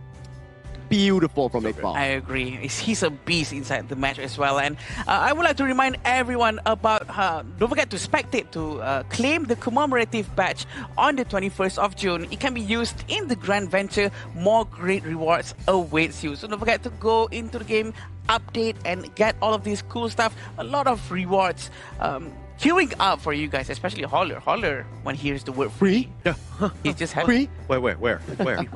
No, I'm looking. Oh, in-game. Okay. In-game. Yeah, I wasn't listening until you said free. Sorry. It's fine. Used to it already. But that's the thing about Iqbal, right? The way he plays is just so good that maybe it doesn't really seem so flashy inside the game itself just now. Yeah. That it doesn't really make it into the highlight, but he's the enabler. He made Agung what Agung became today. Wow, that sounds too. That sounds so grand. I'm so sorry. Didn't mean to do that. but you make a good point, right? Yeah. I feel like it's a team thing where they actually prepared really, really well. And talk about preparation, right? I want to see who we have on the interview desk with Mara, because we are all very shocked on the result, and congratulations on 2-0. So Mara, if you may, please lead the interview and show us who you have. Team Indonesia remains undefeated, Neville. This is what you wanted. Yesterday you said you wanted this comeback. In the previous international tournaments, for Indonesia, Philippines has been a difficult opponent. But today, not only did you guys win, you pushed the opponent to the limit. You dominated them. So what was the biggest changed in Indonesia that it seems like you guys have leveled up this time around? I think it's because all this time we were training really hard and we always try to remain consistent until the end of the game. And of course, this is an Indonesian full team, so I think our communication is much better. So we don't have a miscommunication, and we try our best to keep it really calm in the game. Your KDA, I just got this one. It's 105-7-283. That's your KDA for the entire tournament. It was really difficult to eliminate heroes from your team. How proud of you with this achievement? Like maybe I don't really see the KDA though. But if we really did that kind of KDA, I think we should be proud of our team because this is what we train for. But I think this also not the end for us because we still have the main event. Yesterday you mentioned that you really wanted this comeback. Now that you got it, how does it feel, especially for you? And how excited are you for the Asian Games? What kind of excitement are you feeling? I think I feel really good because from the moment we step here until our today, it's like really exhausting because we train every day. But the result we got, it proves that we train and we got the result we want. So proud of your growth. And for sure, Indonesia right now, they're cheering, they're jumping, they're off their seats, cheering for Team Indonesia. What would you like to say to them? Untuk para fans Indonesia, terima kasih udah dukung kita sampai hari terakhir dari qualifier ini. Ya, kalian bisa lihat lah, kita bukan yang sia-sia, try hard terus, improving, grinding. Dan inilah hasil yang kita kasih untuk kalian semua. Your hard work has paid off once again. Congratulations. Indonesia dominates and remains at #1. We'll break it down even more and head back to our casters. Lead the gorge.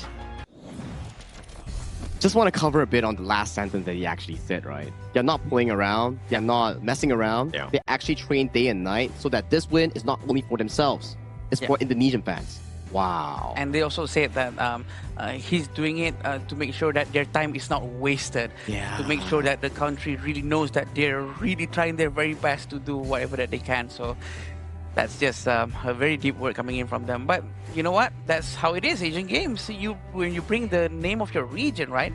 The weight onto it, the pride there is right there. You can see it in him just now. Yeah, so even moving forward, like, do you think that Indonesia is the strongest team to come out of the qualifiers here into the main event? Oh, wow, that's a good question, man. It's hard to say. The gameplay coming in from the Republic of Korea is just too clean as well, right? I think they're tied. Korea, Indonesia right now, I feel like they're tied. Okay. I agree with but you. Like the way I like to be, we saw them back to back, right? Yeah. And I think that is a little bit of a jumble in the head right now. But I do think that the way that Indonesia played, that was so clean. I think that was better than Korea. Of course, we'll have to see.